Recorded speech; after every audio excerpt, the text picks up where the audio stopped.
Welcome!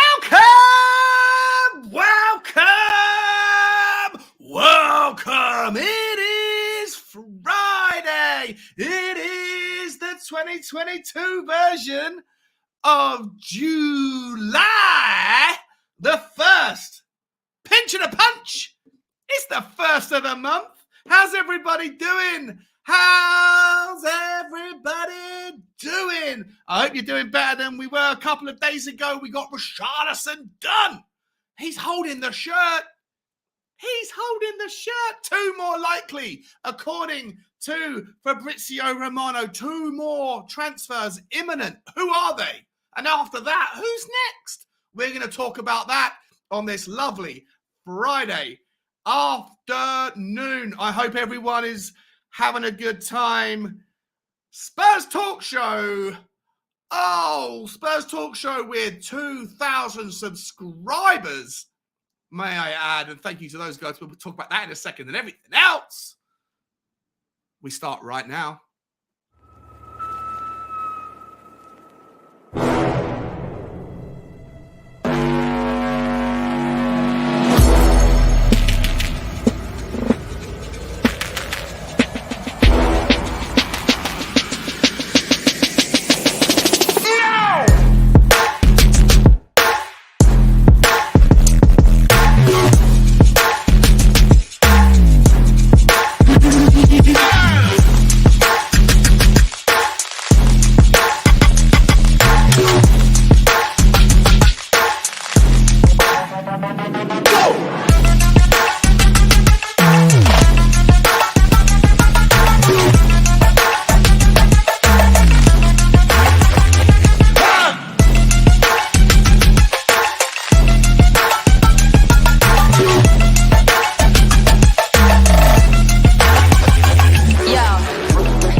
Lovely touch from him though. Harry Kane, Lucas Moura, can you do something, please? Last chance, Matt Doherty! Oh, you shite! There could be from the dead to the don't fuck it up now, don't fuck it up! Go and win it! Let's go! Last chance! Stephen Bergwijn! Stephen Bergwijn's through! Win it, Stephen! Come on! Yes! He's won it! He's gonna win it! Oh my God! Oh my God! We did it!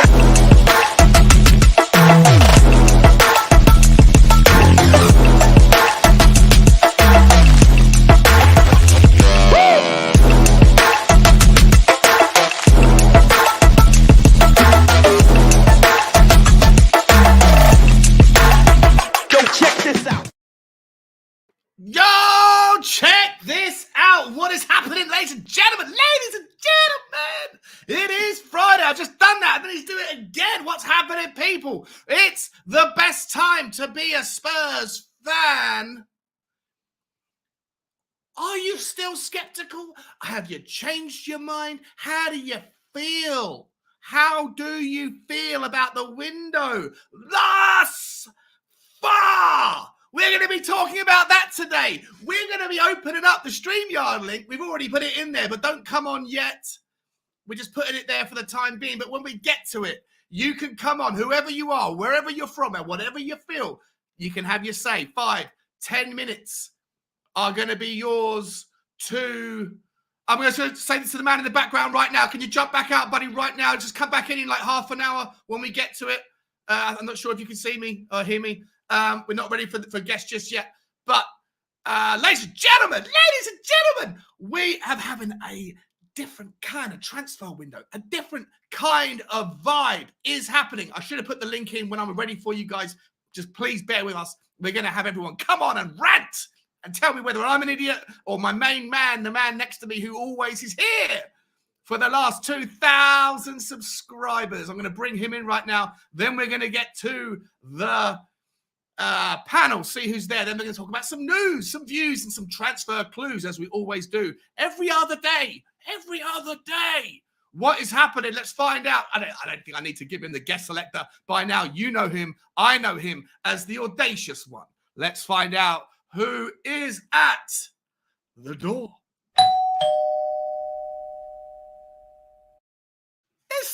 at the door. Ladies and gentlemen, please welcome to the show the man who puts numbers intermittently in his name unless he's changing his name to not put numbers in.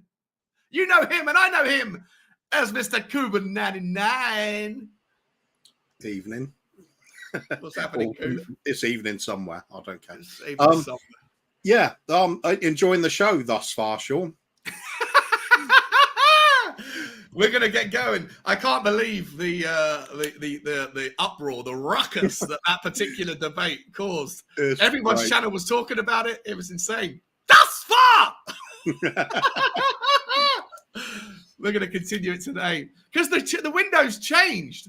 We were having this conversation, and you were giving it a 4. Danny was giving it a 4. I know on other channels, other popular YouTube commentators were saying 4. I know Saba was giving it a 4. Brian Daigle was giving it a 4. Lots of people were giving it 4s. Benny Kaufman. And I was giving it a 7. I was giving it a maybe 8.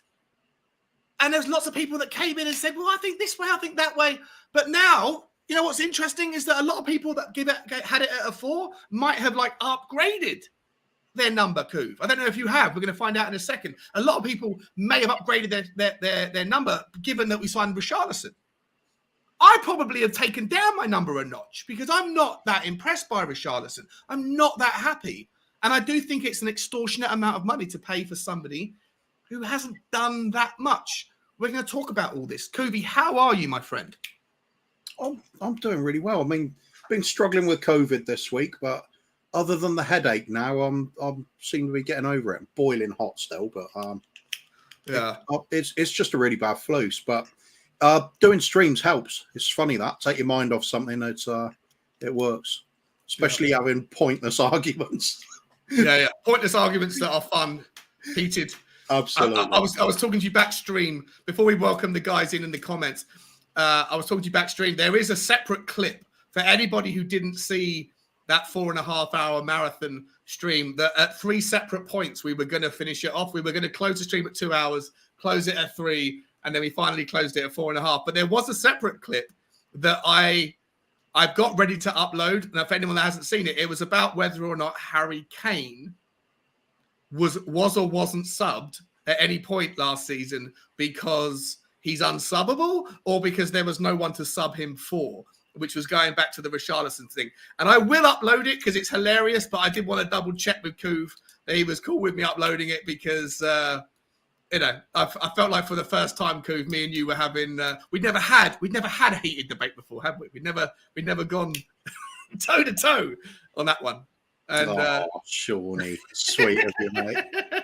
No, I don't mind if it's gone on there. I'm sticking by what I say. It's no, yeah. 100%. Somebody has to prove me wrong, which I can be wrong. I just, Yeah, you are wrong on that one. I'm not usually though, am I?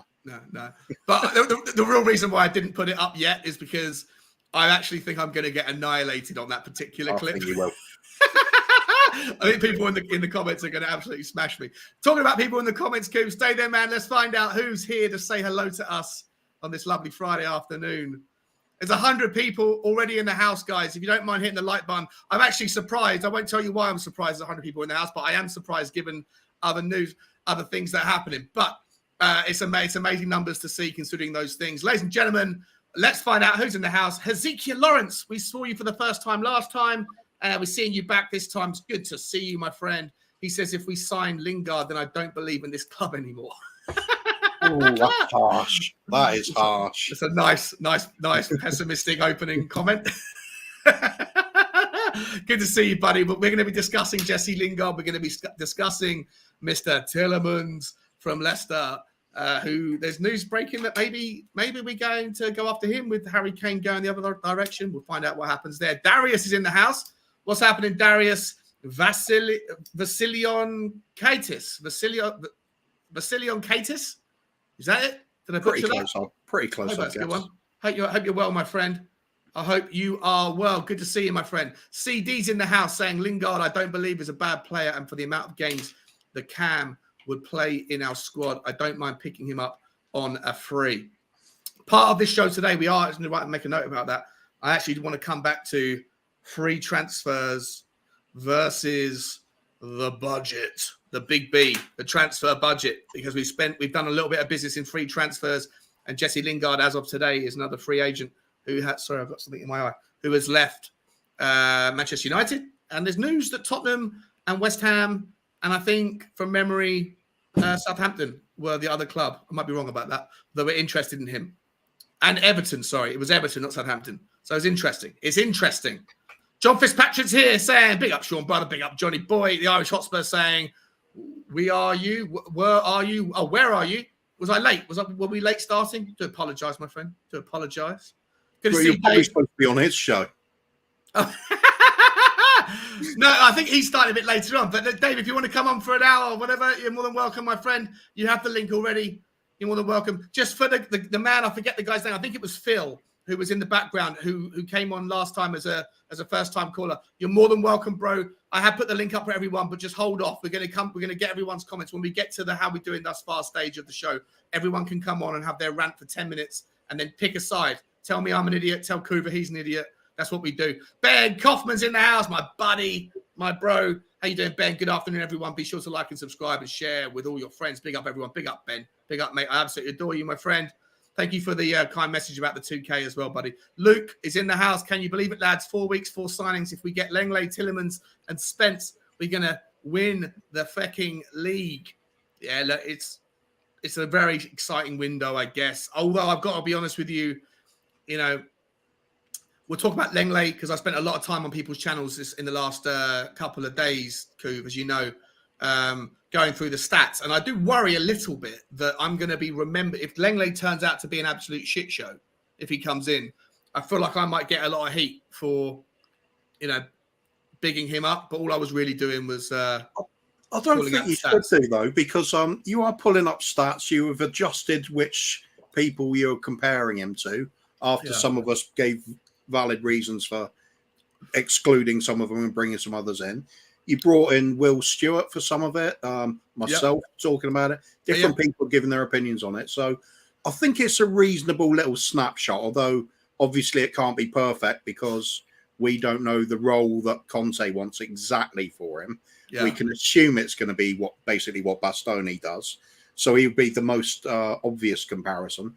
But you've got to put in some of the others in to compare with, haven't you? It's what he's supposed to do. It just gives a flavour of what sort of capabilities he's got. Yeah. Work from there.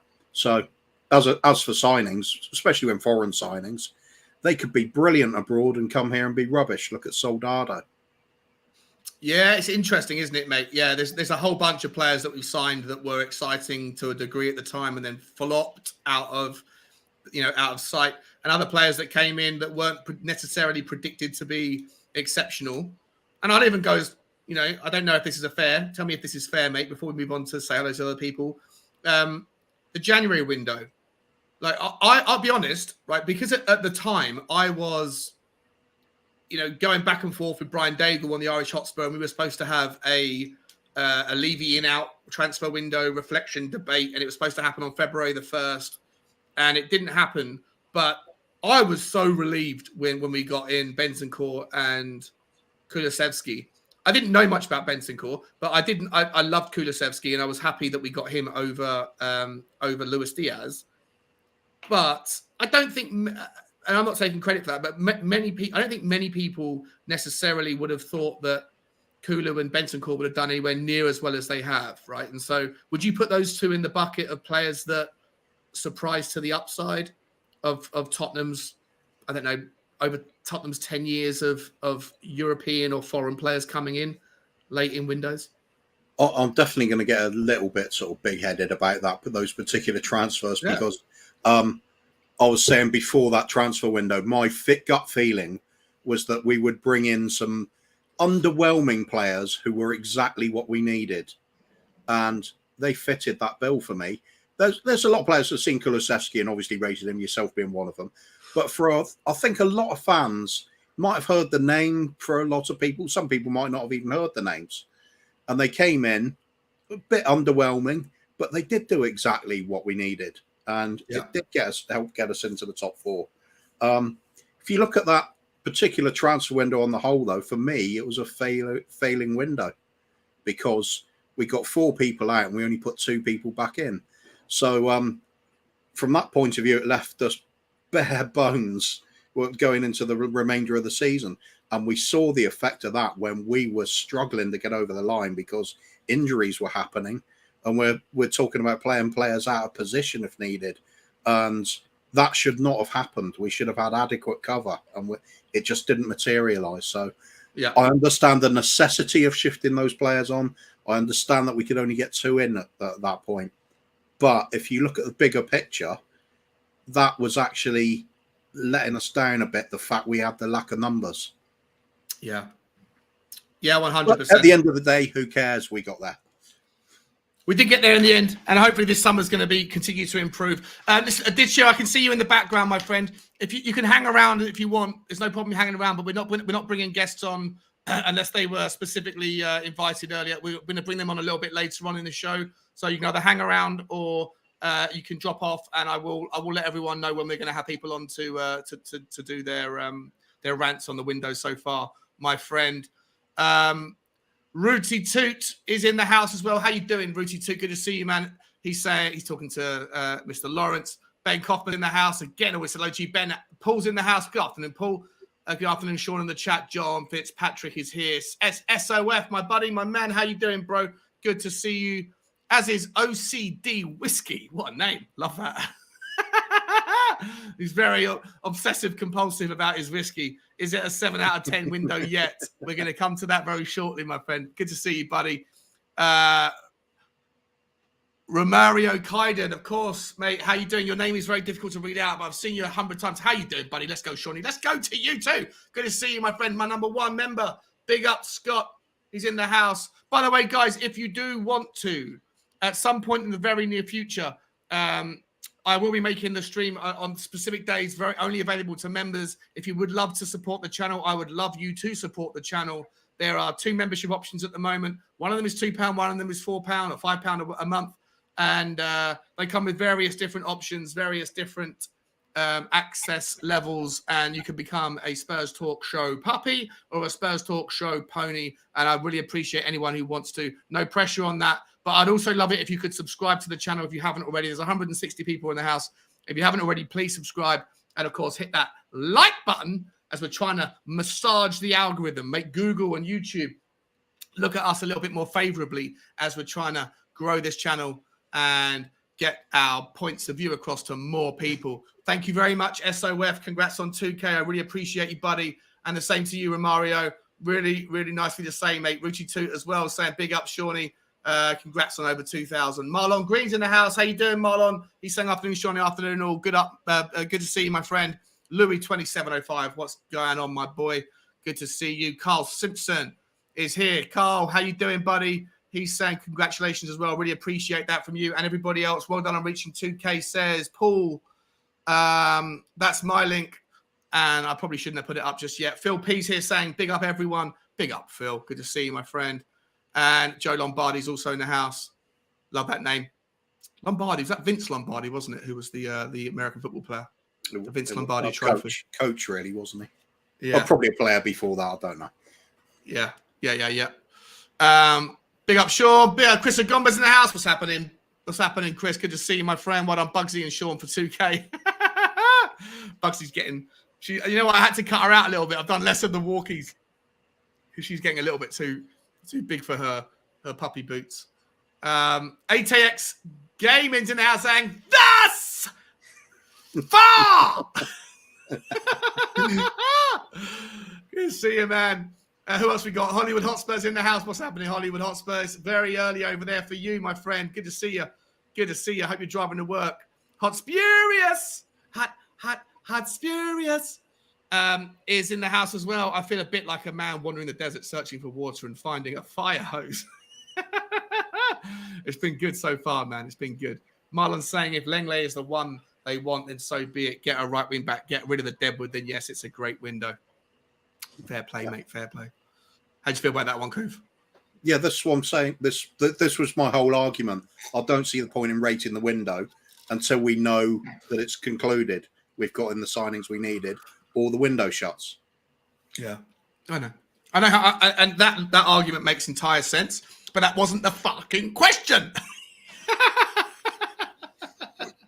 Wasn't it though? You did not set the parameters on what I should be rating the window on. You didn't. I said that the parameters were that's fucking right. far! And here we are again. With the new signings in, have you changed your mark? Yes, I have, yeah. So doesn't it make the previous one irrelevant? Yeah, it does. Yeah, but back then it was relevant for where we were. Then, now we're here. I love it. It's so still irrelevant until the window's shut. I know it is. I know it is. Good to see you. Carl Simpson's here, as is Sinho Darius already. Jason Margetson. What's happening, Jason? I think Jason actually was on your side in the debate, if I remember. We brought up his comment before. And he was giving you. Oh no, Jason was on. Sorry, Jason was on your side with the Harry Kane debate. Well, I haven't yet published, so I'm going to publish just afterwards because a lot of time 4.5 hours of content is too much to be able to watch entirely. So I need to really clip and slice and dissect what we've done as we've done it. Let me brush through. There's so many comments here. I'm so far behind, and we're miles behind. I want to get going on the show. Ben's on he wasn't a 4, he's now on a 5. SOF is saying, sure, I know you're not happy with the order in which Spurs are signing players. Richarlison before I sent it back and right me back. Exactly. It's exactly how I feel. He was a top target. If they'd waited, he'd be a CFC or Arsenal. Keep calm. That's a very, very reasonable and logical point, SOF. I'll take that on board. It was the order in which I wasn't happy with. Not entirely sure I'm happy with the player that much anyway, but I take your point on board, and it's very well articulated, my friend. Let me scoot through some of these now and get to the people that I haven't said hello to yet. Darth Vapor's in the house saying 5 out of 10 as we still need to get a centre-back and a right wing back. That's true. That is true. My man V12 Shy FX is in the house. Big up, buddy. Hope you're doing okay, my friend. I'm really glad you messaged me on Twitter, man. I didn't know about what you were talking to me about. I hope everything is good with you, buddy. And if you need anything, reach out to me. Paul Holden is in the house. Good afternoon, Paul. Spurs Mad 68. Good afternoon, Sean and Kuba. Who else haven't said hello to yet? Stevie Fraser's in the house. What's happening, Stevie? Morning, Sean and Kuba. That's fine, but always. I'm going to start a meme going. Just that. That's fine. Well, it was always 7.5 and still is because I understood the question. Nice one. SOR, Alpha T's in the house. 12 bets of £25. Oh, interesting. I like a bet. Let's read this one out. I love a bet. 12 bets of £25 covering all combinations of Premier League title to quadruple will net you £134,900. Not saying you should bet 300 quid. If the Premier League win, you at least cover what you put down with a drink on top. Holy shit. 12 bets of 25 quid covering all. So what is that? Are you saying, and I want you to respond to me here, Alpha T. Are you saying like if you bet you get the quad or you get the Premier League and the Carabao Cup, but miss out on the FA and the Champions League, and then you do all the variations of whatever, but as long as you win the Premier League, then you get your money back and a couple of beers? I don't know, Coof. Yeah, you've been calling the quad for the last couple of months, bro. What you thinking about that? Same as always. I've got a fiver on us doing the quad this season. 2,000 to 1 for that. So okay, so let me just figure this out then. If we do 12 bets of 25 quid is 300 quid. 12 bets of 5 quid is going to be about what, 70 quid? 60 quid? 60 quid. So 60 quid, and I'm guessing then if you shrink your odds by a fifth, then you shrink your bet size by a fifth, you shrink your 135 grand by a fifth. So you probably get about 28 grand, 27 grand. Is that, am I right there, Alpha T? 27 grand times 5 is about 135 grand, give or take. Maths off the top of my head. I probably could be wrong on that one, but it's not far off. It's different combinations all the way through though, so different variations in it, and if you make the same bet as what he's talking about, but rather than putting 25 on everything, you put a fiver on everything, then rather than costing you 300 quid, it costs you 60 quid, then you just shrink your winnings by 100 by a fifth. Well, I'm assuming that it's not 12 identical bets. Surely it's going to be. No, it's 12 bets covering all the combinations of the of the Premier League titles, the quadruple. So if you put on 60 quid, you could win £27,000, and that's just some mental math. I could be wrong, not specific, but that's not bad. 60 quid for 27 grand. If you really believe, Cooper, if you really believe, all that is, mate, is one less. It's one less Domino's pizza takeaway, right? If you get into 2 large pizzas, because Domino's is expensive. Maybe it's 2. Maybe it's 2 less pizzas over the year. And you can come in. You can come in with something up to 27 grand. You could. Or you could do what I did, and it's quad or nothing. £5 for 100 grand. Okay. What I love about that bet is it stays active until well into the season. Yeah. You've always got a chance. It's always fun, yeah. Wait. If we lose in the 3rd round of the FA Cup or the 4th round, whenever Tottenham third round's in January, you've had a good chunk of the season by that point. Yeah. And you just hope you make. Well, when's the first round of the Carabao Cup that Tottenham would be playing in? I can't remember, but yeah, that's the only dodgy one. But you mean you'd have to not assume, but the likelihood is you're going to get a lower division opposition. Yeah. So even if you get a top level division, that's what you got Richarlison for, right? That's why. I just for some reason this season, I just fancy us getting West Ham in both domestic cups and knocking them out of both. That'll be a good season for me. Would you ever judge? You know what? Hang on, let me put this on the. Remind me of this domestic. I'll write this down. Domestic cups. I'm going to come to this. I've got a scoop with 25 minutes in, and I haven't even said hello to half the people here yet. Let me just quickly run through everyone that I haven't said hello to, and then I'm going to come back to this one. Phil Peace in the house. Who else haven't I said hello to? Mark Woodland is here. Hi guys, listening from work. Love the show. Appreciate that, Mark. Means the world to me, my friend. Love you to come on at some point, bro. Alan Glauber. Sorry if I'm butchering you there. Other things. We Are Tottenham TV stream is not working. Oh. That's why the viewing figures are up. That's why the figures are so high, yeah. Wowzers. Can't even go with the master planner going over there and advertising in their comments section. Yeah. I'll be honest, I was like, is there any point of going, because I'm friends with the boys that We Are Tottenham TV, obviously. I was on their stream a couple of days ago, and I was talking to them in the WhatsApp group earlier, and I was like, boys, I'm going live at 1:45. And then Sim said, sure, just so you know, we're going live at 1:30. I was like, oh, okay, maybe I should delay, or there's no point. And then I was like, you know what? Bollocks, I'm going to go live anyway and see what happens. And I said to Cooper backstream, I was like, I'll be surprised if like 30 people are watching, but we'll see what happens. And there's 180 people in the house. The plug. I am a master hacker. I went in there and did my thing. That's not how you pronounce it.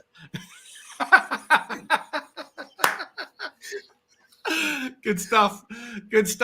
R2D2 is in the house. Lingard is the best backup for Son. Interesting. I'm going to star that comment because I think that's the one we're going to talk about as soon as I finally got through everything.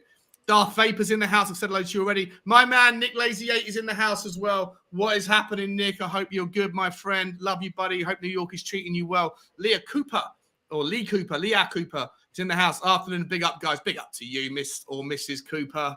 Or Mr. Cooper even. Absolute Bore is in the house. Lingard would demand huge wages. I'm also going to star that one because that is another part of the talking point that I want to get to. Let me just... I did say your name right, did I? Vasilionkitis. Yeah. Nice. Vasilionkitis. Sounds like an illness, doesn't it? A little bit. What's wrong with you, bro? Oh, I've got a dose of the Vasilionkitis. Yeah. What happens? I've got a very long word for an interesting illness as well. Yeah. If I can remember it correctly. Pneumono ultra microscopic volcanosiliconiosis or something like that. It's just an infection of the lungs from breathing in the soot from volcanoes. Yeah. No, I thought it was going to be like a phobia of long words. The irony, right? The irony of that one. That there is one. Good up, Darius. And I bet you it's like a 25-letter word as well. Let's get through the rest of the people I haven't said hello to yet. Bjorn Wandell. Players with the right attitude flourish under Conte. Richarlison will too. Love that, man. Love that optimism. Moon Doggy Dog is in the house. Moon Doggy Dog. Do you want to know the? Do you want to know the name for fear of long words? Yeah, go on. Sesquipedaliophobia. Don't These ask people, me why I know these things. I just do. The people that make these things up, the people that write these words down, they're taking the piss. They're like academics with a sense of humor. They go, no, we've got to think of a word. Okay, well, what's the word? The word's going to be people that don't like long words. Okay, what should we call it? Well, at least we've got to make it something that no one else could say. Like it's going to have at least 12 syllables. Insane. Let me get going. Marlon's in the house. What's happening, Marlon? He's good to see you, my friend. Jeffrey Miller's here as well. Yeah, you're just checking in. We do have our R9. Who else haven't said hello to yet? What a name. Urban Rot, Dane Scarlett and Troy Parrott. Where do you think Love that. we will be? Where do you think will be the beat or the best loan moves for each player? I'm going to star that one. It's a good question. I'm going to come back to it. Neil Hartley is here as well, saying Lenglet's a good defender. He lost his confidence when the fans turned against him. 100%, my friend. When he made one awful mistake in the Champions League. Exactly, Neil. Exactly, my friend. Hopefully he will not have to do that. Ramford Brown's in the house. Hey, guys. Trinidad and Tobago, #1 Spurs fan. Trinidad and Tobago. Love that play. I've been there before, man. I've been to Trinidad, not to Tobago. It's very cool. Good to see you, buddy. Good to see you. Hotspur. No, said hello to you guys. Anyone I haven't said hello to yet? My man Colin's here. Hey, my dudes. How are you both? Well, good to see you, my friend. We got H. Shah. I still say we should put a cheeky bid for Rafinha, 40 million plus Mora. Yeah, I can start that one. We can come back to that. P. Doobs is in the house. Sean, what's up? Come on. Sean, what's up? Come on. TFO. Not sure what you're saying, but good to see you, buddy. Good to see you, my friend. Matt C's in the house as well. Arsenal fans betting around transfers. They base the players based on the FIFA coin value. They are realising London is ours. It is indeed. Wiley Cath is back. What's happening, Wiley Cath? Lenglet, good thing is he likes to play the ball and move forward. Got to be careful. 100%. The bottom Duta's in the house. What's happening? The bottom Duta. Late to the party, but congratulations on your 2K subscription, Sean. Perhaps one of the fastest growing channels and well deserved. Appreciate that, man. Yeah, I guess I probably am one of the fastest, but it's not the race. It's not a marathon, or it's not a sprint. It's a marathon. I'm just enjoying the journey, and I appreciate all the support.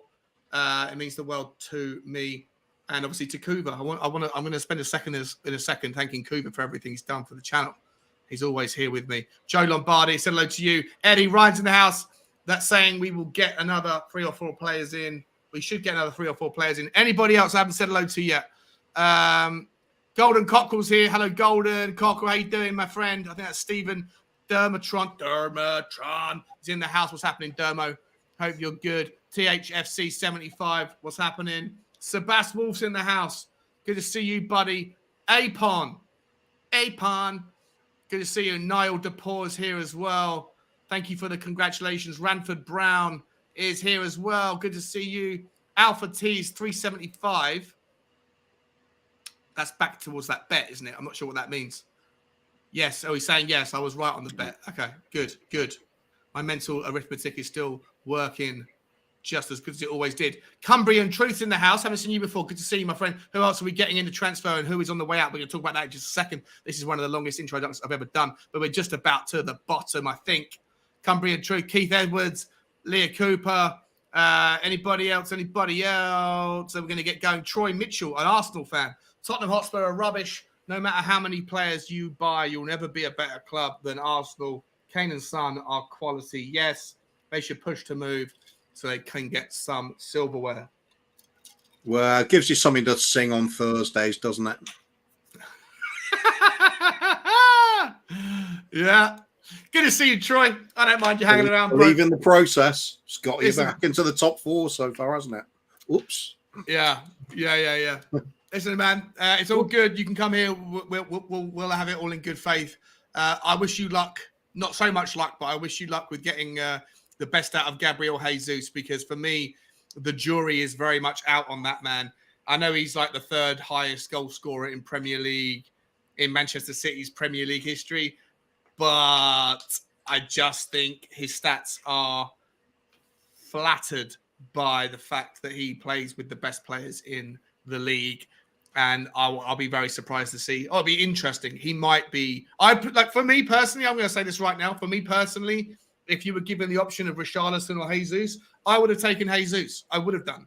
Right. I know that there's Arsenal channels, AFTV, that were caught, and there have been a lot of people sharing around saying that they would have taken Richarlison over Jesus before it happened, and they're getting ridiculed. But for me personally, I think that Jesus is a really good player. But I do think the jury's out because he had the best players in the world, or some of them, feeding him the ball, and he still didn't score that much. So it'll be interesting to see what happens with Arsenal, man. It really will. I think he's a good footballer. I mean, he's exciting to watch. He's got some talent, but there's never enough end product with him, is it? There, you're right.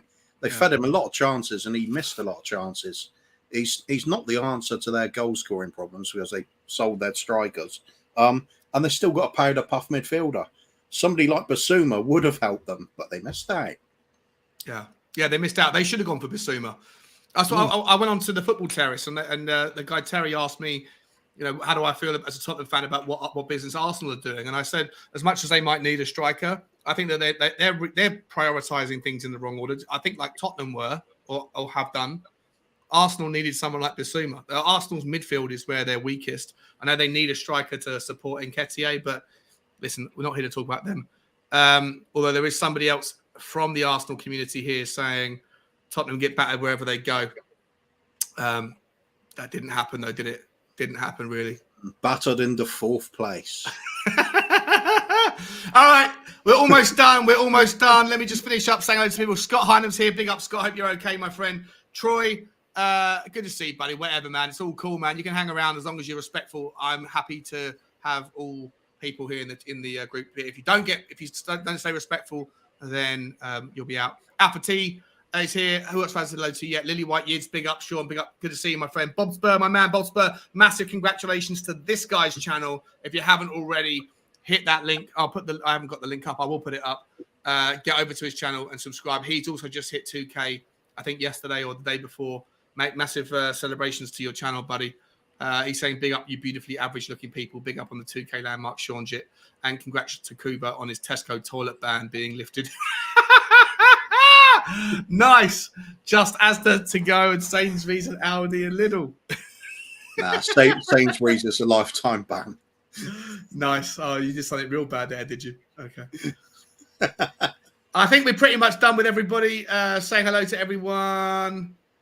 There's nobody else. I don't think Tyler's here as well. Good to see you, Tyler. And he's having a crack back at the Arsenal fans.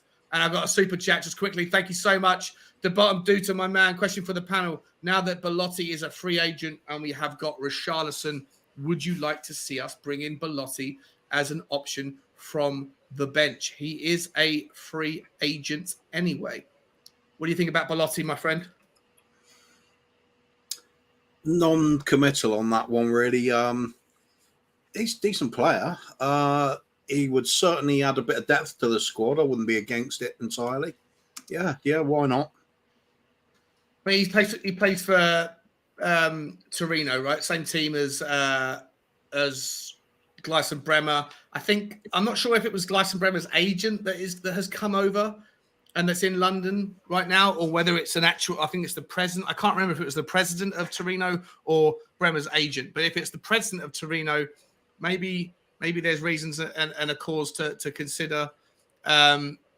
He's a striker, according to Transfer. I've got Transfer Market up right now.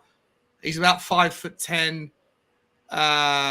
He's a free agent. He's just left Torino, obviously, so it doesn't matter about the president from Torino coming over. I mean, how many goals did he score? In Serie A, he scored in 270 games. He scored 106 goals. So a goal every 2.5 games. Yeah, that's pretty good for Italy. Yeah, 27 assists and 190 minutes per goal. But like, I don't know. He's not a target man, is he? For me, Kuba. Now that we've got Richarlison, would you rather see Tottenham go and spend some money? Like, after we've done everything else, if at the end of the season there's money left over and there's an option, would you rather see us go and get a Rafinha type player? Like, I'm not saying Rafinha, but someone who's like tricky and who can do the step overs, like maybe like an Anthony Gordon or whoever else, or would you rather see us go and get someone who's like a 6'3", 6'4" inch, big fella who we can use periodically and sporadically when the needs must, like if you're in a semi-final of a cup and we're 1-0 down and we're trying to get a goal, or when we're trying to hang on to a lead and we just want to go and get a target man to ping it up to. How would you like to see us? I'm absolutely against getting just a big target man in, because he will be a bench warmer for the majority of the games. That's it. It doesn't utilize their talents for me. It has to be somebody that's versatile enough to play instead of Harry Kane, and can play other positions as well, just like Richarlison, which is why he makes such a good signing for us, in my opinion. He covers those roles. It's very difficult to find anybody else at the moment that does all that.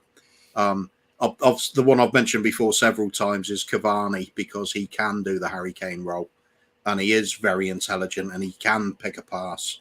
He's got all of it. Trouble is with him, age and injuries. So there's not actually that many options were around to fill all those roles for us. Richarlison ticks all the boxes. So Belotti, good player, reasonable goal scorer. It's got kind of a Soldado type vibe to me, though. It's somebody with a decent record but not stellar. They could come over and do a job. They could be a complete flop as well, but there's no real need for them anymore. He could have added before if we weren't signing anybody else up front, but just it's kind of a optional extra. I don't think we need him really. Yeah. Okay. And so, and in terms of Belotti, just to round off the bottom Duta's super chat, and I really appreciate the bottom Duta. Well, hang on, so I haven't got it up anymore. I really appreciate the support, my friend. Listen, for me, Belotti doesn't excite me. I don't think he does it. His numbers are really good. His numbers are really good. I don't know a lot about the guy. Like, I'll be honest with you, I've only ever seen him, like in highlight reels and like, magical moments, rather than watching. I don't watch the Italian league week in, week out, and Baroni don't play at the highest level in European competition. So I don't know too much about the fella. But I suppose the other thing for me as well is, I don't think we should be buying for the bench. We should be buying to compete with first team places. That's it. Buying for the bench is something we've done for decades, and it's never been a good plan. We always end up with a load of dross that we can't sell.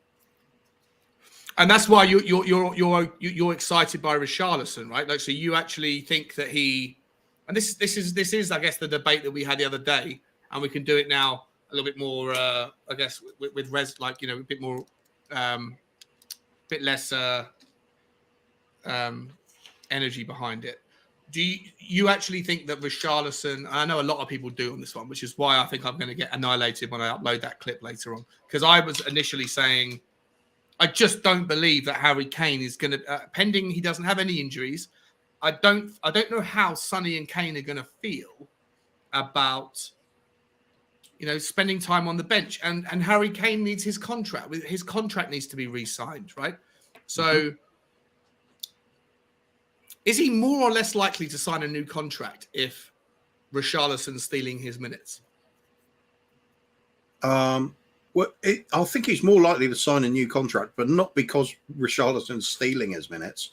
It's because there's added quality to the squad where we needed it. And Harry Kane will see that we are making progress. We are ambitious.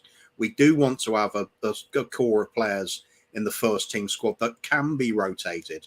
And we're not looking nervously at the bench to think they're not good enough to come on, or we're too nervous to drop the likes of Harry Kane or Sonny to give them a well-needed rest at times, or for tactical changes. Richarlison offers that. What we have at the moment doesn't. Lucas Moura is not going to come on and be a reliable goal scorer. He has a job maybe hanging onto the ball a little bit, taking some pressure off defenders by dribbling up the pitch with it, but very little end product. Bergwijn, you really need to play the ball into his path for him to be effective. So he can't do a Harry Kane role, where he plays with his back to to goal and uses his strength to maintain possession and then use the ball. That's not Bergwijn, never will be. Yeah. It's that simple, horses for courses. And if you get somebody in that can fill all those roles and their quality, and don't care what anybody else says, if they're saying he's rubbish, he really isn't. He's been proving himself season after season in a badly struggling Everton team that are flirting with relegation on a regular basis. Yeah. This last season alone, he's pretty much been the lone striker the whole season, and yet still got in crucial goals. I think he's a very, very good signing for us, and that is rotation for the first team squad. It's not bench warmer. The more I think about it, the more I listen to like that kind of justification, that kind of rhetoric that you're positioning, and I've heard a few other people saying it as well. The more I'm warming to it a little bit, like the fact that I saw people comparing Richarlison and Jesus on Twitter. Arsenal fans saying like, "Oh, Spurs fans think that Richarlison's doing the business, whatever, when he's got 20 goals and Jesus has got 100 or whatever it was, 85 goals for Man City." And then all the comments were like, "You're comparing apples to oranges." Like, Richarlison did that despite the quality of the club around him, the players around him, and Jesus did what he did in lieu of the quality of the players that he had around him. So I am warming to it. I'm still skeptical as to how happy. I know happiness isn't necessarily like that important, but like I just feel like Harry Kane.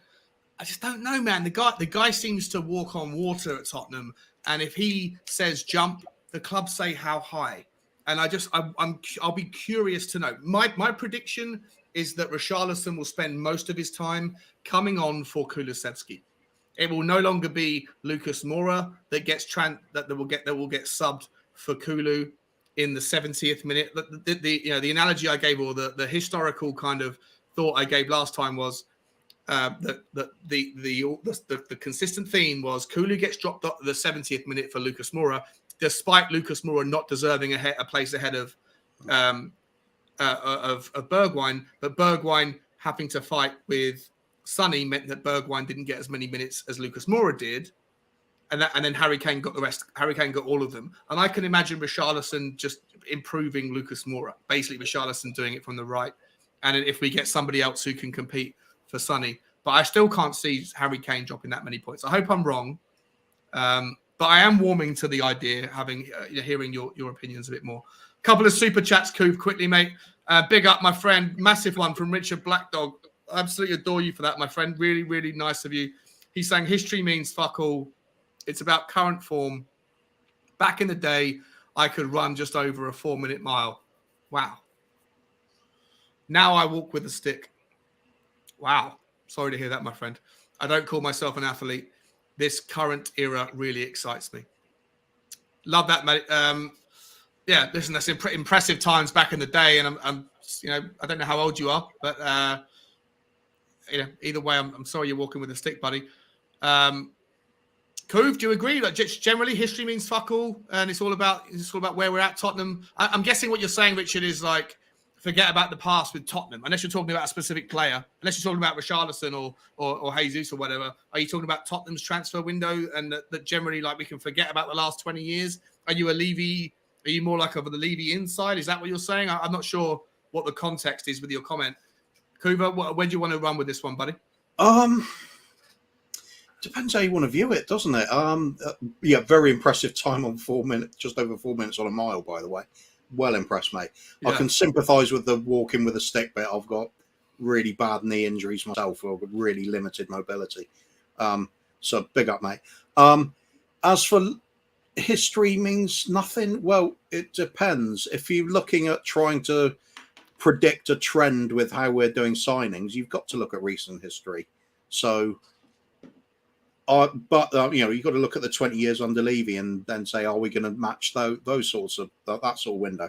But then I also get the way I prefer to read this as that was then. We've drawn a line under that. It's now the Conte and Paratici era with Daniel Levy, and Levy isn't so crucial on the decision making. And if that's the case, yeah, sure, past is the past. Let's work on what we've got now and what we perceive to be the way forward, because you have always got to be aiming forward. You can't just mope about the past. You've got to, there's a point comes when you just got to evaluate what's right there in front of you and just go for it. And hopefully I'm hoping that's what he's getting at, in which case I totally agree. The past will not matter if things are getting done correctly now. Yeah. It'll be easily forgotten. If we win a couple of trophies, suppose we win both domestic cups next season, we're going to with that bet from the man earlier. I'm going to put that bet on as the second. I need to reach out to that guy. I forget who it was who said it. Do you remember the guy's name? We'll trawl for it. Desperately. I'll find it later. I'm going to reach out to you somehow. If you're on Twitter, let me know. If you're still watching, I'm sorry, I forgot your name off the top of my head. But why is my door open up? If you are I think there's a ghost in the house. If you're still watching, please reach out to me on Twitter, because I really want to find out more details about that bet. I loved it. I think the other part with this question as well is like, if it's there we go. Then our past history. Yeah, our past history. Interesting. I agree. It means nothing if you're preparing for what you're doing now, but it's still something to aspire to.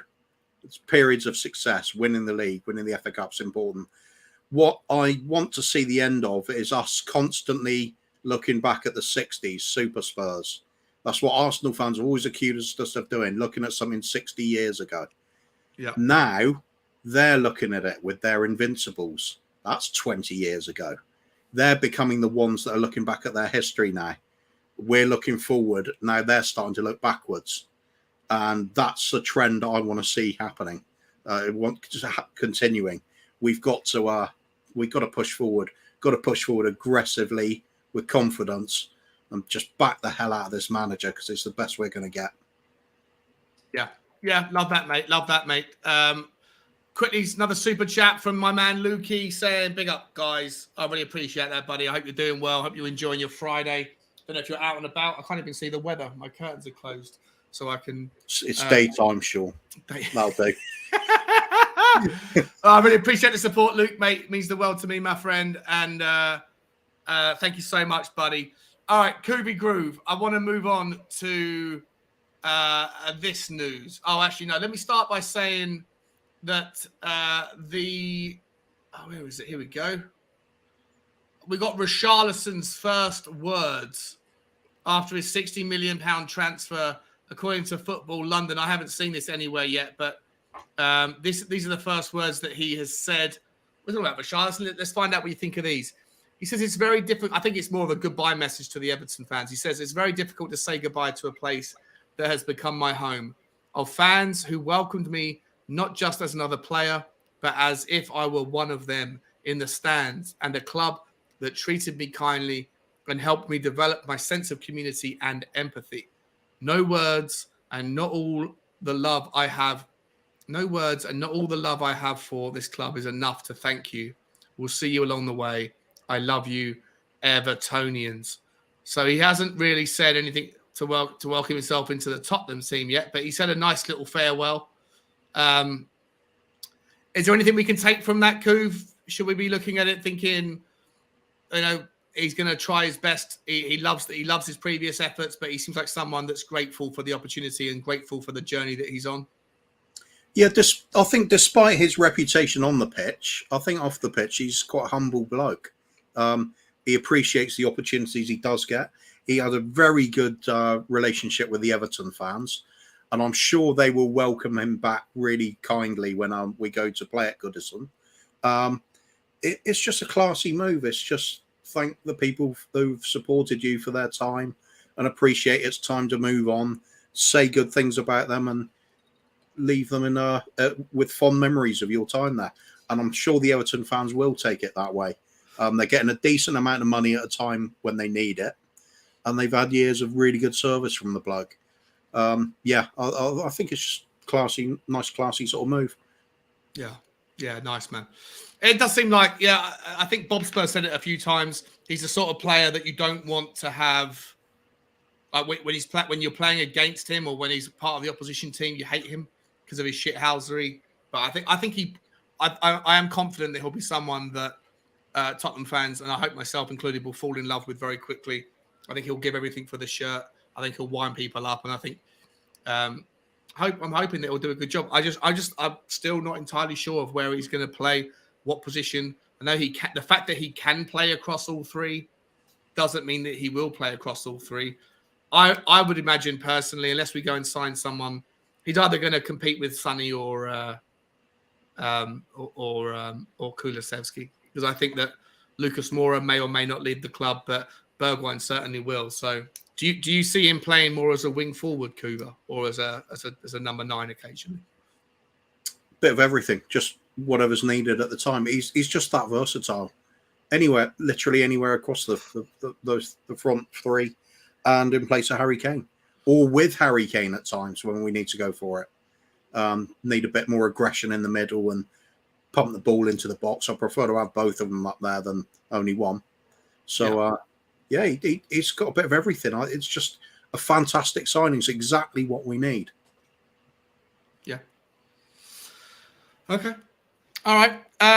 Just quickly, before I go any further, and I want to talk about Jed Spence in a second, but there was some news out on Football London. I don't know if anyone's aware of this, but alongside of Richarlison's announcement, the announcement was also made from earlier this month that we had signed the goalkeeper Josh Keeley from. He's a goalkeeper. He's an Irish goalkeeper. I forget where he came from. He came from Irish Leeds. Yeah, St. Patrick's Athletic. He's 19. Obviously, I think he's one for the future, or maybe he'll go out on loan, but we're just trying to kind of preserve our options and maybe trying to take on the Chelsea thing. And on top of that, there is also another announcement. This is the first time I've read about it, that Tottenham have also signed a 17-year-old by the name of something Ashcroft. Tyrell Ashcroft. He's 17. He's come from he's come from Reading. He's come from the Reading under-23s team. I don't expect you to know much about him, mate. I've never even heard of him. But it sounds like we're still not just necessarily focusing on first team things. We're still making signings. Anything you want to take away from that one? Anything you can add about that guy? I literally can't. I just know nothing about him. Yeah. Okay. All right. Let's move on. You know what? At this point, as for Keeley, the keeper, I don't know anything about him either. But we know people that do, and some of the Irish lads in the community have watched him play and say he's a really decent keeper. So I'm going to take that as a positive signing. 100%. You know how certain countries are known for sort of developing certain players? Like you always think of the Italians bringing out brilliant defenders, and the Brazilians bringing out amazing forwards and tricky players. Ireland, and I'm Irish, right? I don't sound like I'm Irish, but I'm 100% Irish. But the Irish seem to have like a bit of a knack in the last few years of developing brilliant goalkeepers. They got the goalkeeper, it's obvious, isn't it? You're having a few drinks in the bar, knock your pints off, you cut quickly. Like. They never a spilt pint. That's right. It's in the DNA. It's in the DNA. No, it is. It's not just recently either. It's always been that way. One of our greatest ever, Pat Jennings, is, and then you got Paggy Bonner, who did all Irishmen will remember from the time going through World Cup campaigns and under Jack Charlton and stuff like that. They're doing remarkably well. There's who's one of the veteran keepers of the Premier League, and his name's his name's escaping me at the moment, but it'll come back to me. Shay Given, that's another one. They're players with longevity, and that Ireland have always had a knack of doing that. They either have a really creative, skillful sort of tricky player, or a goalkeeper, and loads of them. In fact, not just that. They just come out with good players. They do. Roy Keane, Paul McGrath. What a player, Paul McGrath. Stephen Carr. Yeah, there you go. Until Stephen Carr betrayed us. I was going to reach out to Stephen Carr and see if I could get him on the. He's my favourite right back. Do you remember when you were on Tottenham Gold, and I was asked to come on and give my all-time 11, and I had a couple of controversial picks. One of them was Espen Baardsen in goal because I loved everything about his shot stopping. When he came in, when Ian Walker was injured, and Espen Baardsen came in, and no one knew anything about the guy. And I was like, I don't know, 10, 11, 12 at the time, whatever. But his ability to stop shots was phenomenal. And I put Stephen Carr in at right back. And everyone was like, what are you doing? You got Kyle Walker you could put in there. You could have anyone. And I chose Stephen Carr. Stephen Carr for me was the best. He was the most exciting, gallivanting right wing back that Tottenham, or right back that Tottenham had. Love that guy. When Judas left, and we're up in arms about that. I remember having a conversation with a friend of mine in the pub, and I said, "Do you know what? At the end of the day, I'm glad it was him that went instead of Stephen Carr, because at that point, Stephen Carr was one of the best attacking fullbacks you'd see. It was absolutely everything. It was a major part of our attacking play, and then he pissed off as well. So I'm not forgiving him for that." Yeah. Fair enough. Did he piss off, or was he sold? Like I don't really. He got fed up with us and went to Newcastle, didn't he? Because a bigger team, better team. So according to him, they've had a longer trophy drought than Tottenham, though, haven't they?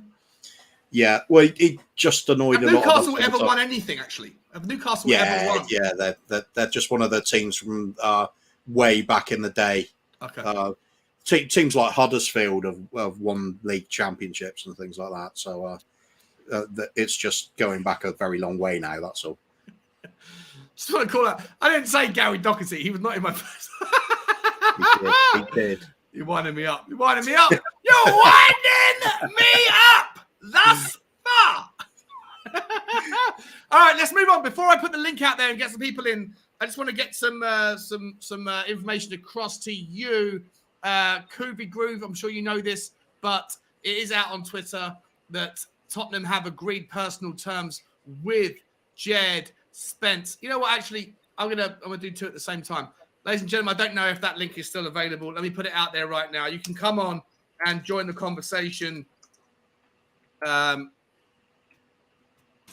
link is there. If you want to come on and give your rants now, I'm going to bring people on, and depending on how well you do, you get, you can stay or you can go. We'll see what happens.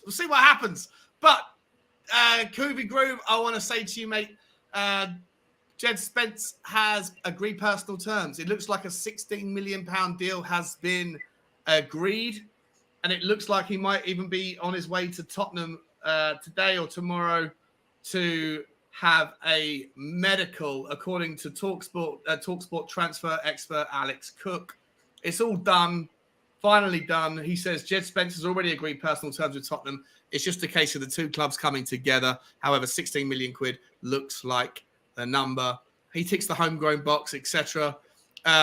We've spoken about him a lot, mate. What are your thoughts on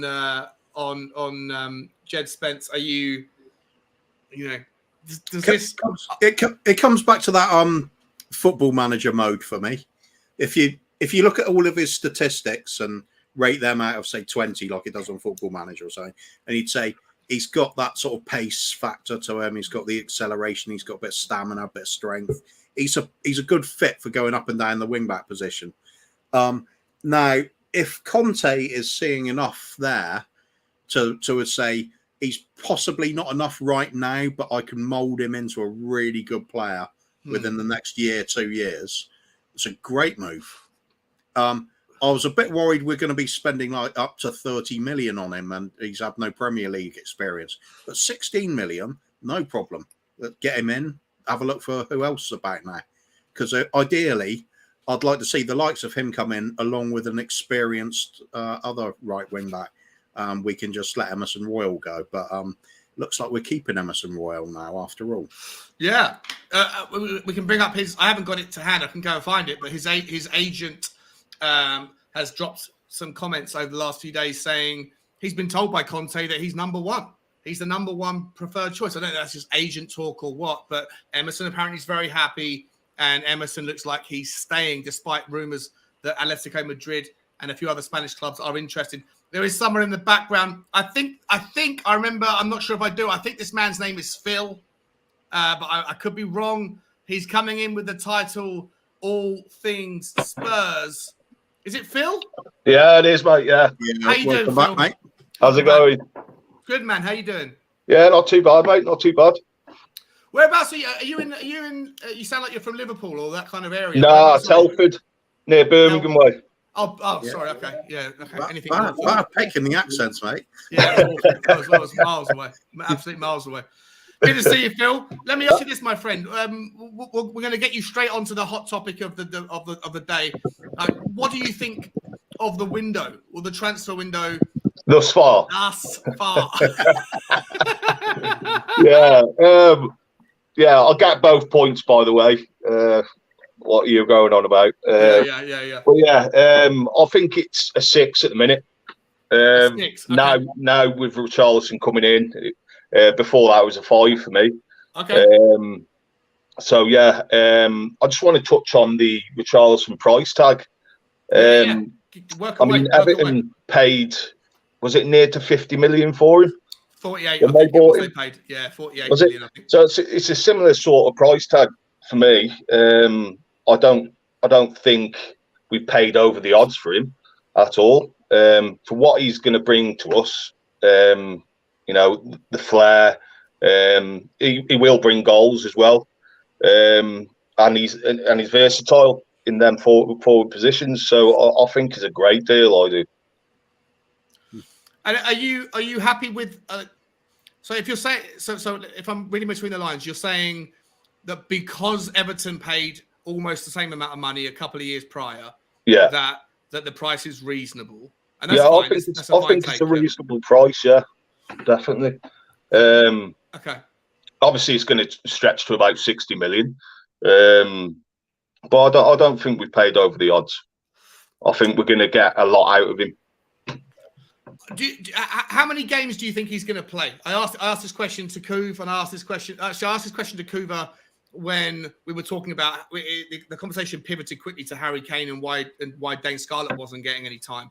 But yeah, I'll ask you, how many? If we assume that Tottenham are playing 50 games next season, right? 50, maybe 50 up to 60 if we do really well. Yeah. Of those, how many games do you think Richarlison will start? How many of them do you think he'll come off the bench? And how many goals do you think he'll get for us? Well, depending on injuries, obviously. Injuries aside, if everyone's fit all the time, make that assumption. I'd say around probably the 20s start. You think he's going to start 20 odd games? 20. I think so. Yeah. More than 50% of the Premier League, or are you factoring in more like cup games? Well, no, cups as well, and cups, it's going to be about 60 games in all. With all the cup games and stuff, depending on how far we go, which I think we'll go pretty far in the cups. I think, but yeah, I think he'll come off the bench more than he will start. And who will he come off more? Who will he come off the bench for? I know Kuba says doesn't matter, anyone, everyone. Yeah. Do you think there'll be it will be more one person than another? I think he prefers himself. I think he prefers up front. But I think he'll be played more on the wide positions, mainly for Kulusevski, I reckon. I don't see him starting ahead of Son and Kane, unless they're injured, of course, or they need to be rested. Yeah, no, I agree with that. Do you think there's any truth to my assumption or my belief that? And you can tell me I'm an idiot if you want. It's okay. But do you think that there's any truth to the idea that I think that Harry Kane has a little bit more, I don't know. I'm not going to say kudos, but I'm just going to say a little bit more. He pulls more of a punch or packs more of a punch. And I think that I believe that Conte could have subbed him more than he did last season. I know Kuva's take on it. I'll bring Kuva in a second to explain it. But I believe that at certain times last season when we were like 5-0 up or 4-0 up or 4-1 up, in certain situations, there were moments where you could have rested Kane for Dane. But there's no one to replace him, really. At the time, I mean, we had Scarlett coming on the bench. I mean, you could put Son up there and then play more on the wings and Bergwijn, but I'd take your point. We could have rested him a little bit more. But yeah. So does that mean? By extension of that, I guess what I'm worried about is that Harry Kane just has a little bit too much power. Yeah. And that Conte won't drop him, won't rest him as much as we would like to think that he could be rested. I worry about that. And if so, that's why I worry about the price tag, 60 million quid. None of us are accountants. None of us know what the budgets really are. But I worry about how much money we're going to spend or what we have spent on a player that I personally don't believe is going to play as many minutes as you do. I mean, Harry Kane, I mean, it's hard not to drop him in it. I mean, look at his goals, look at his assists, what he brings to the team, his leadership. It's hard not to drop him. I think bringing Richarlison in is what we need. We haven't had a striker since Llorente. So, that is definitely what we need going forward. It brings squad depth and we're acting like a big team now. I mean, you look at the big teams such as Liverpool and City, they've got 4 big strikers up front, and we're one of them now. Yeah. Kuba, yeah, really good take on it, actually. Yeah, you agree? Yeah, absolutely. There's so many tactical things you can do with Richarlison now as well. I suppose we're playing a really physical sort of team. You might drop Sonny, put in Richarlison there, give him a fight, let him work extra hard trying to contain him. Then shift in Sonny at the second half. Fresh legs, extend a tiring team on the opposition, and Sonny can be bagging a hat-trick just because the other team's shattered already. There's that kind of option available. Again, you can shift the formation, well, not the formation, but the positions of each player that's already on the pitch as well. It's flexibility, it's versatility. It's offering all that which we did not have last season. So that's why it goes back to that argument we were having yesterday about Kane. We literally, in my opinion, it wasn't an argument. It was fun anyway. I think a lot of people I think a lot of people tuning in sometimes don't realise that Shawnee and I are great mates, and we're joking about stuff all the time. Yeah. Anyway, I mean, you are delusional, and Danny Kiriakou, who's in the comments, is also super. Listen, just quickly, Coop, before I let you carry on. Isn't that Danny? I know you're on the way to the airport or wherever you're going, but you're saying all things Spurs is talking facts, not delusion, Shawnee. I never said Phil was talking delusion. I've never mentioned that word today until you've come on. With the transfer window being a 6 right now, you were calling it a 4, bro. You called it a 4, a 3 even. I think you went as low as. Don't change the fucking rules, bro. He's not though. He's changed. He definitely. At that point, Richarlison hasn't signed, had he? He has now. So you've changed your. So now it's a 6 out of 10. No, I still don't give a monkeys. I think it's pointless rating it until the end of the window. But Danny didn't give a monkeys either. But now suddenly he's changing his number. No. See, Danny's slightly different to me because he's prepared to give it a mark based on the whole window. I'm not prepared to even really give it a mark on the whole window. I just don't care at this point. I want to see the whole thing concluded before I give it any sort of rating.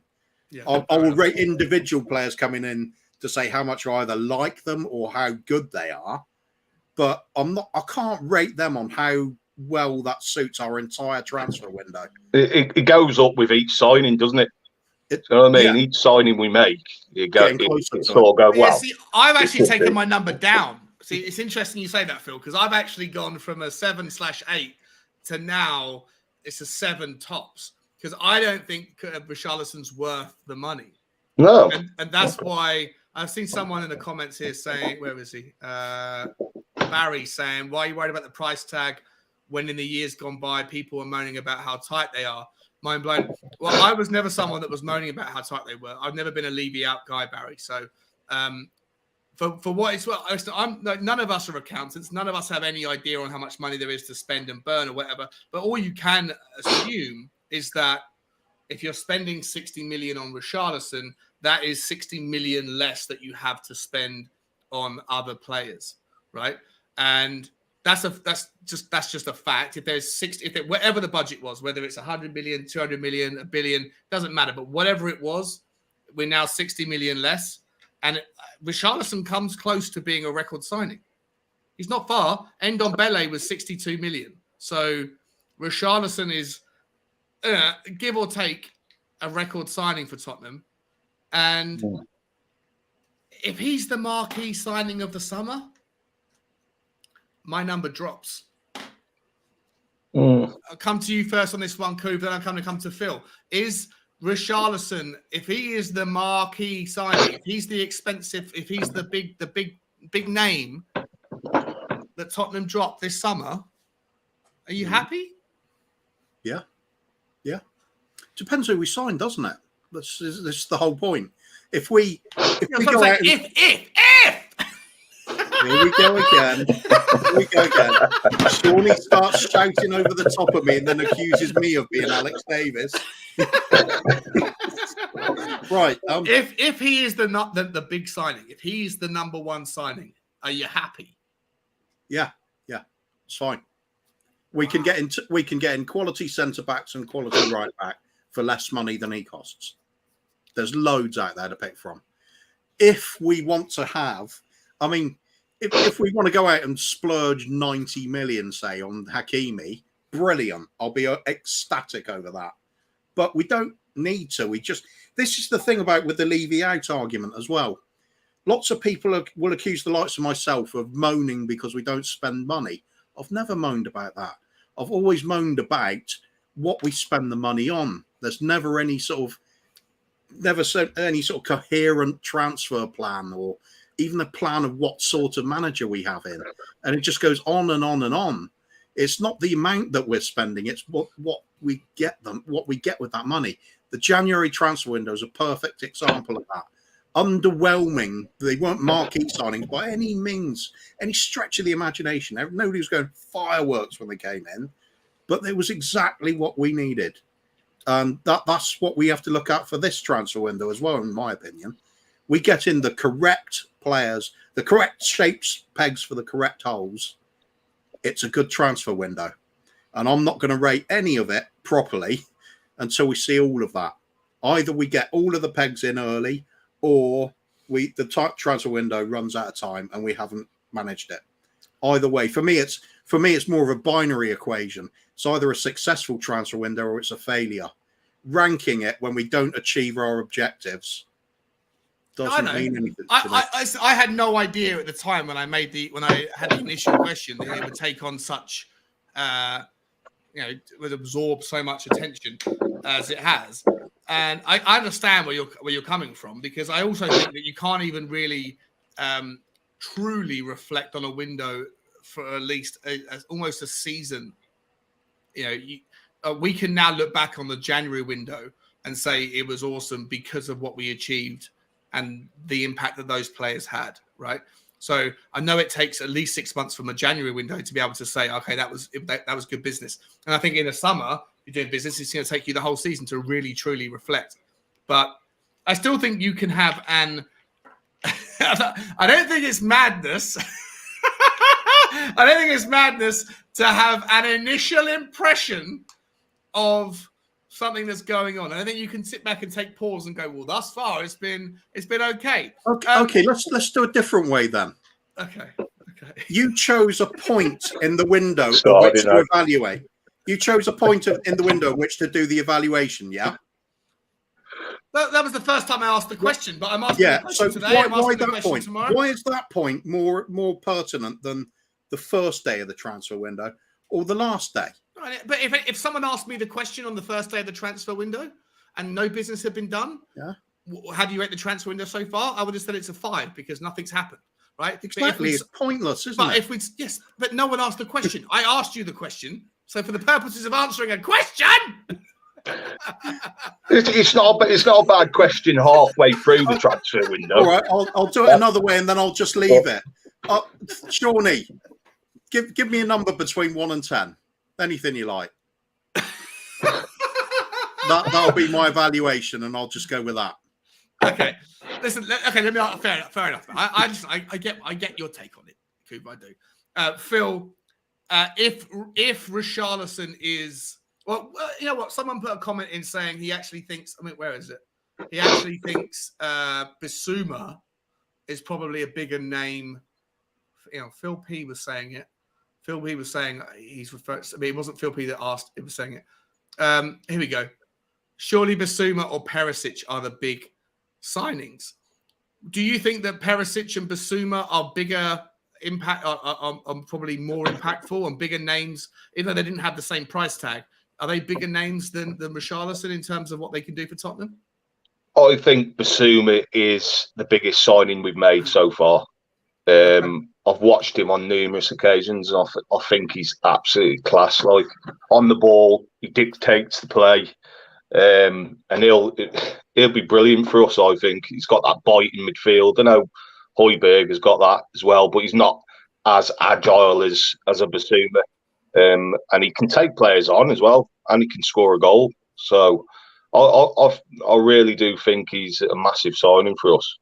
Richarlison is what we need because we need an extra striker. But I think Bissouma is going to be a good player for us. Yeah. Okay. Yeah, I agree. Kuv, do you agree? Do you feel like that one, mate? Do you think that Bissouma is actually a bigger signing, or Perisic is a bigger signing than Richarlison, or how much time they're going to play on the pitch and the impact that they could have? Out of all the signings we've made so far, I'd say Bissouma is the greatest value for money, but I'd say Perisic is the most important, because the most important thing for me was to address the wing-back problem, and that's addressing part of it at least. So I think the trouble is with a lot of the fans, and I don't blame them for it, because the media does this all the time. You equate marquee signing with being the one with the biggest money value to it. They're not necessarily the best player. It's just the one that costs you that much. It doesn't matter who we sign. If Perisic is our best player next season, it doesn't matter how much a marquee signing costs. Perisic is still our best player.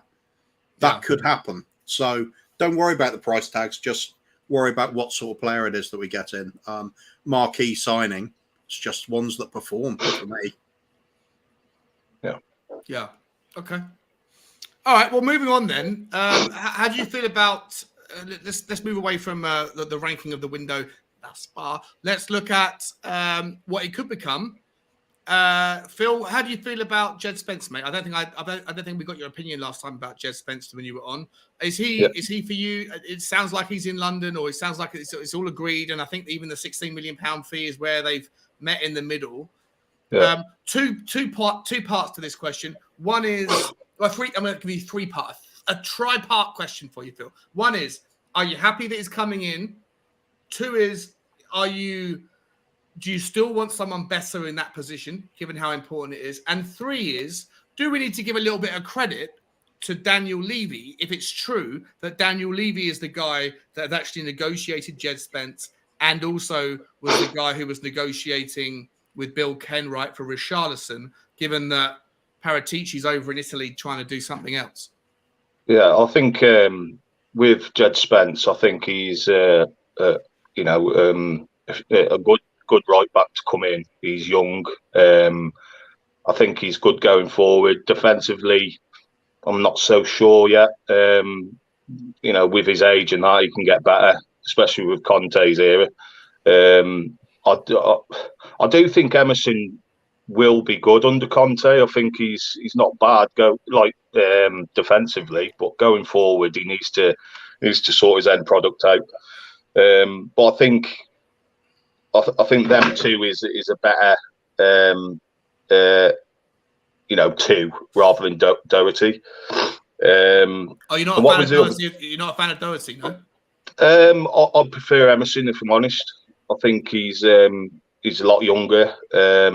I think he's quicker, and I think there's a lot more improvement with Emerson. I think Doherty is at his peak. I don't think he can get any better. So I would ship Doherty out, if I'm honest, and then just keep Emerson and Spence. Yeah. Wow. Okay. Wow. Interesting. I do want to come to Kuva on that one. Let me press pause. you know what? Yeah, say that, Phil, because I want to come back to the Levy thing. Coov, how do you feel about Phil's take on Doherty? Like for me, Doherty is. I don't know. I watched the highlights again of Doherty in the Man City game, in the Leicester game, in all the games that before he got injured.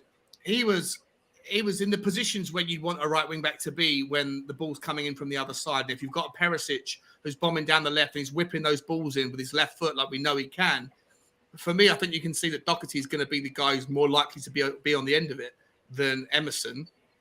And who knows with Jed Spence. Do you agree with Phil that of the two, Emerson or Doherty? Phil, you're saying that Emerson above Doherty, right? Yeah, I think so. I mean, Doherty's he's got a good end product, and he's not a bad defender. I just think, for the future, I think Emerson he can get a lot better, and I think he will get a lot better with Conte. Yeah. I think Doherty right now, I think he's at his peak. And I think Emerson's got a lot more improvement. I think he will be a good defender going forward. Kobe Groove, how do you feel about that? What Phil's saying? I'm biting my tongue. Well, don't bite your tongue. Wax lyrical, right, bro. Phil, wax lyrical.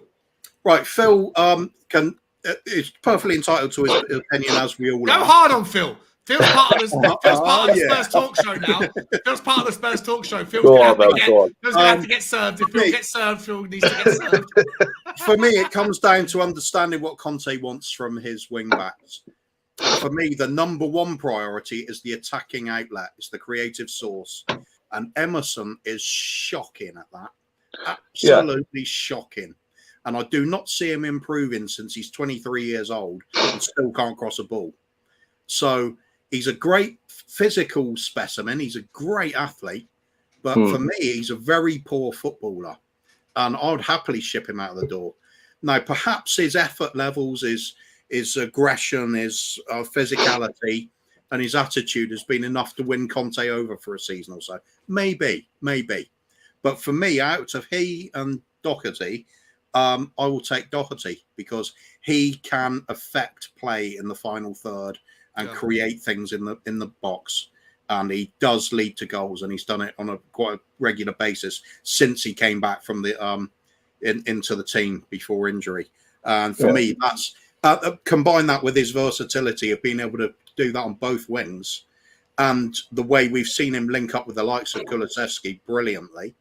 I think out of the two, he's the one to keep. Emerson, for me, I see him as a non-footballer. He's an athlete that shouldn't be playing for us. Yeah, I think. I mean, he's only had a year with Conte, hasn't he? So Emerson, yeah. I think. That. Oh yeah, no, he's had 8 months with him, right? 8 months. I mean, I think before Conte was in, yeah. So. Yeah, don't be surprised with Emerson this season. I'm just saying, just keep your faith with him. I think he might come good this season. I see your point with Doherty. I mean, he's got his end product already, and he's got a lot of assists and stuff. But I think Emerson is a good defender. I think he's a better defender than Doherty, as in defensively, not going forward.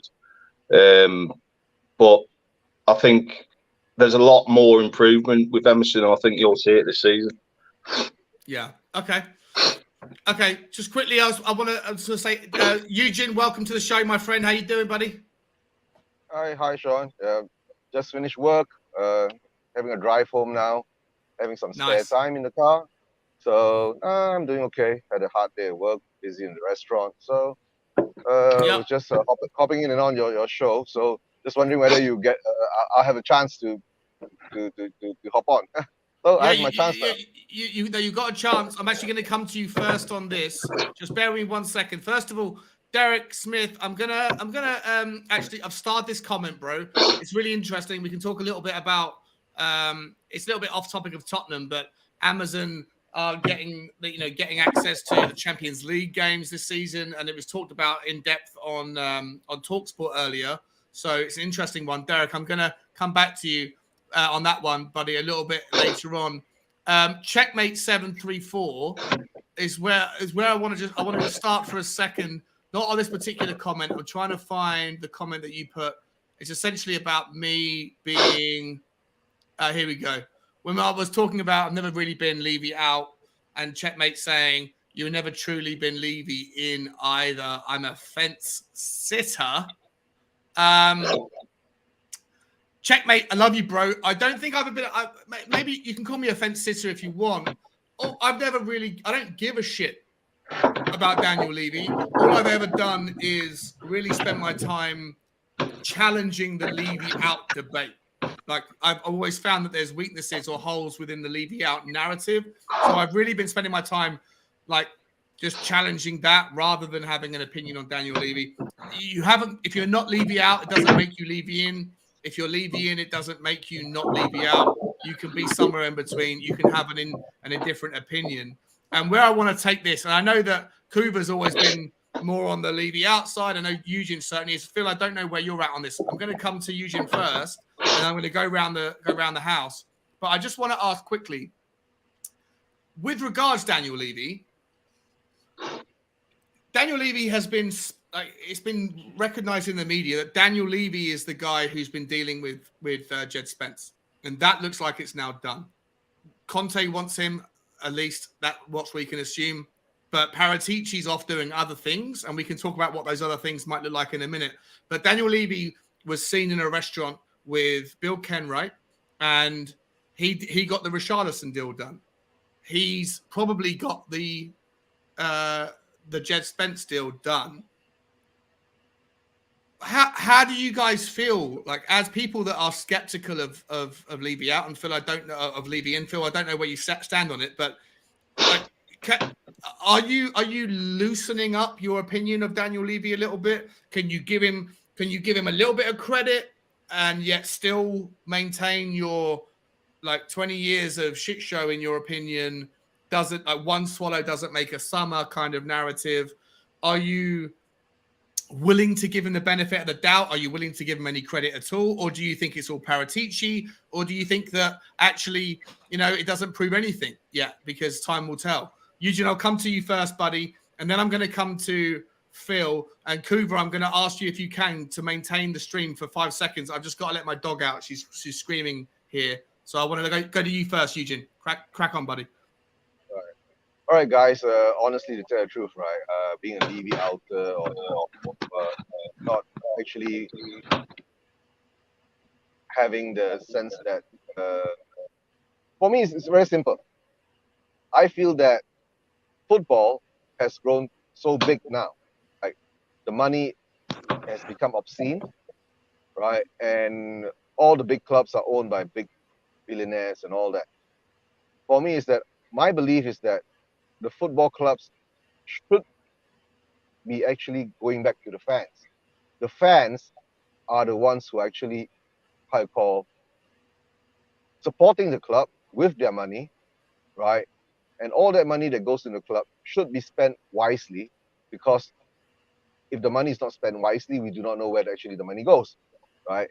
Like Sean says that our Spurs board has never taken any dividends out of the club for the past 22 years and blah, blah, blah. But do you really believe they have not taken anything out? Right? That's my question. But to me now, for me, what I see is very simple. Levy actually has put himself into a corner. He doesn't have a choice not to back Conte, right? Because it's already been, the writing's on the wall. It's so simple as that. If he doesn't back Conte and give Conte what he wants this season, coming season, right? Like Conte, after the Burnley game, remember what he did, right? He went into a meltdown, and I think that actually did hit the board quite hard, and they most probably had to gag him and maybe had to make conditions with him to say that don't do that again, right? It will really destabilize the whole club, right? And to tell the truth, a successful Tottenham Hotspur for Levy, it's a positive thing, because it will justify the price that he wants if he's willing to sell, right? The 4.5 billion or the 5 billion pounds that he thinks that Spurs are worth, right? But if Spurs all of a sudden turn around and all of a sudden the supporters don't support, the fans don't support, the sales drop, right? no shirts are sold, season tickets are not being sold, right? Then what's going to happen? The value of the club will fall. Yes, even though we're in London, property is worth how much it is supposed to worth, right? And of course, our stadium is worth £1 billion. But if you don't have your supporters supporting the club, what do you have, right? An empty stadium? It wouldn't work for him. So at the moment now, as I see it, he has to back Conte and follow what has been actually stated by Conte, that what he wants. He wants his group of players, the group of players that he wants to be in by pre-season, so he can go and achieve things for Spurs, right? I don't even want to think whether Conte is going to stay here for next 18 months, or for all we know, Conte could be our Alex Ferguson. He could be here for the next 15 years for all we know, correct? And if he keeps bringing in the glory, the trophies, and if Levy listens to him and follow what's laid down, right? Rotate, sell, get rid of what you don't need, bring in new blood, refresh, right? If you need where you need the people to have experience, bring them in. Where you need people to have the youth, bring them in, train them. The experience will bring up the youth. And it's a cycle, right? When Sir Alex Ferguson left MU, that cycle was broken.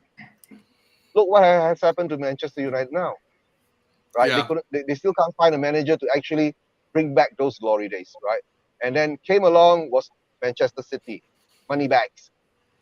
Even you see how MCT do their dealings, right? They don't go out and splash £100 million on a player, apart from last season, right? Jack Grealish, right? But they do decent deals. They fill it up. They build the squad.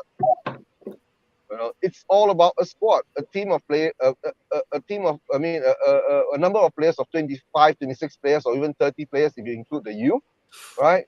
To bring the team forward and try to achieve the things they want to achieve. But as we know it, at the moment, we have zilch, right? We have not won anything in 14 years. To me, is that if I was Conte, the first thing I would most probably prioritize, right, is try to get the Carabao Cup in, because that will be the morale booster. Why all these years? Yep. For the past how many years? 4 years, right? Apart from Liverpool winning it last year, MCT has been doing that because it brings up the morale, and then it shows the winning mentality, and that's what is needed to be built at our club at the moment. And the way it's going with Levy, and you're talking about, will I still be a Levy outer and all that? To tell the truth, I'm not just being a Levy outer. I'm just believing that football clubs should hands of the fans in a proper way, like the German model, right? The 50+1 thing, all right? But of course, money has, ever since the Premier League, to tell the truth, ever since the Premier League was set up, the divide was already there, right? We already moved so far ahead, and the league championship and all that can't catch up with us, right? But at the moment, of course, I'm happy, right? In the past 14 years or maybe 20 years, I've not seen us do transfer deals like this. All our transfer deals has always been to the last minute, right? And I don't know why all the drama has to build up, but maybe now it's happening. Will you just quickly, Eugene? Quickly, because I want to bring the other guys in on this one. Just quickly though, do you, yes or no? Will you, like? I feel like some people within the Levy out narrative, and there's a lot of people that are on the Levy in narrative that I would accuse of having the exact same thing with it. And you could put me in the same bracket. Is there's a positivity bias towards your opinion, right? And people, not your opinion, people's opinions are deep entrenched in themselves, and people don't want to admit that they, that their opinion may no longer be as relevant as it was before. I look at people like Lee Gunner, the Arsenal fella, who is celebrating. He is celebrating the fact that they've lost out on Rafinha. He's celebrating the fact that Arsenal aren't doing anything because that he's built his thing. His shtick is Arsenal fans are cunts, and excuse my French, and that Arsenal is a shit club. And if things go right for Arsenal, his thing becomes less relevant, right? And so I'm not suggesting that there's league gunners surrounding the Tottenham thing, but for people that hate Daniel Levy, and I know that you're someone who has been, I know your avatar is Levy out, right? Short, hold on. No, hold on. Are you willing to change that your mind? Hey, hold on. Yeah, hate is a very strong word. I don't hate Daniel Levy, to tell the truth, right? Oh, sorry, did I say? Did I say you hate? I don't approve of his. Yeah. Sorry, if I said that you hate him, I didn't mean that. Yeah. Yeah. I don't hate Daniel Levy because I don't like to hate anybody, because hate is not a good thing. You get what I'm saying? Sorry, forget I said the word hate. I said the word hate. My bad. Yeah. Wrong word. Even true. To me, it's right. Even when we talk about Arsenal or whatever clubs, right? I don't like to use that word because we are all together. We're all fans. Because if we put all of us in the same boat, right? A lot of Arsenal fans will be saying, there's the Kroenke out group. They're the Glazers out group. You get what I'm saying? We're all in the same boat. You know what I'm saying? We're all fans. And okay, I don't like to hate anybody. You're in the Levy out WhatsApp groups, right? Let me ask you this. Wait, let me ask you a question. What percentage? I'm not in those groups on WhatsApp, right? But I don't know whether there's 100 people in there, or there's 1,000, or there's 10. I have no idea. But do you see anybody within those groups, the people that are part of the Levy out narrative? Do you see any of those people shifting? And I'm asking, I'm not suggesting, but I'm asking, do you see any of them shifting their opinions a little bit and saying, wow, we're doing bits, maybe I'm going to soften my approach, I'll be cautiously optimistic? Or do you see them doubling down and finding a reason to stay suspicious and cynical and skeptical, is what I'm asking? All right, to tell the truth, I'm not in any of these WhatsApp groups, Levy out WhatsApp groups. I thought you were. Sorry. Okay. I'm not. To tell the truth, I'm not. And I usually don't try to get in, because in the end it becomes an echo chamber. It's been an echo chamber for the past 22 years. You can shout and scream and all that, but nobody does anything, right? To me, it's that I have my own group of people who actually are Levy outers, but we are sensible. You know what I'm saying? We are sensible to the sense that we see that, okay, it has to be in a different way. But for me, it's that I see in a different angle, is that I don't hate Daniel Levy, but I disapprove of his actions because he has lied a lot. The words that come out of his statements and all that he's put out there, right? He's never fulfilled them. You get what I'm saying? But now what's happening is that I see this is that his back is against the wall and he has to do something, because if he doesn't do the things that actually, because the love for Conte, right, it's unbelievable. Guys, don't you see it? I see it. Yeah. When that day when we lost United, and I saw Daniel Levy actually panicking. You know what I'm saying? So, and at least this panic that he pulled the trigger, and this trigger, right? And now the thing is that the love for Conte is so strong, he has to sit up and take notice. That's how I see it. Okay. He has to sit up and take notice.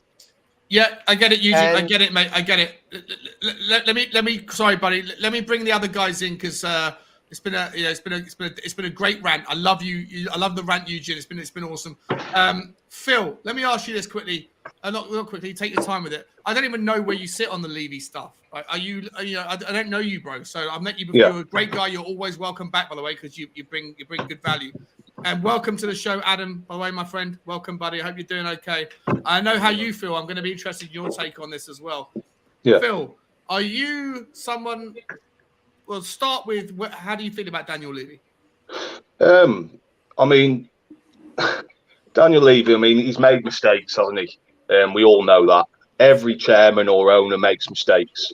I'm all about the now, basically. And what he's done now has put us into a position where we're challenging for trophies, and that's all the Spurs fans wanted, really, And I just think he has lied about a lot of stuff, but he has kept this club afloat. He's brought us the best stadium in the world, and he has done some good things. So I'm not a hater of Daniel Levy at all. I think he's brought us forward. If I'm honest, I'm quite supportive of him. Okay. So I think you're. Listen, here's my take for anyone that doesn't know. Most people probably do, but you probably don't know, Phil. So my take is always like, no one's perfect. Nobody is perfect. No chairman is perfect. And I feel like Daniel Levy has taken over the club in an era when you have to compete with sugar daddy clubs who are legitimizing bad regimes, who have got money that comes out of the ground, and that they can then go. FFP is an absolute joke. They'll just go and massage and big up and build like fracture accounts and companies that don't really exist, and they'll pump money through it to kind of get around the FFP rules. And so Daniel Levy, considering where he was where Tottenham were when we took over, and the average position of the previous 20 years, I know that those people that are old enough to look and go the Tottenham glory years of the 60s, 70s, and 80s, I know that they think that we should be, and that's what they're comparing to. I wasn't alive in those days, so I don't really remember that. I just remember the Sugar years and the Levy years, and I've seen gradual progression. And I know that the biggest gap, the biggest gap and the biggest hole in most people's value is that we haven't won any trophies, or we've won one trophy in 21 years, despite the fact that we got to several finals and we lost on penalties to Manchester United in 2014. And if that coin flip had gone the other way, then the lack of trophies argument would be null and void, because we would be competing or comparing ourselves to what we did in previous generations at Tottenham Hotspur. But I just look at Daniel Levy and think that the guy makes mistakes. He should have invested differently, better. He should have not negotiated, not been so stringent. People that say we missed out on Grealish, I have a problem with that. The argument, or the Bruno Fernandes argument, I still will challenge people on that. But I think generally the guy's done a very, very good job in getting us to where we were, to where we are. But I also understand, I'm reasonable and understand that some people who focus and prioritize trophies will reflect on Levy and say, you failed compared to Sugar. You failed compared to the guy before him and the guys before that, because you just haven't added up, and trophies to them means everything. So I understand both sides of the coin. What I'm wondering is, do you think, Phil, if you're someone that's more like me, that's like the here and now, would you hope that the people that are on the Levy outside of the wagon would soften up and kind of go, he's done under the Conte system? Maybe before then, no, but since Conte's come in, he has he's done everything that anyone could have asked. Yeah, I mean, there's nothing that he hasn't done yet. Let's put it this way: I hope that everything that Levy's doing now, with the squad, and with him bringing Conte in, Paratici, the whole setup now, I hope that all overweighs everything that was in the past. Yeah. That's what I'm hoping. Draw a line under it with an asterisk, right? The asterisk is if you go back to old times, we won't forget. But for now, we'll focus on the now. And I can honestly say that we'll be challenging for a lot of trophies next season. I think the squad that we're creating at the minute, I really do think it's our time this year to pick up some trophies, and in the future. So the future's bright.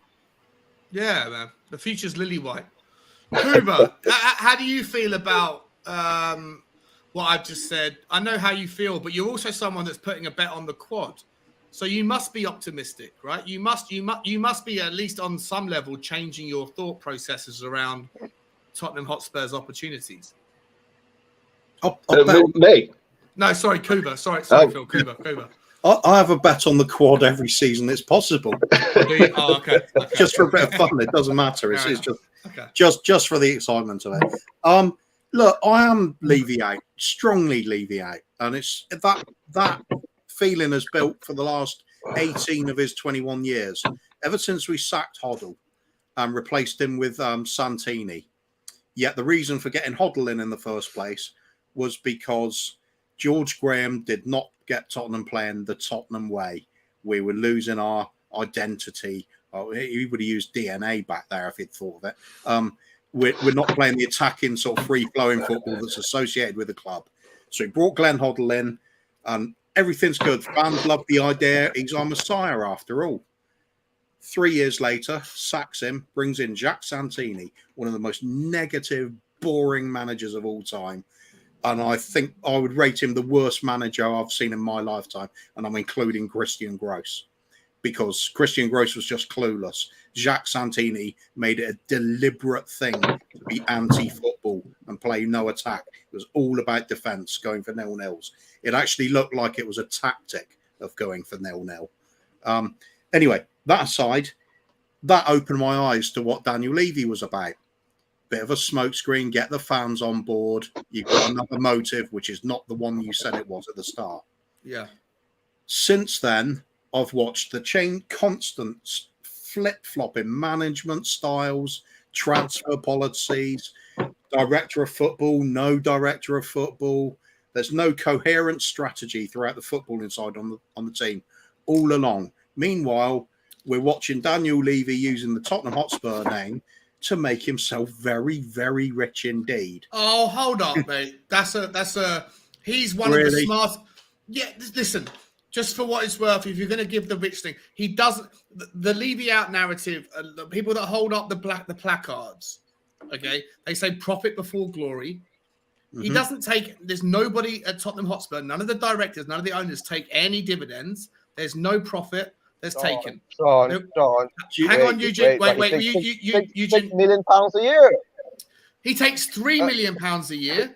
He takes £3 million a year, right? Which is maybe he's the number one or number two best paid CEO of a football club in the Premiership. But the other guy who's number two is at Manchester United, and they also take out dividend. Like, you have to, if you're going to have a reasonable reflection on and a SWOT analysis of financial. Hang on, wait, Eugene, let me get this out, man. You have if you're going to do that, you have to be consistent.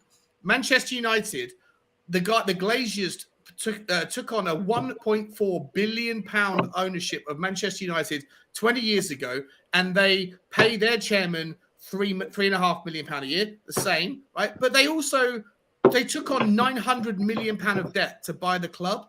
They haven't paid down a penny of the debt. They pay the nominal interest out of Manchester United's revenue streams, and they take dividends out to the tune of hundreds of millions of pounds a year.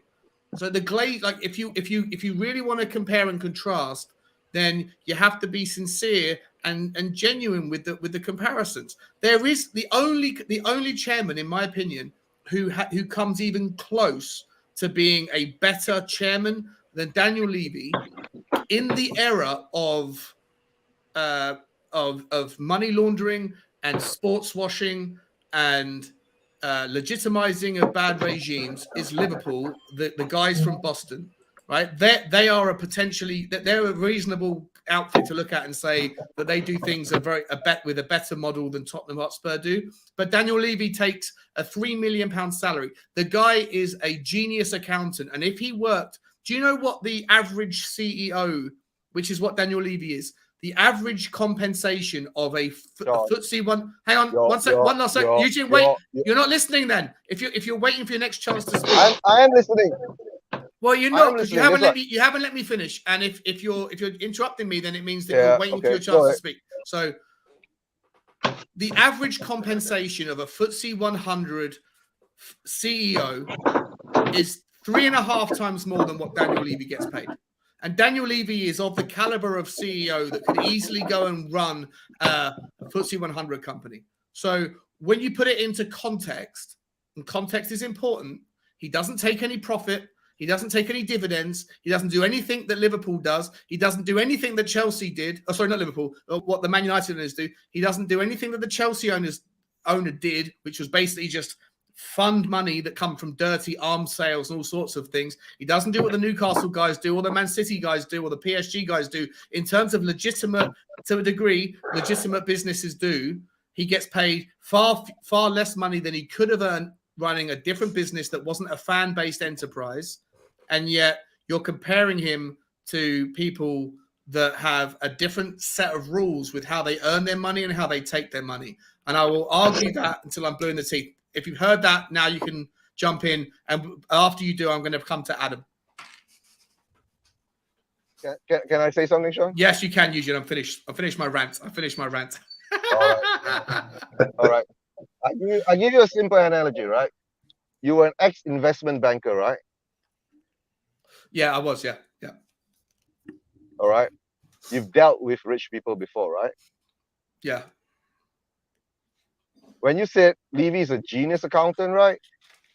No dividend is officially being recorded. But what about the unofficial ones? Think about that. What do you mean? Unofficial. Come on, you're an investment banker. What do I mean? What do you mean? What do you mean? Think about it. Come on. Everything we see, right, is above the board. But we don't see the things underneath the board. Well, you think he's taking money out of the club that's not been written down in some auditing account somewhere? How come our stadium costs, right, from what, 750 million pounds to 1 billion pounds to 1.5 billion pounds? Yeah. Yeah. Because it was what? The cost of commodity going up? Yeah. Yeah. Deeper, what are you suggesting? Are you suggesting that Daniel Levy's taking money on the side? Eugene, come on, bro. You can't say that kind of shit. Hey, it's ridiculous. I come from a part of the world, right, where shit like this happen all the time. You guys don't see it. I see it all the time. While you guys think everything is above the board, come on. Yeah, but you think about it. Listen, what you're saying is you're basically saying that he's getting brown envelopes full of money, right? That makes up the difference. No, why the stadium brown envelopes or whatever, something like that, something untoward. Is what you're suggesting. Yeah? No one knows, do I'll they? give you an example now. You can't suggest that that's just speculation, bro.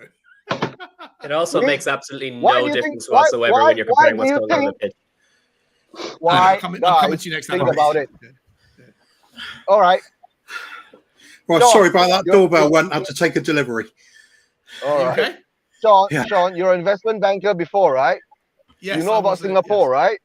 Yes, I know. My brother's in Singapore. Yeah. Yeah. You know what Singapore does, right? Yeah. It's one of the richest Southeast Asian countries. Yeah. I know what you're suggesting, Eugene. I know what you're suggesting, but you have Why? Okay, my question is, right, why does Spurs, right, for the past few years, right, number one, have their friendly matches in Singapore? What does Singapore have? 3 million people in the population? Yeah. Why? No, dude, I know what you're saying. Listen, you're like, I don't know. If I had Will Stewart on right now, he would give a name to the fallacy in which you are taking this argument down. You have no evidence to suggest at all. You're just saying that because... Of course, I don't have evidence. So stop it. You can't say that shit. I live in this part of the world, right? Where this shit happens all the time. Our governments are like that. Our Eugene, politicians I'm sorry, are like that. sorry, Yeah. Eugene. I know. But I understand what you're saying. I know. I'm just ranting because the truth is that. But guys, think about it, right? Just have a think about it. But Sean, thanks for having me on. I'm not gonna think about it. We'll never know. I just finished. I got to go because I just reached home. I might join you again later. But come back on, man. We'll be going. I'm sure there's every chance we could be going for another 19 hours. This is what we do on Spurs Talk Show. I love you, Eugene. But when you come back, please don't bring up if buts and maybes. I know. Yeah. Love you, man. Take care. Right. Take care. Adam, nice meeting you. And Phil, nice meeting you too. Kuba. Nice one, mate. Big up. Nice to meet you. Bye-bye. Nice to meet you, mate. Right. All right, Adam, my friend, welcome to the show. Sorry, I know you've been sitting there waiting patiently for 15 minutes. That's not a problem. The initial question. Sounds like I've missed out on a real beauty from Eugene. Yeah, you might have done that. Yeah, he was trying to connect dots that don't exist and suggesting that. I think he was on a full troll rant, to be honest, more than anything else. Perfect. That's just what the show needs. Watch it back. Okay. Just quickly, Adam, the initial question was basically, it started with Jed Spence, right? So we're signing Jed Spence, okay? Or we look like we're signing Jed Spence. First of all, and you can take this wherever you want to go, but the initial concept was we're getting Jed Spence done now. A few days ago, Jed Spence was looking like it wasn't going to happen because there was a difference in valuation of 10 to 15 or whatever it was million quid. And people were starting to say, well, Daniel Levy's in charge of that deal. No surprise that it's struggling. And then also, Daniel Levy was seen in a restaurant with Bill Kenwright, the Everton chairman.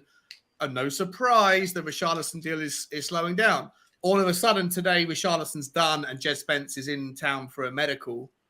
So you can either talk about Jed Spence as a signing, if you want to keep it on football transfers and you want to just keep it like positive, or if you want to go into the Daniel Levy narrative, which I think is worth talking about because I'm someone that, I get a lot of heat. I get a lot of heat for defending the guy. And I feel like it's worth pointing out that, if he's got Richarlison done, whether you like the player or not, I personally don't particularly like Richarlison. But, I'll get behind him. I'll support him and I hope he does well for us. But Daniel Levy's got that one done. I think he overpaid, but whatever. I want to hear your thoughts. And Jed Spence is done. I don't think he excites me, but whatever. I hear your thoughts. Do you want to talk about the signings or do you want to talk about the valuations and that Daniel Levy is doing something? Well, and also, what does that mean with last thing, Paratici? Where the fuck is Paratici? What's he working on? He must be working on something. He must be doing something. If Daniel Levy's doing this stuff, he must be doing something. Yeah. No, there's definitely some spicy shit going on with Paratici behind closed doors, and also the fact is that we got the Lenglet thing coming up, so that's probably the first one he's kind of taking control of. No, look, it's all kind of under the umbrella of Levy. So I'm just going to be honest, where it's going to be kind of, it seems like it's going to go back to back ranting at this stage, lads. Because if I start talking about Levy in the current climate, it's going to be a fucking rant from me as well. You're entitled to your rant, mate. You're entitled. There's only one person in the comments who's saying it's bringing everyone down. I don't think it is. It's worth talking about. It is worth talking about, I think. Have your rant, bro. Have your rant. Right. Well, look, I just start off by saying I think the last few times I've been on the show with Kuva, I've probably been at odds with him over whatever's being said. So I'm going to start this just by saying, Kuva, I've got nothing but love for you, bro. Absolutely. Oh yeah, same mate. When I have my counter. So I won't even rant when I have a counter to it, but you'll see where I'm coming from. Then it's not the same as Eugene. Sure, cool. No, it needs to be said. Like even when it gets kind of a bit, hot in here, it needs to be said. There's nothing but love in this community, so that's great, and especially Kuva's the man. So, but no, look, I'm totally, as much as I disagree with the last couple of things you said there, Sean, with respect to just Richarlison. I'm very excited about Richarlison, to be honest, but I know that we are both, But I know we're both completely on the same level when it comes to Daniel Levy, to be honest, because it really is the case that he's definitely silencing a lot of people at the moment, and I don't understand anybody kind of having a go at this particular stage when things are going so bloody well. Everything is incredible right now. It's like we're farting rainbows at this particular moment in time as Tottenham fans. Everything is heading in a great direction. We know not only have we got incredible signings in, but there's more to come. There's more money to be spent. We're really revitalizing the whole team to the degree that we're actually considering going up against Man City and Liverpool. You know what I mean? Even if it's not next year, which to be honest, I think we really, really could challenge them this season because this season. Yeah, because they haven't made the best moves. I don't think they've made the best moves, and they're in a position of transition right now where they could have to dip a little bit to come back into form again. Whereas we just strapped ourselves to a rocket. So I think it's entirely possible. But I don't understand anybody getting on Levy's back right now when he is making all the right decisions at this moment in time. You know what I mean? So at worst, you need to be sitting there thinking, if you're a Levy out person, you need to be thinking, well, he's finally learned his lesson, or we finally got heard, because maybe, you know, there's a lot of people protesting, you know, thanks to Brian Daigle and the likes, outside of the Hotspur Way. Maybe something clicked because the fans got involved. Who knows? But the fact of the matter is at this point in time, everything is going really, really well, and Daniel Levy is doing all the right things. Now, even if he's getting involved, even if he was involved in the Richarlison deal, he got it done, and he spent 50 million plus 10 million add-ons. Fair play to him. I think. Are you happy with the valuation? Yeah, totally. I mean, Everton spent nearly that much money for him when they got him. Just because somebody else spent too much doesn't mean... Look, there's not nearly enough forward players out there right now that are, you know, like, so like they're worth their weight in gold at this moment in time. And now our front line looks like Kulusevski, Kane, Son, and Richarlison. That's just, it's unbelievable. There's not, we are Tottenham TV, keep saying it again and again. There is probably no other side, especially in the Premier League, but possibly in world football, that have a 4 first team strikers as good as our top our 4 guys. So like, that's just first of all. As far as the Spence thing is concerned, I totally understand where that's coming from, because at the end of the day, we do also have to consider the homegrown quota, and Spence to a certain extent has justified the enthusiasm about the guy, considering the way that he played against Premier League teams and was able to really show what he can do. Now, it remains to be seen whether he can do it week in, week out. It's a little bit of a punt, I get it, but sometimes you have to do that when you're considering all the other variables, particularly with regards to the homegrown quota. We've got to get English players in somewhere. Do you know what I mean? So like, that's an area where if Paratici and Levy are willing to risk it for a biscuit, let them. I think it's definitely worth it when you've got Doherty and Emerson as backups. And I'm sorry, people seem to so quickly forget how we finished up the end of last season. Go back and watch the Aston Villa game. Go back and watch the Newcastle game. Doherty and Emerson were playing, Everton,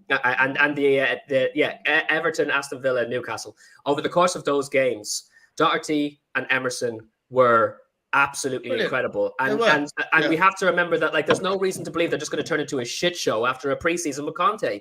We should believe that they'll come back even better at the start of next season. 100%. Yeah. Absolutely. So I mean, people need to stop worrying about this right wing back situation. Am I saying that it wouldn't be great if we go and get another one on top of Spence? Of course, it would be amazing if we did. So you'd be happy with Spence, Doherty, and bearing in mind it's an unknown Doherty because of his injury, right? Because of his injury, sure. Yes, I would be happy. I would be happy. It's not. Yes, I would. It's not ideal. I think of course it would be better if we went out and gotten someone like a Hakimi or Dumfries. If we really want to be absolute world beaters, of course it makes all the sense in the world to want to go out and get even better. But I don't think it's a bad idea taking a punt on Spence, considering what we've seen him do, what the potential is, especially when he's got a preseason under Conte. He could be absolutely incredible. The risk is not as high as people are making it out to be. And we have Emerson and Doherty as backups. We can always get to January and bring in somebody else then if we absolutely need to. Do you know what I mean? If Spence doesn't show himself to be as good as we hoped he would be. And then look, I just in the grand scheme of things, I am 100% on board with everything you've said with respect to the way from Sugar to Levy. Levy has consistently made the team improve in every way except for trophies. And I know people are going to immediately go, yeah, but except for trophies. It's like, guys, please use your head, right? We are now living in a world where people with oil money are buying teams, spending crazy amounts of money, and we cannot compete anymore. Or we hadn't been able to compete because the people who are running the show the way they technically should do, doing things the right way, only spending the money that's coming in through the club and coming in through victories, they weren't able to compete. Right now, we've done so much. Levy has been so savvy that we could spend 400 million and still be within financial fair play. That's how savvy he's been with money up until this point. So yes, we've taken a drought for a while we've seen, not only have we seen the stadium turn into the greatest coliseum on the planet, we've seen we've seen the club turn into seriously, the club doesn't look like a middle of the table club anymore. We look like a big bloody team. The only thing we're missing is trophies. And now we're on the road to that. Do you know what I mean? It doesn't make any sense when he's improved in every single other area. And you have to remember, when we had Pochettino in charge, we were this bloody close to a Champions League. We were this feckin' close to having a Champions League trophy in the cabinet. Like it literally, and it was a really, really stupid mistake not playing Lucas Moura in that last match that cost us, right? And I'm not saying we would have beat Liverpool anyway, but we were in a Champions League final. We still had an incredible team doing things the old way. And yes, it took a few years after that. That was what, 2019? It took a few more years left for Levy to go, right, yes, we have to leave that behind if we're going to challenge against these teams. So you've got your oil money teams like your Man City, your Newcastle, and your Chelsea. And you've got teams now, I'm going to say allegedly, just so I don't get anybody in trouble, but allegedly, teams like Liverpool allegedly hopping their players up on inhalers so that they can run for 90 minutes and not run out of gas, right? Oh, yeah. Do you realize that the 12% of the English public have asthma, but 60% of Liverpool players have asthma? Let's go, lads. It's ridiculous. That's insane. That is actually insane. When we're trying to compete against this madness, do you know what I mean? Levy has only now turned around and gone, okay, I've saved up all of this money in financial fair play money. I've got Conte in now. Fuck it. Let's do it. Let's go all out. And so I'd like the club has improved in so many levels. And the only thing we were missing was trophies for that very reason, because of who we were competing against. So at the end of the day, I could not be happier to be in the position we're in, and Levy has everything to do with it. So I'm sorry. I know all the Levy out people are gonna have an absolute field day in the comments. Okay. Don't worry about it. But Don't worry about it. Honestly, that's where I stand on it, and I think it's absolutely mental to be blaming him constantly just because he's been a very, very savvy businessman. All right, listen. Very well said. Very well said. Yeah, I'm going to 100%. I'm going to come to Kuba first. Open the window. What a rant, ladies and gentlemen! What a rant! Allow me to retort then. Kuba, crack on. The retort is yours, and then Phil's yours. First of all, without the Levy getting very rich off the club bet, and I know you jumped straight in with all the talks about shares and all that stuff I don't care about. My point on that is far more simple to understand for everybody. Who had heard of Daniel Levy before he joined Spurs? No one. Yeah, no one. Has he not raised his profile considerably over the 21 years by being Spurs chairman? Yeah. Well done to him. How has he not capitalised on that financially? But he should. But it's on the back of Spurs' name, isn't it? He's going to get his payout. Well, he's invested in that. I was down for saying that he has benefited from being Spurs chairman. No, that's a total fair comment. You shouted me down, Sean. Huh? You shouted me down, Sean. What do you mean? When did I say that? I said he's become very rich by being Spurs chairman. No, I didn't shout you down. I'm just saying. Did. How did I shut you down? What he did. How did I shut you down? You went straight into something along the lines of, that's crap. He's done this. He's done that. And then he did. I didn't mean like that. I just meant that. Sorry, I wasn't shouting you down. I was sorry if that's how it came across. I didn't mean to. What I meant to say was that, like the argument, the Levy out argument.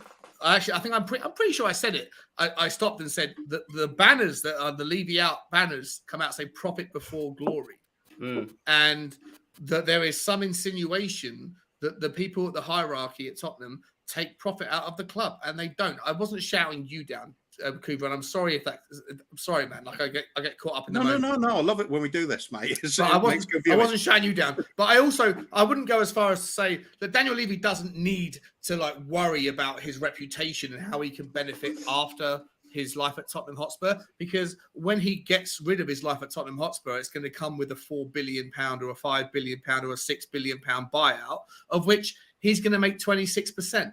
And he only put in, they bought the entire club for 19 million from Alan Sugar. So I don't think he needs to worry about someone paying him a lot of money as a CEO in a future company. All I was saying was that the amount of salary, the compensation that he takes out of Tottenham Hotspur, which is 3 million quid, when you don't take anything else, you don't take dividends, you don't take profit or anything else. If you make 3 million quid, the best CEOs on the FTSE 100 take 50, 100 million. They take obscenely higher money. So, and if you're valuing Tottenham Hotspur at 7.5 billion, a 7.5 billion pound company would make it onto the top, would make it on the bottom half of the top one, the top FTSE 100 companies, or maybe into the top FTSE 250 companies. But those guys who are the CEOs of those companies make far more than 3 million quid a year. That's all I was saying. I wasn't trying to shut you to shout you down, man. Sorry. So carry on with your rant, but I apologise if that's how it came across. Okay. Well, I'm not ranting. I'm just. Yeah, everyone's ranting. Rant, bro. There we go. There we go. Call me Alex Davis now. No, right. So I'm sticking with that. I see that he has raised his profiles incredibly significantly. Is that bad? Since, but is that bad? No, but he has done it, hasn't he? That's fine. Yeah, but that's just basically using the club's name for his own benefit, there, isn't it?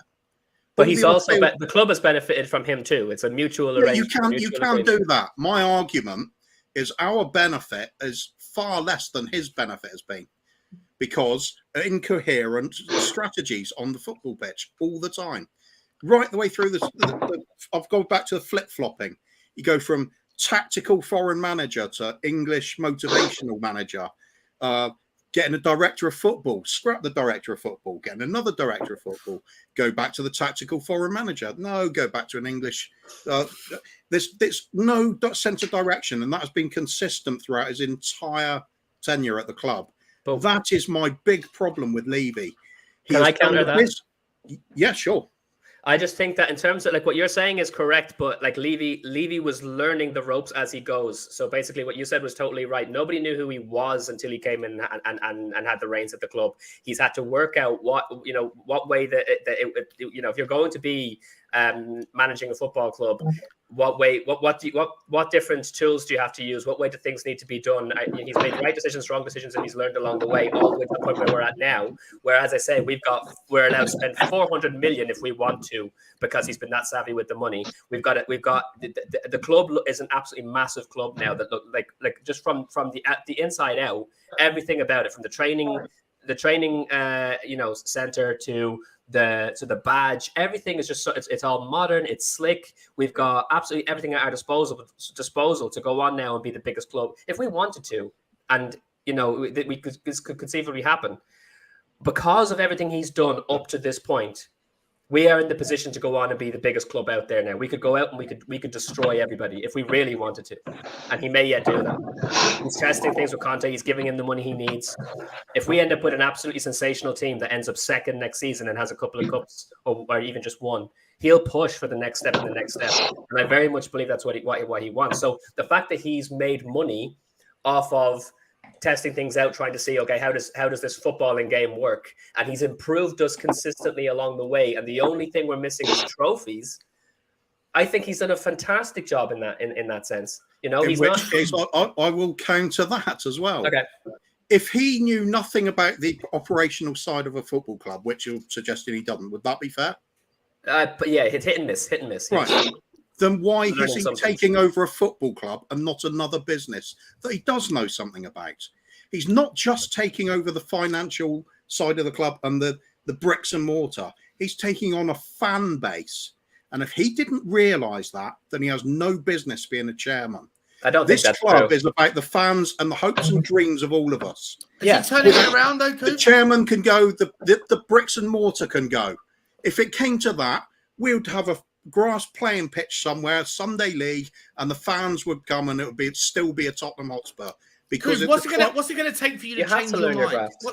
I'm coming to that, Sean. I'm coming to that, okay, mate. Okay. I'm just saying this is why I'm Levy out. It's all of these things put together. He's been incompetent with everything to do with the running of the football side of things. And I'm not going to back down. It's a madness. He's not a football man. He's a businessman. The Pochettino era was absolutely phenomenal. The only thing we didn't get. And I will argue that's in spite of Levy. All right, well, one second. Adam, all the way along then. Hold up. Let's bring in Phil. Phil, it seems like you're someone that sits in the middle. You're someone that you definitely share Cooper's view on the history, but you're also someone that wants to worry about the now, right? Yeah. How do you take? What's your take on on? I'll take Cooper's point. I mean, it's like a modern day fan against a fan that was like right at the start of Tottenham's era, where it was Sugar and I'm just all about the now, and he's doing wonders for this club right now.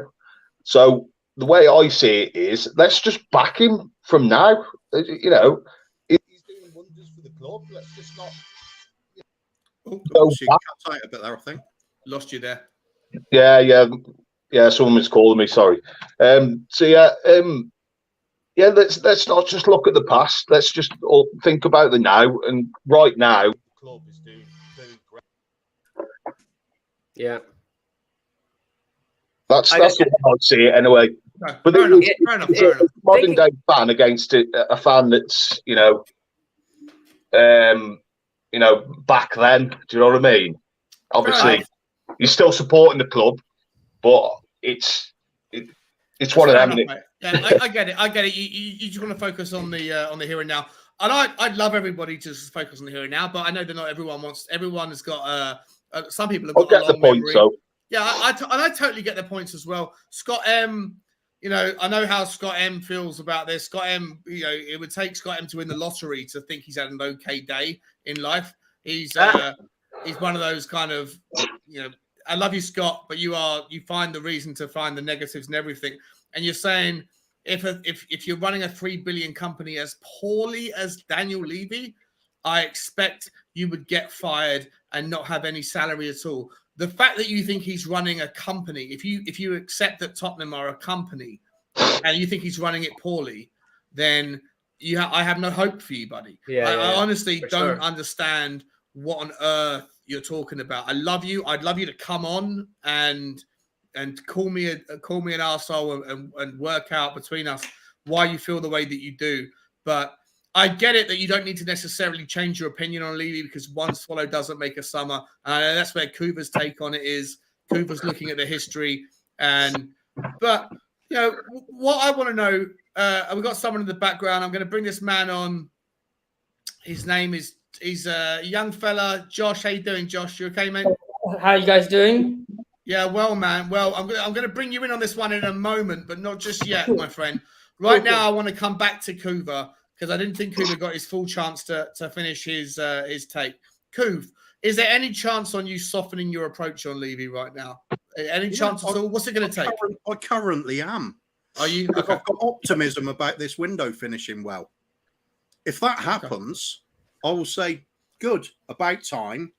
Let's have more, please. I do believe people can redeem themselves. So if Levy gets this window right, and he's appointed Paratici and Conte to do this, if he gets this right, there's nothing to complain about the pre-season. That'll be the first time in living memory for me. Well, sorry. What about the Poch era then? Didn't you think that was right then? Well, I think Poch was a genius manager for what we had at the time, but he didn't get back properly. It's nothing like this window, is there? No. Levy was still learning his trade then. Again, and this is the thing. I'd love to ask you as well, Kuva, on that. If you won somehow, 10 billion pounds landed in your lap tomorrow, would you not be tempted to buy Tottenham from Levy, in spite of the fact that you don't know you haven't seen the ins and outs of being a football director? Would you not be tempted? Yes, I would. Right. So you would have to go in and learn your trade just the same way that Levy did when he bought the club. No. I would go and get the people that I know the club inside out, the likes of Steve Perryman, Glenn Hoddle, Mickey Hazard, even anybody like that, anybody that's played at the club for an inconsistent amount of time. And I'd appoint them as my executive committee to make the footballing decisions for me, because they know what the fuck they're talking about. Levy doesn't. Yeah, but the footballing decisions are intertwined inherently with financial decisions. Like that's something that I don't think people understand. Like footballing decisions in terms of who do we play a 3-4-3 or a 3-5-2? Daniel Levy doesn't shape that argument. But when it comes to we need a player or we don't need a player, get rid of this guy, bring this guy in. That is not a footballing decision. It is a footballing decision, but it's also a financial decision, mate. And even if Levy didn't, if it was more sensible for Levy to go and get people involved who knew more than he did, and which is clearly what he's done now. He's got Paratici doing a lot of what he was doing before and whatnot. So he's going in and he's getting all these other people involved, and he should have done it earlier. but he was making what he thought were better financial and business decisions in the beginning, which again, the reason why we're in such a strong, probably the strongest position in world football of any club at the moment is all down to what he's done since he started. So yeah, again, no one is saying that Levy is not human and hasn't made mistakes. If he was maybe a little less proud, he might have brought people in a little bit earlier than he did. But he's doing it now, and the club is in such an incredible position because of what he's done since he got there. Yeah. This is the thing that I think, he needed a few years to learn his stuff, but we're about to hit. Do you think 21 years is a bit too long to learn the ropes and work out? You need to get somebody who's an expert in to make those decisions for you. But again, I think we would have won trophies in that time if it were not for oil money. I don't think it's Levy's fault. And if we'd won trophies, nobody would be saying a bloody thing about Levy. But if we won one trophy, irrelevant of the oil money, are we not consistently one of the richest clubs in Europe? What do you mean by richest? Most profitable, or the most highly revenue streaming? Highest revenues, highest ability to make money. So we're not, right? We're not. Okay? Man United and Liverpool, Barcelona, Real Madrid. The revenue stream, not the. Yeah, but okay, but who do you want to compare us to? The teams that are above us or the teams that are below us?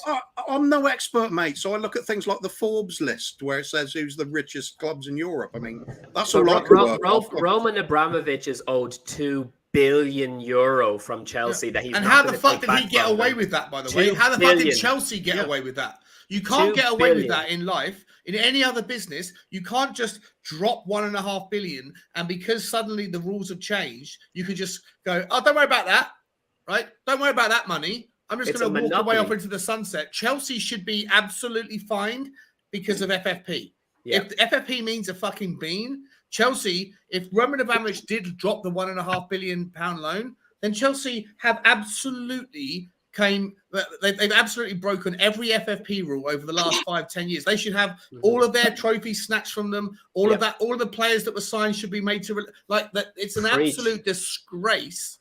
An absolute disgrace that Roman Abramovich, because of political reasons, can say, "Oh, don't worry about the $1.5 billion. We'll just forget about it." You can't do that in business. You can't do that. If I did that with my business, I'd be put in prison. Yeah, that's the only reason City and Chelsea are above us ever in the league is because of them doing that. We should only have ever been competing against. My argument, though, I'm not saying. I know it's not your argument. It was an extension. It was just the way that the conversation went. Sorry, Koo. Just quickly. The only reason that happened is because we were talking about trophies. The only reason we haven't won trophies is because we're competing against those. In that case, I'll very, very quickly put in the caveat to that, if you like. It's the one everybody hates bringing up on this subject, unless you're on one side of the fence. Leicester City win the league where they did not do any of that. They ran their club well when they won the league. Every single other team. Oh, it's a one-off. It's a fluke. It is. Every single other team. They backed it up with an FA Cup win. Yeah. Does that not prove the point? Yeah, they did. That's the exception to the rule. That's not the rule. That's the exception. 2 exceptions to a rule is starting a trend, mate. The only reason they won the league that season is because every single other one exception to the rule is the exception. 2 exceptions to the rule.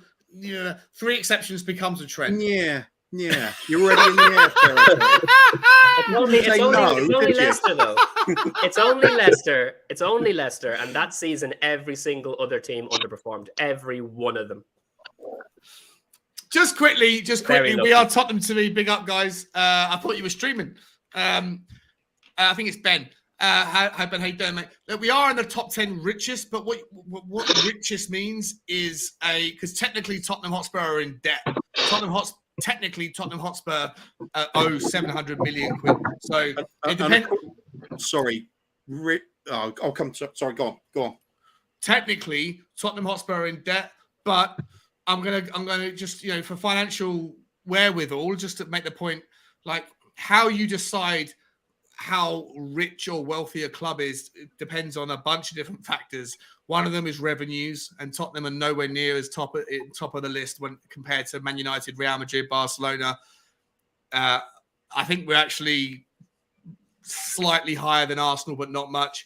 And if you compare it to profitability, or it depends on what year you look at. Last year, because of COVID and because of our interest debt payments, we were way down. We lost like 90 million. In 2020, 2021, we lost like I don't know whether it was 87 million. So if how the Forbes list determines richness is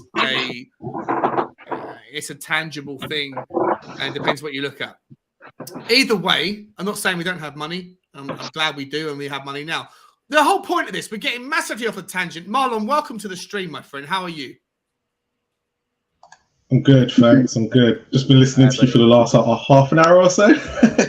well, you can come in on this one, right? We haven't even got to any of the points that were on, because the thumbnail was all about: do you want to sign Tillemans? Do you want to sign?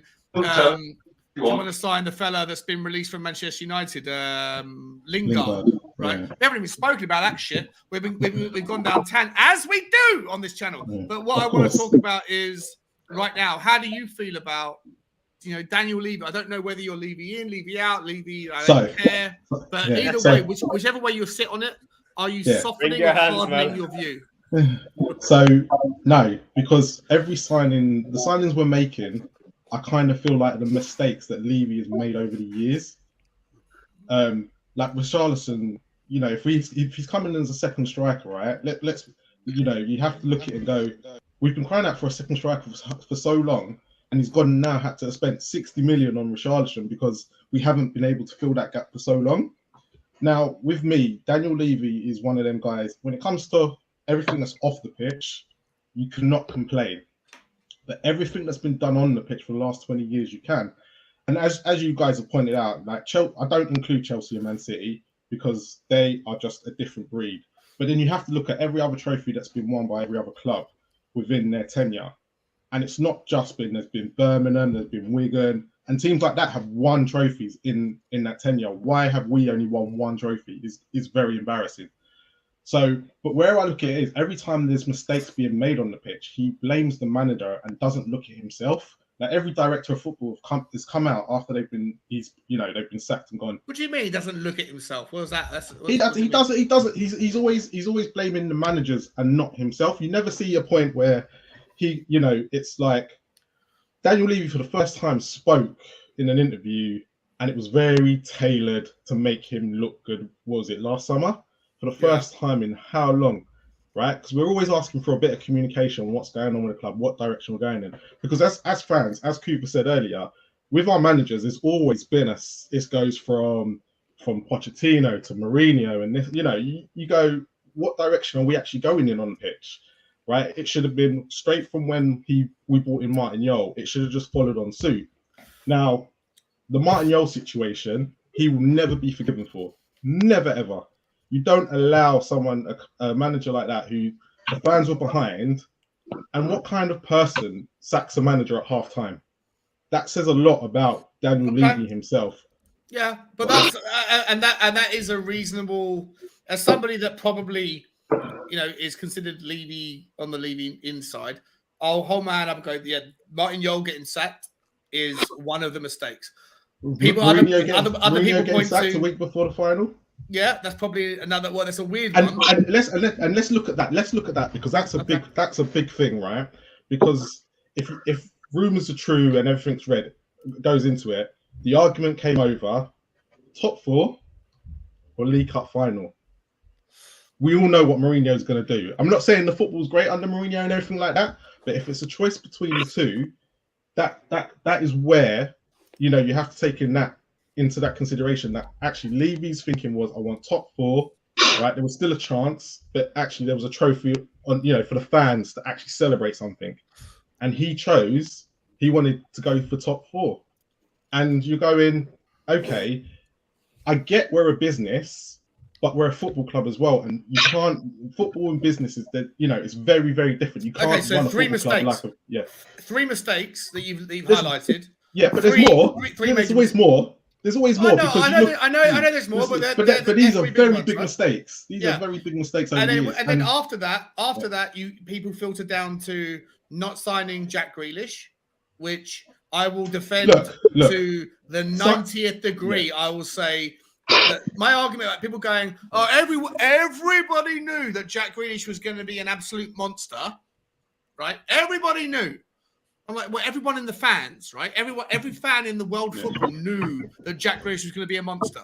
Like, maybe there's a little bit of hindsight, like playing Monday morning quarterback to justify that decision. And the reason why I would stand by that, and I'm not defending Levy on it, because yes, with the benefit of hindsight, if you paid 25 rather than 22, whichever the offer was, then yes, it turned out that Jack Grealish would have been a good player. However, there is not another single chairman in the world of football who saw the difference between 22 and 25 million and thought he's worth it, I'll pay it. Not one. Not in the Premier League, not in the Championship, not in the Ligue 1, not in La Liga, not in Serie A, not in fucking Germany, America, anywhere else. Nobody bought Jack Grealish at 25 million quid that year when Aston Villa was in the Championship. So with the benefit of hindsight, yes,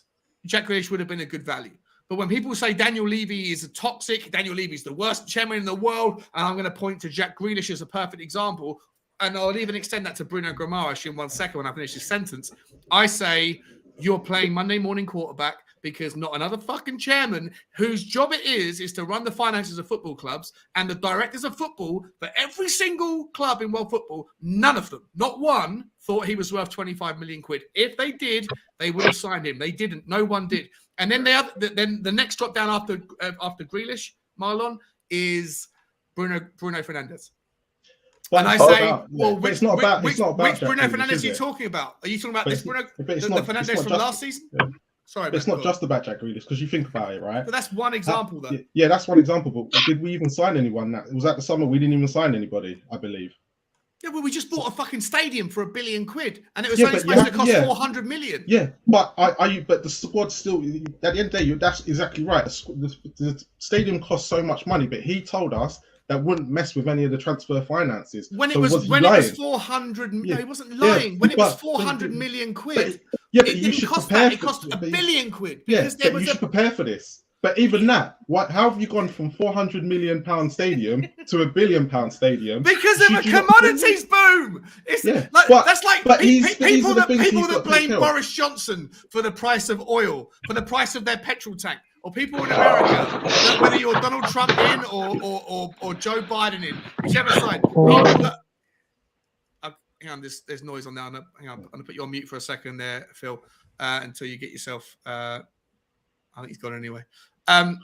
People that blame their country leaders for the price of petrol, they're choosing to not recognize the realities. Like, it wasn't Daniel Levy's fault that the price of the stadium went to £1 billion. There was a global commodities boom. There was a recession and in inflationary times. Look, just like right now, Chelsea had to but this is before the Russia-Ukraine thing, when Abramovich was still in charge, they had to press pause on rebuilding their stadium, which was going to cost 500 million, but there was then touted at costing 2.5 billion to rebuild Stamford Bridge because of the inflation. It's not, Daniel Levy can't control that shit. Shawnee? Yes, mate. Who's our stadium sponsor? Did that have one yet? Don't you think that stadium sponsor that we haven't got could have paid for that shortfall in the cost of the stadium? No, absolutely not. Well, I'll tell you why not. Because the world record stadium sponsor that's at the highest fee ever paid from a stadium sponsor is what used to be the LA Lakers Stadium in California. And they were just last year taken over or sponsored by a cryptocurrency, crypto.com, and they pay $50 million per year. Yeah. Or something like that. I might be wrong on the actual price. But that's the world record, record ever. Okay, so say 20 million a year over 20 years. But that doesn't pay. But that doesn't pay for the difference in from 400 million to $1 billion, which happened. Did we pay up front on everything then? Are you actually suggesting that we should have just taken the first offer that came along for a stadium sponsor deal, even if there was one? We don't know if there was. We don't know about that whole side of things. But you think that would have paid the difference? I'm suggesting that it's been long enough to question what the hell's going on that we still haven't got a stadium sponsor. I mean, I think they're holding out for the right deal, in fairness to them. And the fact that the stadium is so much bigger than the previous one, we're bringing in more money. Yeah, but how long do you hold out for before the lost revenue by not having one outweighs what the next offer is? That's a good question, but they've probably worked that out themselves. In fairness, we know we're in an incredibly strong position as a club for the fact that we have the new stadium, the amount of money that comes in from not only having the extra ticket sales with the sheer volume of people that the crowd that we can have in twice a week or once a week or whatever it is, plus all of the concerts and all these things. Agreed, but the fact is there still is no sponsor there. That's fact. Yeah, but as Shawnee said, it's not going to bring in as much as you think. For a whole year to only have something like 20 to 30 million probably coming in. It's still going to offset repaying the money on the stadium, isn't it? I'm sure that they know that they're making enough for we're in a very, very strong position financially. So as the argument that we're fucked financially. Well, then in that case, if we're well off financially, why didn't we buy anybody in those transfer windows? But this is the thing. This is he's changed what's his name? Levy has changed his strategy in terms of Levy has changed his strategy. Levy has changed his strategy. He used to want to, buy them young and knowing that their performance was going to improve over time and then sell for big money down the line. Now he's had his eyes open to the fact that it's like, if you want to actually, we can no longer push the way we did with Pochettino. Was the last push that we could do, bringing youngsters up and being absolutely sensational and trying to go as far as we possibly can. That's not going to work anymore. And we heard, about the conversation that in the news that Conte had with Levy, where he basically sat him down and had the toughest conversation Levy ever had to listen to in his life, and told him, look, if you think that you're going to be able to ever try and attempt that again, it's not going to happen. That's not the way sport is now. You have to go a different way. And he's done it. Perfect. This is what I wanted from Levy. Either change your ways or get out. If he's changing his ways, I will be happy. Yeah, has he not changed his ways? No, not yet. This is one summer. When it comes to January, and say Conte needs one or two players to come in and we'll say we're going for the title, after this summer, do you think he's going to put his hand in his pocket and back him? We don't know. This is just one summer. But you look at every single winter. Like, you go back to Harry Redknapp days where he wanted two players to compete and get us into top four, and he ended up with Nelson and Saha. Those weren't the two players he wanted. But you just have to take it. It's always been like with Levy. We don't know. It's just one summer. True. And until next summer or next in January, when we need those players again, we don't know whether he's going to go back to his old ways. So Marlon, you're a Levy. You'd put yourself in the Levy out camp, would you generally? So I like Enoch. I think Daniel Levy as chairman is the one that needs to go. I think that's what needs to be. I think we need a new chairman, a new direction, and someone else to look at it differently, because I feel like Daniel Levy's been there for too long, and 20 years. We wouldn't say 20 years because this is the first time we've seen a change. It's always been constantly the same, and let's be honest. Apart from the Champions League final and the Poch side, that was the last time most of us felt part of the club. Like, until Conte came in, we're fighting. It's in-house fighting. It's this, it's Levy, and we shouldn't be sitting here arguing about Levy in, Levy out. And another thing about Levy, if I said to most Premier League teams, who's the chairman of that club, name me them, I bet you most people could name Spurs's, but I bet you they couldn't name no one else's. And that is how much. And that's important. That's important. But you should know the chairman. That also tells you that people who have a problem with Levy, for me, and I'm going to bring Josh in on this in a second, Josh, because I actually just quickly, it's the last thing I'll say on it. I've seen my man Derek Smith, who's a member of the team, right? So I don't know, Derek, if you're still listening, bro. The stream was about transfers, and we still haven't got round to what it's supposed to be about. Hang about, man. This channel just goes wherever the fuck the wind blows. We just seem to go where it happens, bro. Freedom. Yeah, I'm sorry if you don't want to talk about Levy stuff. We are going to move on. We are going to move on, bro. If you're still around, I hope you can come back because you're a member, man. And I appreciate everyone anyway. One last pertinent point about the stadium rights bit. Okay.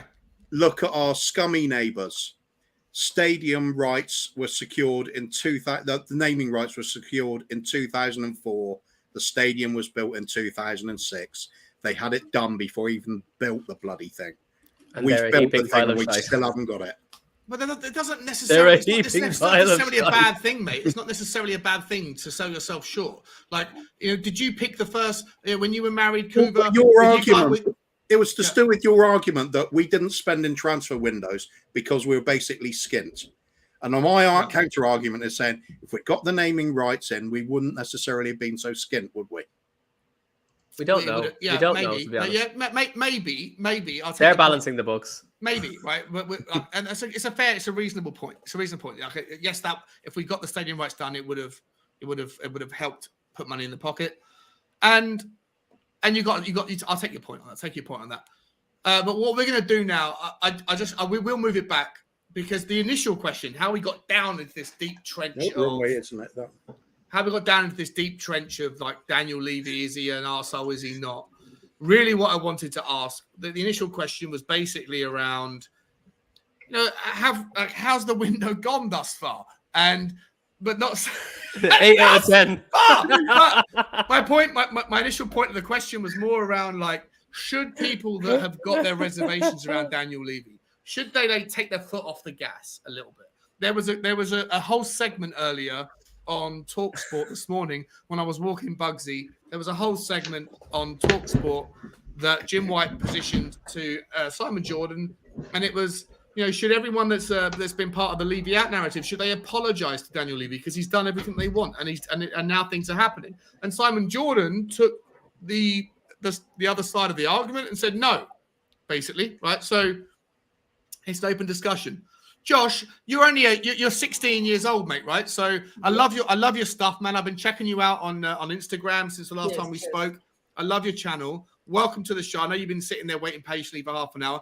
But I've just been trying to understand what the question was all about because I've been hearing stadium rights and I heard Daniel Levy and I looked at the title of this. It was Richarlison. I was like, yeah, well, we're going to take it back unless you've got something specific to say about Levy. But I'm guessing because you're a young, younger guy, you probably don't have the history in your mind of how Daniel Levy's let us down or not.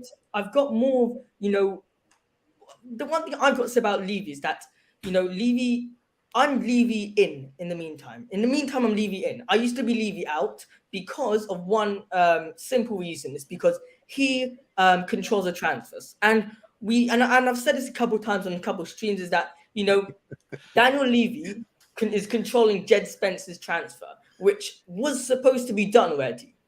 A long time ago was supposed to be done. But because Paratici was like, I don't know Daniel Levy yet, but let's just give him this transfer. It should take him a couple of days to get this done. And that's it. It's not. Transfers are not simple things. But the transfer Jed Spence was supposed to take, okay, fine, maybe a week, fine, that's it. But Daniel Levy should have done already by now, but he hasn't. And now that Daniel Levy is taking it off his chest of the transfers, I feel like he has actually been a decent chairman. Take away the transfers because he's helping out, right? He's taking the weight off of Paratici's shoulders a little bit. Exactly. Yeah, he built us this incredible stadium, one of the best stadiums in the world, and we're talking about Arsenal, who are saying that our stadium is pretty amazing. And we never thought that the Gunners would ever say that Spurs Stadium is one of the best ones in the world. And Daniel Levy in general, I feel like he's a good chairman, but for transfers, not really my type of go-to guy for transfers. All right. Well, let me bring in your opinion. I'm going to bring a couple of guys into the stream now, and I'm going to let them have their say once you've had yours. First of all, welcome in Aditya. How you doing, Aditya? Welcome back, buddy. Yeah, can you hear me? Yeah, welcome. How are you? Welcome back, mate. Yeah, bro. Hi. How you doing? Stay there. Yeah, good, mate. Stay there for 1 second. And also, Eugene's back. How you doing, Eugene? Okay, guys. Before you guys continue, right? What I was saying earlier, right? It's all allegedly. Allegedly. I forgot the keyword. Allegedly. All right. Don't worry about it, man. Everyone knew what you were trying to say. It's all good. Eugene. Stay there, my friend. I want to start this segment. We are going to take it back to transfers a little bit now. So we're gonna talk about. I'm gonna ask Josh first and foremost about the Jed Spence deal, right? It looks like you made the point that it's taken too long under Daniel Levy, and it's getting done now. 2-3 days ago, a lot of people had their knives out saying, "Well, fucking typical shit, right? Daniel Levy takes over and it takes too long." But it looks like it's getting done. Jed Spence is coming in. Personal terms are agreed. So I'm going to ask you 2 questions, Josh.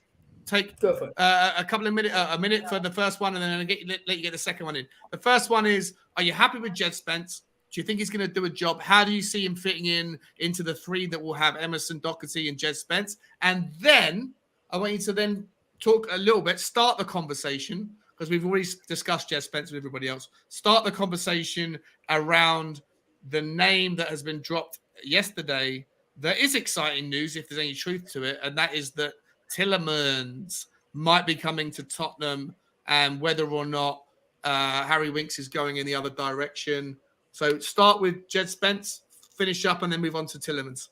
All right. So Jed Spence, obviously, he's been linked with us for a couple of weeks now, even almost a month. And now Daniel Levy is looking like he's going to finally finalize a deal, which is looking exciting. But in my opinion, I feel like Jed Spence will have a good run of games. He will fit into the team very, very nicely because attacking wise, he's quite decent attacking wise. And like I say this about all the wing backs. When you're a wing back, you don't necessarily have to defend that much because you've got the covers of the 3 centre backs. But Jed Spence, in my opinion, will probably start over Matt Doherty. But Matt Doherty will definitely get a lot of game time because Matt Doherty is a more experienced player in this team regarding Premier League regarding Premier League teams, and obviously Matt Doherty scored against these top teams. But the important thing to say is that what you said, Sean, you brought this up, is that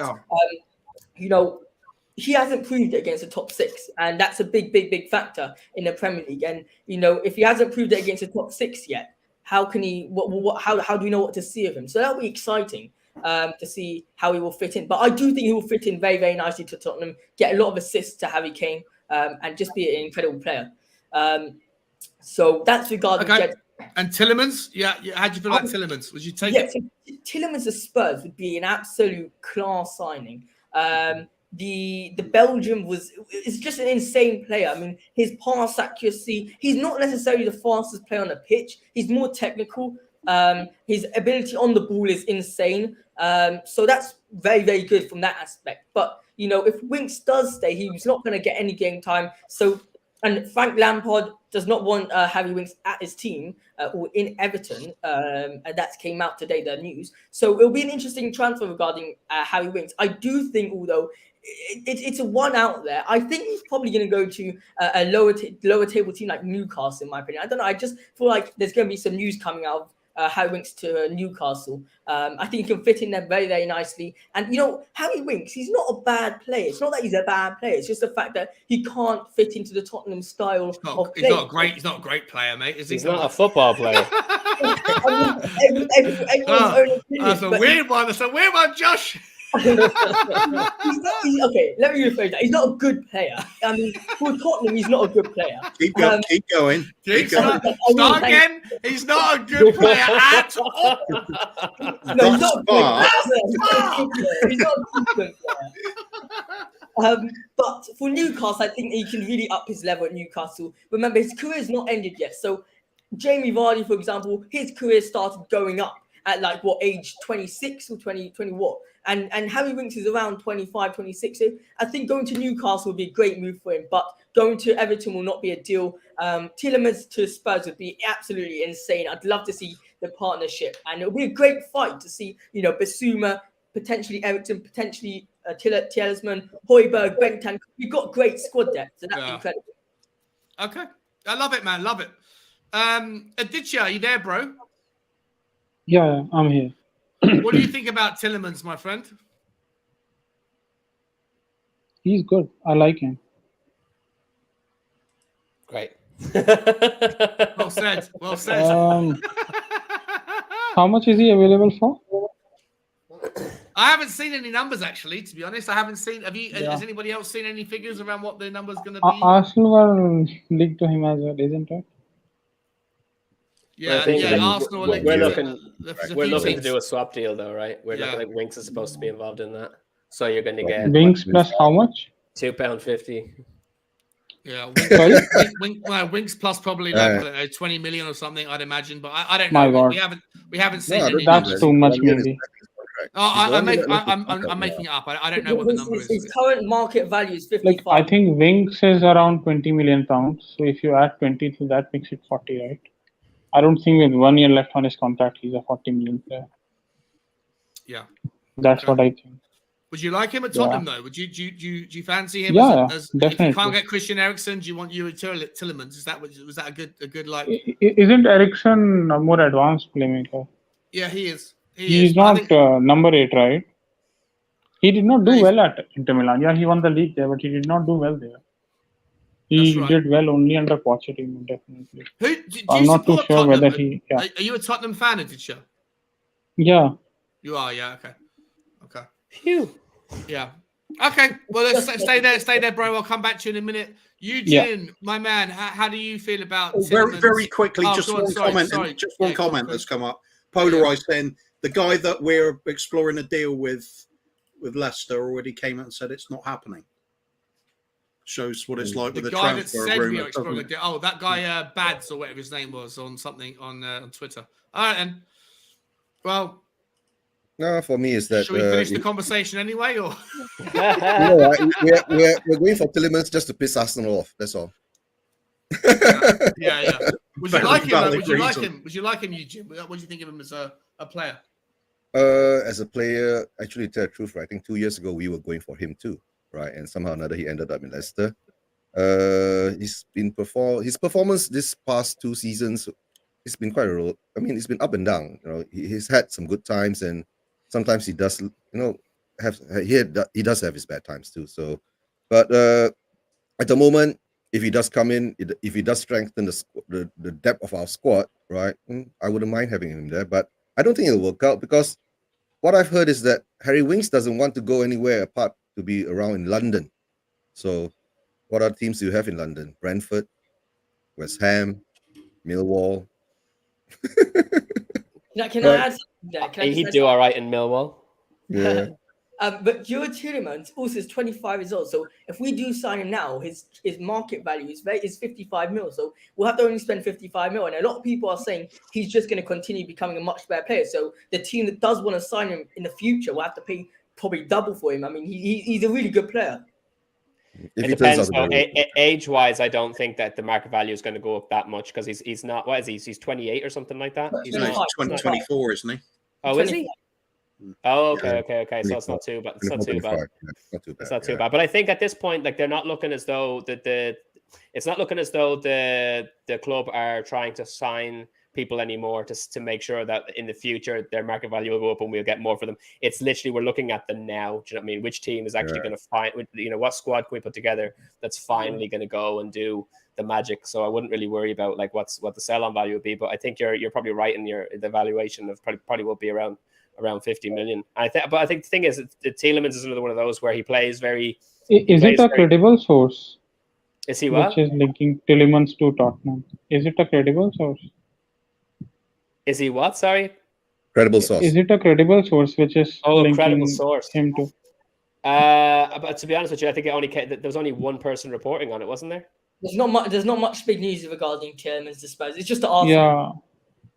There was a rumor that his agent was in town having conversations with somebody from the Tottenham from the club in London, but I'm not sure what. Like the thing is though, they couldn't identify. He was in London to talk to some club, and some people were saying it was Tottenham, but there's no certainty as to which London club it really was.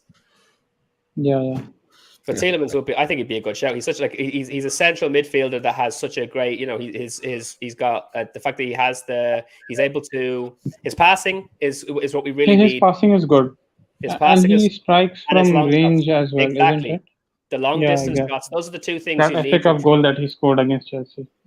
We have Basuma with his defending and his bossing, and his progression. It would be amazing in the midfield if we had Tielemans next to him and Tielemans with his passing ability and his shots from distance, they'd be phenomenal. I think with Tielemans, I think he's a really good player, technically good. He's one of those players that's sort of 7 across the board on all the stats. It's not somebody that's going to excel in one part of the game over another. And I think that's the problem. That's why we're not going to sign him. We've just got Basuma, who's very defensively minded. Chelsea is linked to Milinkovic-Savic. This was another guy if we could get Milinkovic-Savic, it would be I think it's Would you still take a Christian Eriksen, Coover, at this stage? It sounds like he's not that interested. Maybe he's more money-driven, but no one's heard. Like Man United having advanced talks, Tottenham haven't. But he can't play at Tottenham, right? What? He can't play at Tottenham, right? Where will he play, like in 3-4-3? Well, but amongst the front three, you are saying? No. Well, he could play on the right of the 3-4-3. He could play in the Kulusevski role, but I think that the reason why you'd sign Eriksen, if you want Eriksen, is because when you need to go to a 3-5-2 and you need to have a little bit more of a stable. Does Conte play that? Yeah, of course, yeah. Did he do last season? He hasn't. No, he hasn't done it at Tottenham so much. Yeah, exactly. But he did it at Inter. His he didn't have always. Lingard is linked as well, right? Lingard and one other guy, Pelotti. Yeah, let's talk about Lingard. Let's talk about Lingard before we talk about Eriksen. Let's talk about Lingard. That's interesting. Good shout out, Disha. Jesse Lingard's just left Manchester United today. No, he has no known club. The 3 clubs that are supposed to be interested in him, according to TalkSport today, were Tottenham, West Ham, and Everton. And my boy Michael Knight is in the house. My friend from my youth. Love you, buddy. Hope you're well. I'd like you to comment on this one. Would you take Jesse Lingard to Everton? I think his favourite position. Whose noise is that in the background? Who's making noise in the background? I just feel like I heard someone slap someone. I feel like I heard someone get a clap. Coover, I'll come to you first. Jesse Lingard. We'll talk about Christian Eriksen after this. Jesse Lingard. Tottenham are linked with him. He could play in different positions, bro. He could play at the left wing back spot, which could free up Perisic. He could play in anywhere in the 3 in the midfield. Or if he played the 3-5-2 or whatever you want to call it, or he could play a little bit more advanced. Would you take Jesse Lingard? Did you just say he can play as a left wing back? Yeah. He played that for West Ham, didn't he? Oh, he could probably do it. I don't think it's a natural position. No, he did it for West Ham. Left wing back. Yeah, it was really. He was playing on the left hand side and he dropped back into that role when needed. He was really, really good. Jesse Lingard was. He's a forward. He's an attacking player, but he played in the left wing back spot. I suppose. Well, I mean, you could say that Sonny has played left wing back as well, so it's not really that relevant, I suppose. But yeah, I think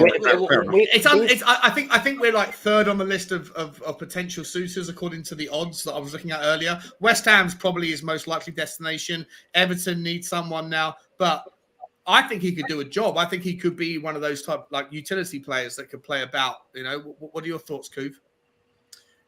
If you'd asked me 2 years ago, I would have said, yeah, get him straight in. I like him. Trouble is, he hasn't really kicked on from that part. And I worry that his heart really isn't in excelling at the game anymore. He's just happy with that. Well, that comment.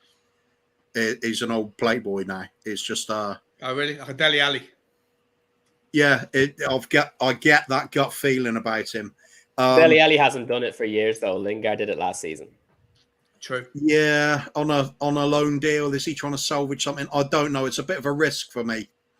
But on a free, he does offer a lot of versatility as well. I think he's probably worth a punt. Yeah, definitely. But whether would he want to come to us, right? He might not get a lot of playing time, guys. And don't forget, we're coming up to the World Cup. We can only have 17 non-homegrown players. So yeah, but he'll be homegrown. That is right? one thing. Yeah, he'll be. Yeah, homegrown. exactly. Yeah. Remember, he also got 140,000 wages, so that's what we'll probably be paying as well. He's 29 years old, so. That's true. That's true. So you wouldn't want to again though on a free, like in fairness, on a free, what he's able to do. If we've got 5 substitutes this season, and we've got 4 competitions to play, including the Champions League. Bringing him on from time to time, bringing him on to turn a game around, because the guy's quick. The guy's got a strike on him. Do you know what I mean? Like he could be a game changer. He could be Tottenham's Ole Gunnar Solskjaer for all we know. Do you know what I mean? Like he really could just. If you get again, when you've got Lingard and get Eriksen available on the free, just bloody grab the 2 of them. Grab them while you can, while they're worth absolutely, nothing. But Eriksen's wage is a bit too high, right? He's taking something in like about 285K a week. Yeah, but that's still only 14 million a year. Which, like, again, if you paid 14 million for him, you'd say it was a steal. Do you know what I mean? Sorry, people were saying that Lingard didn't play as a left wing back. He absolutely did play left wing back at times for West Ham. I think in this day and age, if I'm wrong about that, I will slap myself with a salmon across the face. I know he's more of an advanced player, but there's absolutely no doubt in my mind that I didn't see him playing left wing back, advanced left wing back. The terminology these days, Sean, is very is funny. Because the fact is that when these days, because of the stamina of the players and the role of playing on the flanks has completely changed. So unless you're playing a proper fullback, then if you're at any kind of advanced position, you're like are you a left midfielder or are you a left winger? It's the same bloody thing now. Interchangeable. You come back to cover. Come the defense. Cover, it's a different game. So, but is the general consensus on Lingard a no? I would say yes. You want him, Kuva? Yes or no? If we were paying millions for him, I'd say no. On a free, let's take a look. Okay, it's something we haven't got. Josh, quickly, yes or no on Lingard? Exactly what Kuva said. Okay, Aditya, yes or no? Like if Bergwijn and Moura leave, then we will have only 4 players up front, right? So we will have to take him regardless. That's a great point. 5. Yeah, great point. 4 upfront players are not enough. You need 1 extra. Whether it will be him or somebody else, it has to be at least 5. Perisic is there as well, but Perisic can't play on the right wing. He can play only on the left. Lingard can play on both the sides. Oh no, Perisic can play anywhere. Richarlison can play both sides. Perisic could play any outfield position at all, make it look easy. He's that good. Yeah. And Eugene, left or yes or no on? I'm slightly worried about right wing back position. What do you have to say about that, Sean? Well, stay there. Don't worry, Aditya. 1 second. I'm just going to finish the conversation we're on. Eugene, yes or no on? I wouldn't mind him to tell the truth because it will bolster the squad. Right, he's got the homegrown tag on him too, right? So that will help too. So I guess, and if his wages is around 100 over K a week, I mean, it's not too bad. It's not too bad, right? But I said, if he does come in, he fits the style. He tell the truth. 29 years old. Will he be able to be take in the Conte regime, right? To do all the fitness that he needs to be done. So. And he hasn't been playing much in MU, right, for the past season. So we have to look at that too. Yeah. Okay. All right. Well, let's move on then to the super chat from On Your Bike, Scott, my number 1, my first member. Guys, if you are interested in becoming a member of the show, you do get priority comments called up. You do get access to the live stream. You can always come on and give your say. They are available in the community section. On Your Bike, Scott, I really appreciate the super chat. My friend, he's saying we should go all out for Bremer, in my opinion. I'm going to come to you first on this one, Adam. Mate, are you... Well, we can combine this in 2 ways. Langley, looks like it's being done. I'm delighted with that. Yeah, yes, so am I. But are you happy... contingent on us getting another monster in the centre back, or not another monster, a monster in the centre back, or are you happy with Langley regardless of what else we do? And to On Your Bike, Scott's point, where does should we go after Bremer? It's not going to cost a lot of money, right? It's not 100%. Look, Bremer's price tag has gone up in the last couple of days because of the amount of interest surrounding him now. He was going for 30 million, but Torino have come out since and said that they're not going to take anything less than 45. But 45 for a player like that, I think, is still a steal. And I don't think we should be, as much as Dyer has been a boss since January, I think relying on him entirely for every single competition is too much. I think that getting in a Bremer is a no-brainer, to be honest. And like the fact that we have Longley, we now have Longley and Davis playing in the left centre-back role. So we have enough cover there for that position. Get in a Bremer now.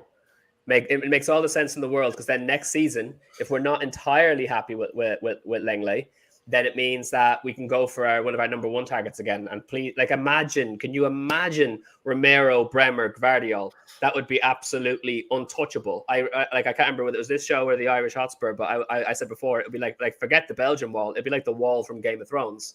Literally, no, you'd need a dragon. You shall not pass. But you know, you're mixing your shows there, Sean. Oh, all right. Oh, sorry. Okay. Sorry. Shameful. Shame of Thrones, more like. Very good. Very but good. Seriously, can you imagine though? Bremer, Gvardiol, and Romero playing as our back three would be unbelievable. So, we've already sorted out on loan our provisional left centre back. That's going to be playing. Maybe I would say 50% of the games. I think Davis has done enough to justify getting himself 50% of the matches for the season. Do you know what I mean? So yeah, getting someone in that will complement Dyer, and having that be again going and purchasing Italy's defender of the year. Do you know what I mean? It's a no-brainer. Get Bremer in. No doubt about it. Just before we move on to someone else's opinion, Lynch 616. I'm not saying if you go to transfermarket.com, you won't see him being played left wing back. But if you actually watch West Ham games, you will have seen him being deployed at left wing back 1,000,000%. And if that's still not true, which I know it is because I remember seeing him playing the role, then I will actually go and buy a salmon and I will slap myself in the face live on air, because that's you have to do it on the live. Just drop the B. I will do it. Right. But drop the B. It's not left wing back. He's just left wing. He's played all along the left wing. You know what I mean? Listen, you won't find it on a stats site, because where he starts the game is where he's played or where he's considered playing. But if I can go and find, give me a week, Lynch. Give me a week, right? Give me a week, and I will find a clip of him playing in the left wing back spot where it's clearly evident that he's done that at West Ham. And if I can't do that by this time next week, I promise you, I will swear on my life, I will 100% get a salmon and I will slap myself on the face with it. Whole fish or just the fillet? I don't know how much the whole salmon, the whole fish costs, but I'll definitely slap myself with a fish. I'm going to demand that it's still tinned. Quickly, we got a new member of the channel, my man. Where are you? Where's it gone? Oh, I've gone too far. Who is he? Daniel Larson. I can't find it now. Has it disappeared? Daniel Larson. Thank you so much. I can't see it. I don't know where it's gone. I can't find it. Yeah, I thought you were about to say Daniel Levy. Here he is. I've got him here. Daniel Larson, my man. I really appreciate the support, buddy, from the Irish Hotspur crew. Love you, bro. Thank you so much for the support. You'll be able to get access to come and join the stream anytime you want. The second that we start to restrict the flow in weeks to come. Love you, man. Thank you so much for the support. But I am going to get out the salmon if I need to. But I'm certain I can find some content that suggests that he is more than a left wing forward. What were we talking about? We were talking about who? What was the last one? Bremer. Josh, what are your thoughts on Bremer, my friend? Well, everyone knows what I like. I love Bremer. I feel like he's insane. He's such a sick centre back. The thing is with Bremer, I feel like yes. I by the way, Sean has just opened up my mind with Lenglet news of the stats and everything. So I'm super happy with the Lenglet news. I feel like if we don't get Bremer now, it will be 10 times harder to get it next season, because you're looking at Chelsea, who their defense is looking weaker because Rudiger is out the door. You're looking at Barcelona because their defense is being a shambles this season. You've got the likes of PSG are going for Skriniar, but if Skriniar doesn't sign for PSG, you could look for PSG going into it. Man United, who don't have defense, they got Maguire in. We got a lot of teams who are going to compete against for Bremer, and Bremer's a very, very good player. So I feel like on one hand, I think we definitely should sign Bremer this season right now. But it will be too many defenders in place. And Lenglet can do just as much of a deal than Bremer.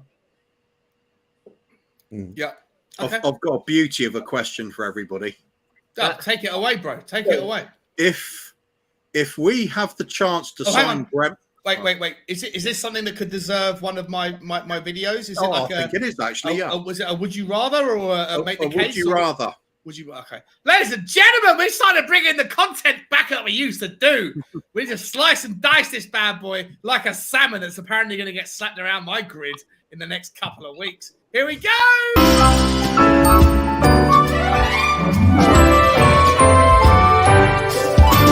Would you rather? Okay. Would you rather us go and sign Bremer for 45 million because we have a chance to right now, but it would mean abandoning our pursuit of a quality right wing back? Or would you take the right wing back and forget about Bremer for a season? Who is that right wing back? Who are you asking for? Everyone. Anyone. Let's go for you. If we go for Bremer, can we still get Spence? Yeah, no. Spence doesn't count as a high quality no. back, right? No, we just go with the wing backs we got and take Bremer instead. Oh! You mean Royal and Doherty, right? We have to stick with Royal and Doherty. My God, no. And any of the youth that comes up? No way. I'll rather get Spence. You'd rather Jed Spence over Bremer? Actually, not Spence. Somebody even better than Spence. Maybe Dumfries. Yeah, but if it was Spence or Bremer, but only one or the other. But right wing back is a very important position in how. Yeah, no, I understand. I understand. So you think we're weaker in the right wing back than we are in the centre back? Yeah. Maybe if you say in that way, I'll take Bremer. Kind of, yes. And I'll move Perisic to the right. Yeah. Oh, look at you, Jim. Look at you, Jim, with the solution. Damn you! That was my get out thing at the end of it. Don't bring me problems, bring me solutions. And Eugene comes with one, and it's Perisic playing on the right. I wouldn't do that though. I would still go Bremer, and I wouldn't bother putting Perisic on the right. I keep Perisic on the left because I don't rate Sessegnon. As far as I'm concerned, and this is probably going to be one of those like hot takes that nobody likes, but I Sessegnon for me is the worst of all the wing backs we have, because I would have genuinely have Emerson and Doherty over Sessegnon. Sessegnon would be the first one I'd sell. So I'd really? have, yeah, 100%. And I have all. The Who'd only thing be the first you'd sell? Sorry, I think Sessegnon will be better than Royal. No, I'd sell Sessegnon. No, he's done for me. Sessegnon was good, against Leeds, against Liverpool in the final, against Arsenal. He was actually quite good. But his injury record is in the last games of the season, Emerson and Doherty played out of their socks. So I'm not concerned about them, except unless Doherty comes back and he's not able to play as well as he did because of his injury. That's the only concern I have. Yeah, but I think with Sessegnon, I agree with you, Adam. I think he either is injured, or when he does play, he looks like he's holding back because he's worried about being injured again. Totally. I'll get rid of him too. Him and Emerson, I'd think add nothing to the team. Wow. Yeah. And I would rate Emerson just a little bit above Sessegnon. The disrespect thrown on Emerson's name, Cooper. Stick him by. Yeah, but maybe Emerson will make Cody Mack buy another Emerson jersey again. All right. No, fucking fair play. Great question, Coov. Josh, what's your take on it, my I'm just friend? trying to find out a more creative answer, but do we have a good right wing back in academy? Yeah, we do. Yeah, we do. We got Pascozzi and he sucks as well. Hang on a second. Did you just stop? I'm gonna give Josh. You're gonna have the first take on this, but I gotta bring someone in. This could get crazy, ladies and gentlemen. Ladies and gentlemen, we're 3.5 hours in. Who could this be? Is there somebody at the door? Uh-oh! Controversy has just arrived. What's happening, Alex? How you doing, my friend? Crying out loud. Love you, Alex. How you doing, my friend? Are you doing well, Alex? You doing okay? Yeah, you need to stop apologizing. What is it? You need to stop apologizing, mate. You need to stop apologizing because you I forgot your name now, mate. Oh God, Sean. You need to stop apologizing. You need to stop apologizing. You're fine. What did I apologize for? You're apologizing to Kuva, and like, I mean, you do it so many times, and you've done nothing wrong whatsoever. Yes, you've got a bit of an ego and stuff about your finance, but you do know your stuff. You do know your stuff, and that's and the thing is though, that's not a shot actually. To be honest with you, you do know your stuff, and I wouldn't compete with you on that one. To be honest with you, but. You're fine. You're absolutely fine. I'm not apologizing for anything. I apologize if I offend people. You don't offend people. You don't offend people, bruv. Like offending people, shouting at people, like Rez did to me a couple of. I'm sorry if that's shots fired. It's shots fired. It's the truth.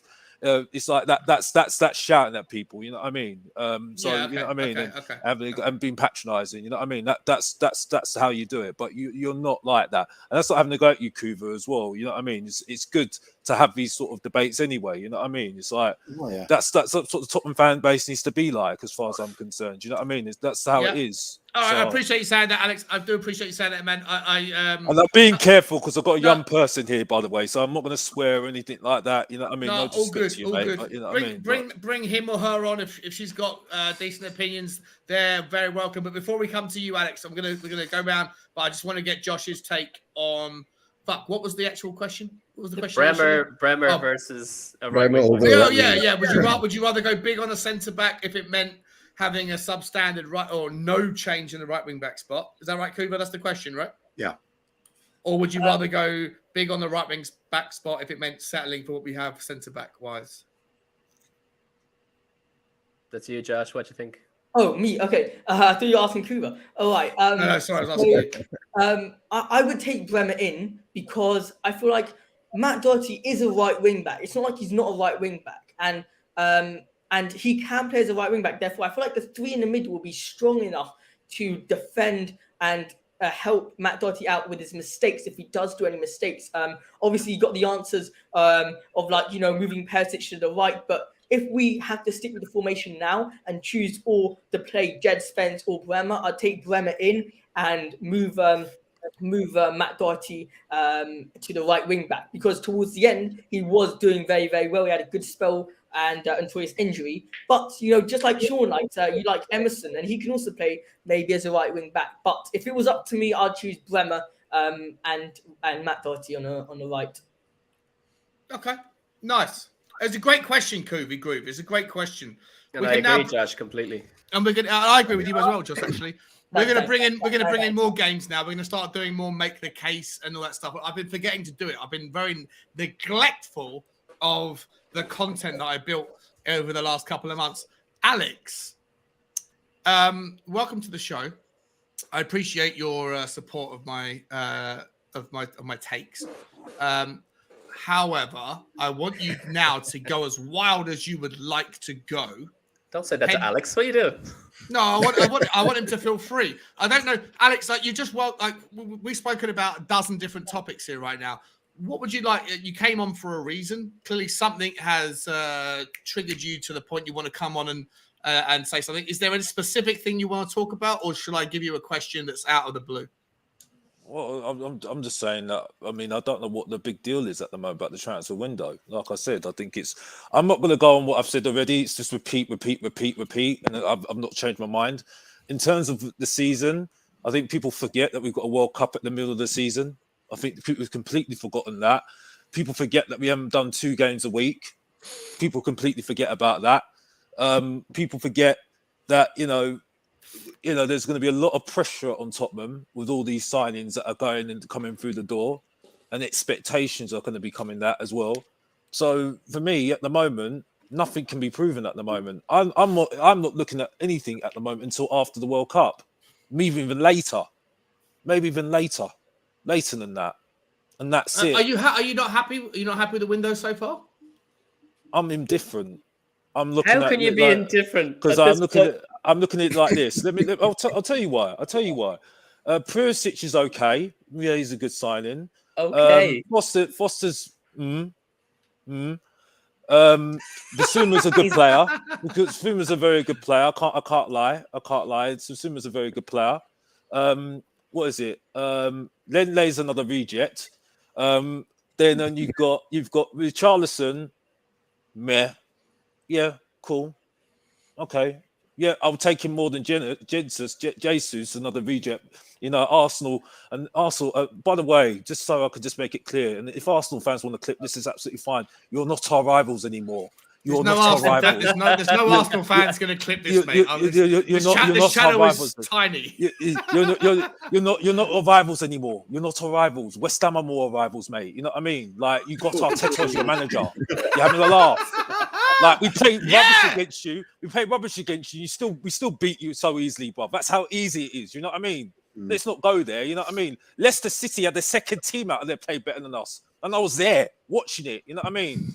You know, this is the Savage mentality thing, by the way. Me telling me about my bloody mentality and all that crap.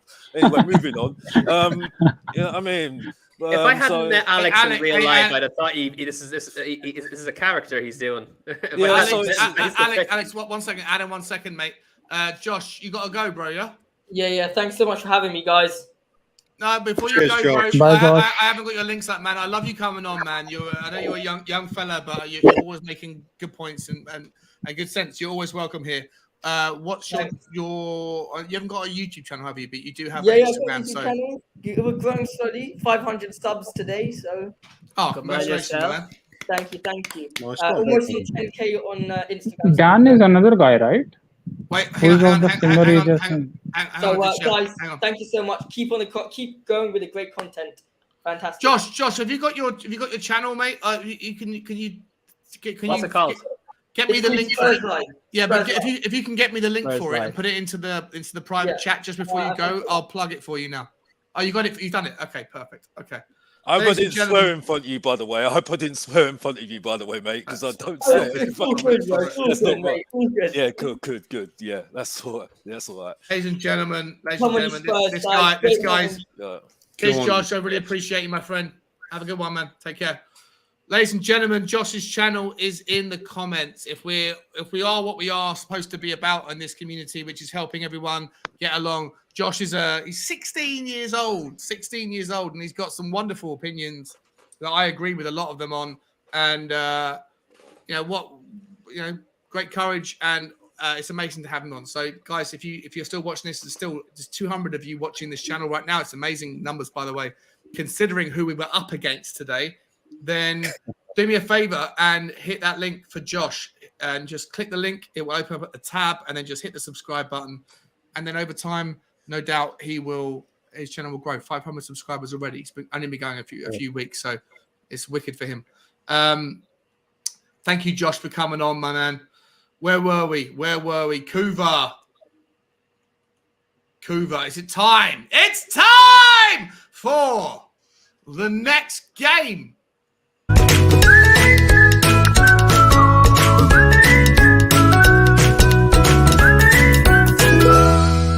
Happy enough? Kuva Groove, are you happy enough with the window? That's far. Give it a rating out of 10. No and no. I'll give up until now 6 out of 10. Again, what is happy enough? What do you mean? What is happy enough? Do you get out of bed with a smile on your face, or do you go to bed in the evening with feeling like you've been given the kiss of death? Depends. Depends on the day. Depends what you had to eat that day. Depends what you drank that night. You know? Exactly. It's a variable, just like ranking the transfer window at the moment. So, am I happy enough? No, because I want more. I want all the positions that we're lacking to be filled. What would it take? What would it take you? Let me swatch it, Coover. Well, I don't want to go back. We go the same stuff we've done, for last few days. What would it take you? So we're July the 1st today. The team go away for Korea in 9 days' time. Right, next Friday they go away, or next Sunday, whenever it is, next weekend. Conte wanted everything to be, or the most of his pieces to be put in place by then. What if I could ask you to give? I think Conte would judge his window by the time that he goes away. That's what Conte wanted, right? Conte didn't want to wait until August the 1st or September the 1st or whatever it was. He wanted as much as he could get in place by then. What is missing for you that would maintain your skepticism, your kind of your lackluster enthusiasm for the window? What would it take to change over the next 9 days before Korea? Is it a centre back? Is it Jed Spence? Is it something else? Well, if we go on the reports that Conte wanted 6 players in, goalkeeper, right wing back, left wing back, central defender, and a striker. And a midfielder. And a central midfielder. So we've got goalkeepers done, left wing backs done, strikers done. That leaves 3 of those. Midfielders done. Oh, no, don't we want another one as well? Oh no, hang on. No, we got Basuma. Okay, all right, fair enough. So say that's done now. So that would leave the right wing back and the centre back. We could have Spence and Longley by this evening, for all we know, though. That'll be a bloody good start to making me happy for this transfer window. At least we would have. Are you happy with Longley, Kuva? At least we would have then the pieces put into the holes that we required to have pieces. If that's the case, then I'm going to start thinking about how well the transfer window's gone as a rating, because we've achieved something there. We've actually met the requirements of it. But I still want to wait to the end of the season, because perhaps we get another centre back as well as Longley. Perhaps we do get a Bremer. I mean, what are your thoughts on Longley? Sorry, what are your thoughts on Longley? I think he could be a very good player for us, and I think on a loan deal it makes perfect sense. Let's have a trial run. He could turn out to be one of the best signings we ever make. He could turn out to be a flop on a season-long loan, though. Very little risk. Golini style. Yeah. Okay. Yeah. Exactly. All right. Adam. 8 out of 10. We'll work around the in a snake formation. Welcome to the stream, Scott. Nice to see you, my friend. How's it going, everyone? Yeah, good man. Good mate. But thank you for coming on, bro. I know that I can't wait to hear your wherever you want to go with it. But we're going to snake round and give everyone the chance, and then we'll come to you last, and then wherever you take it, we'll go from there. Adam, makes sense. What is your take on where we're at, man? Where we're at at the moment. I'm ecstatic, because like Basuma is the Dembele replacement we've been crying out for ages. We have a significant upgrade in Forster over Galini. Like, Galini barely got a run in because he was so poor, and now we've gone and we've taken another team's first keeper and made them our second keeper, and the guy is a lurch. Do you know what I mean? The bloody height of him, like he's really, really solid, in fairness to him, and he's got a lot of experience. He's got European experience. He's going to bring a lot to the team. Perisic, like, I think that a lot of the time when I hear people talking about Perisic, I'm kind of underwhelmed as to the degree in which people speak about him. If you look at his career, and in fairness, it's not as though I did that before we signed him, but if you go and have a look at what he's done, the contributions he's made to the teams that he's been in, especially Inter Milan in the last number of seasons, the guy is an absolute legend. He's a living legend, and we've now got this person coming in and not only going to be giving us a dig out on whatever wing he chooses to play on or anywhere in the pitch he chooses to play, because he can literally do everything. But he's also, again, going to be like, there's a thing in boxing called the rub. You go into a boxing match with someone who's significantly more experienced than you, even though you're going to get battered. The rub is the fact that you've fought someone of that ability. That means that there's something of them has rubbed off on you for the fact that you even stepped in the ring with them. And the fact that we've got our players on the training pitch every day with Perisic, it's just like the level of experience and ability that's going to rub off on the other players, especially the wingers that we're hoping will improve in the likes of Doherty, Emerson, and Sessegnon. And then Richarlison, again, sometimes like I've agreed with you, Sean, from the beginning that it would be more financially savvy to go after a Dennis, who technically, outperformed, I would say, Richarlison last season, given the team that he was playing for and what he was capable of doing, and you'd have got him for much, much cheaper. But sometimes you got to go out and go for the flashy kid. You got to just show the world what you're willing to do. You got to show the world that you're making. Like, he's a statement signing, isn't he? In fairness, so I think that he is. He could play anywhere across. He could play anywhere across the front. He's an absolutely fantastic striker. He's a Brazilian international. He's an Olympic gold medal winner. This kid is going to come in and he's going to give the other forwards a run for their money in terms of fighting for positions. And he's going to get at least. I would wager he's a 15+ goal a season player for us. So. Think about all those guys that are already definitely 100% in, and then you're looking at also. It looks like the deal for Spence and Longley are all but done, and so you've got this right wing back whiz kid who performed incredibly well against other Premier League teams, and he fits the England quota, and then Langley, who, as you showed yourself on several different platforms, including your own, Sean, the statistics show that of all the people that we were looking for, to have him coming in for a 6 million, seemingly, pound loan fee is an absolute steal for someone who is outperforming almost everybody in that position.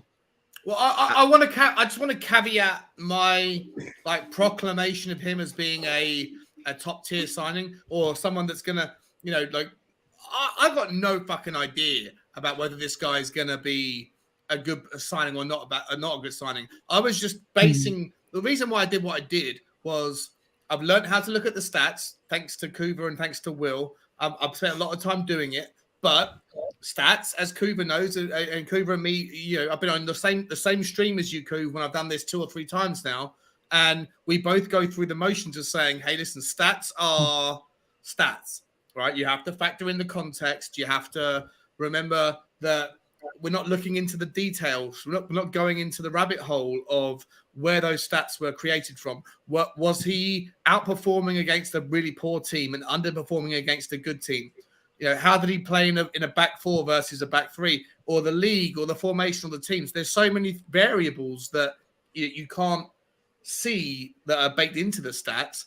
And I'm a little bit worried, just in case Langley comes over and it's an absolute shit show. I'm a little bit worried that I'm going to get called out for being like, "You were bigging this guy up." And I'm like, no, I wasn't bigging the guy up. I was literally reading stats off of a computer screen and saying, for those who haven't seen the stats, he doesn't look very bad at passing.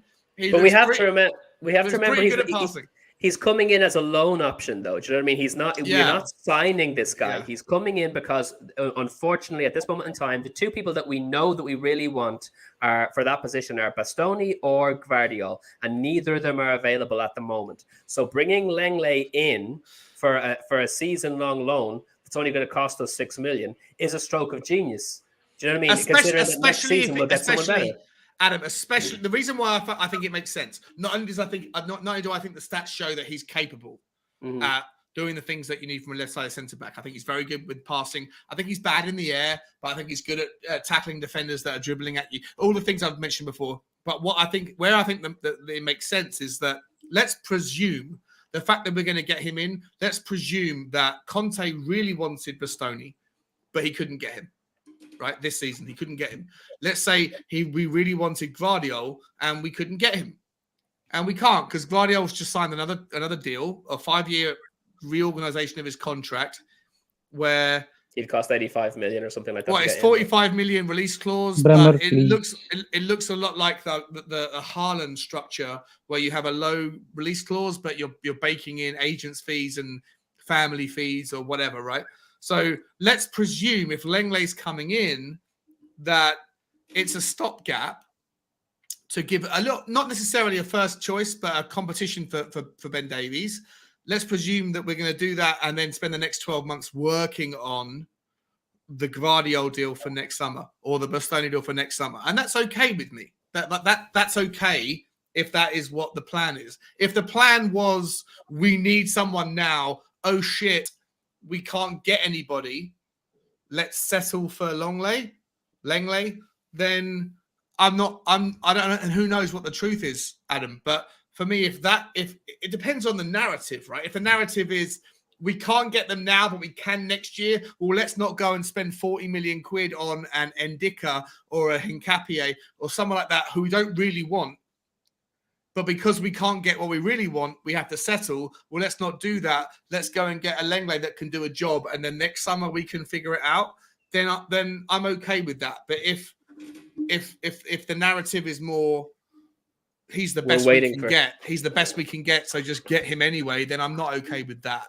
Does that make sense? But that's why it's a loan and not a buy. We are waiting for the one that we want next season. Yeah. You know, it does seem that is the case. And all we need, like Dyer and Davis did perform incredibly well last season. They, like, especially, you know, from January onwards, they just got better and better and better. So the fact is, we're just bringing in someone extra to cover for, you know, playing so many different matches. Will there be option to buy? I don't think it's there may be an option to buy, but there's no. I'm not just sure. Just like Kulusevski and Bentancur, right? Well, but I think Lenglet doesn't have that long on his. I think Lenglet's only got 3 years left on his contract, or 2.5 years left on his contract. So I'm okay with it being an option to buy, pending him, because he's never played in the back three either. Aditya, like he's never played in the back three, and there's no obligation. That's the main thing. There's no obligation to buy him. Yeah. Seemingly. Yeah. Option should be there, right? Option to buy, not exactly obligation. We can reject him as well. Yeah. No, I think that when you consider all the things that I was saying, like we should be ecstatic. Like he had a very bad last season. Barca fans were unhappy with him. Are you not worried about that? He didn't really. He didn't have a bad last season. He didn't get played as much because he's been out of favor with the fans, and Spanish fans are notoriously ruthless. So that's what that comes down to. Daniel, stay there, buddy. It's good to have you. Welcome to the show, my friend. You're making your debut. Welcome, bro. Stay there. Before I come to you, I'm going to come to Eugene and Alex. I haven't heard from them for a while. Eugene, how do you feel about Clement Lenglet? You've heard, I guess, Adam and I talking there and saying like it depends on this and that. Do you know much about him? I thought the original question was about how do you feel about the transfer window? Sorry, yeah. We just Lenglet, right? No, right, sorry. You know how we roll on this channel. Yeah, I know. We just flow. I know, yeah. I understand. But of course, go wherever you want. For me, the transfer window, of course, I'm not to say crazily happy, but I am happy is that we are doing our business early this season. Right, and I'm also like more on Alex's side to say that we've not actually seen how the players going to perform that we've brought them in. Right, we'll only know when the season starts, and like Alex says that he only judge more or less after the World Cup and see what happens. Right, and if you're talking about Lenglet, is that he's a Barca player, whether he'll fit into the Conte defensive system or not, we're not sure. But if he's one of the players that's been brought in, it we'll call give us more depth in that position, then so be it. And let's say he's on a season loan, and let's say, season loan is that he's like on a trial, and if he performs and he's worth it, then maybe we'll spend the money on him. And of course, to Scott, right, happy Canada's Day, right, and to Brian and to all the Canadians out there, happy Canada's Day, right. And for me is that we'll actually find out and see what's going to happen maybe in South Korea. Who does actually Conte plays, right? Yeah. Will he be starting? Will he play the players that we brought in, or will he start off with the youth, right? and how is he going to gel the players that he's brought in and all that. We'll see that, right? We are playing 2 games in South Korea, if I'm not mistaken, right? One against the Korean team and one against Sevilla. So we'll see what happens there, right? And then of course, transfer judgment. I mean, to rate it now, you'll be foolish. We don't know what's going to happen. And don't forget, what about the players that needs to leave? We're not even talking about. Yeah, we haven't done that yet, have we? You know what? You know what, Eugene? Just before, I'm going to come back to you. We can start that conversation. Actually, you know what? We're not going to start that right now, but I'm going to come back to you first on that point. But just quickly, I know Kuba Groovy Movie has to go and take care of his family stuff. So, Kuba, mate, thank you so much for your time as always. What's your passing comments? Always a pleasure, mate. Always a bit of fun. Yeah, love you, bro. I think I like this arguing bit a little bit more than I thought I would. Yeah, you do. Just a bit of a wheeze, isn't it? It's fun. Yeah, lovely stuff. Is a continuation of stuff from the other day. Is there a channel you'd like to plug? Let's think. Always Bob Spur on Saturday evenings. Okay. Yeah, that's happening tomorrow night, isn't it? I'll put that on there now. It is. Yeah. Eugene's on the plug himself. That's fine. Yeah.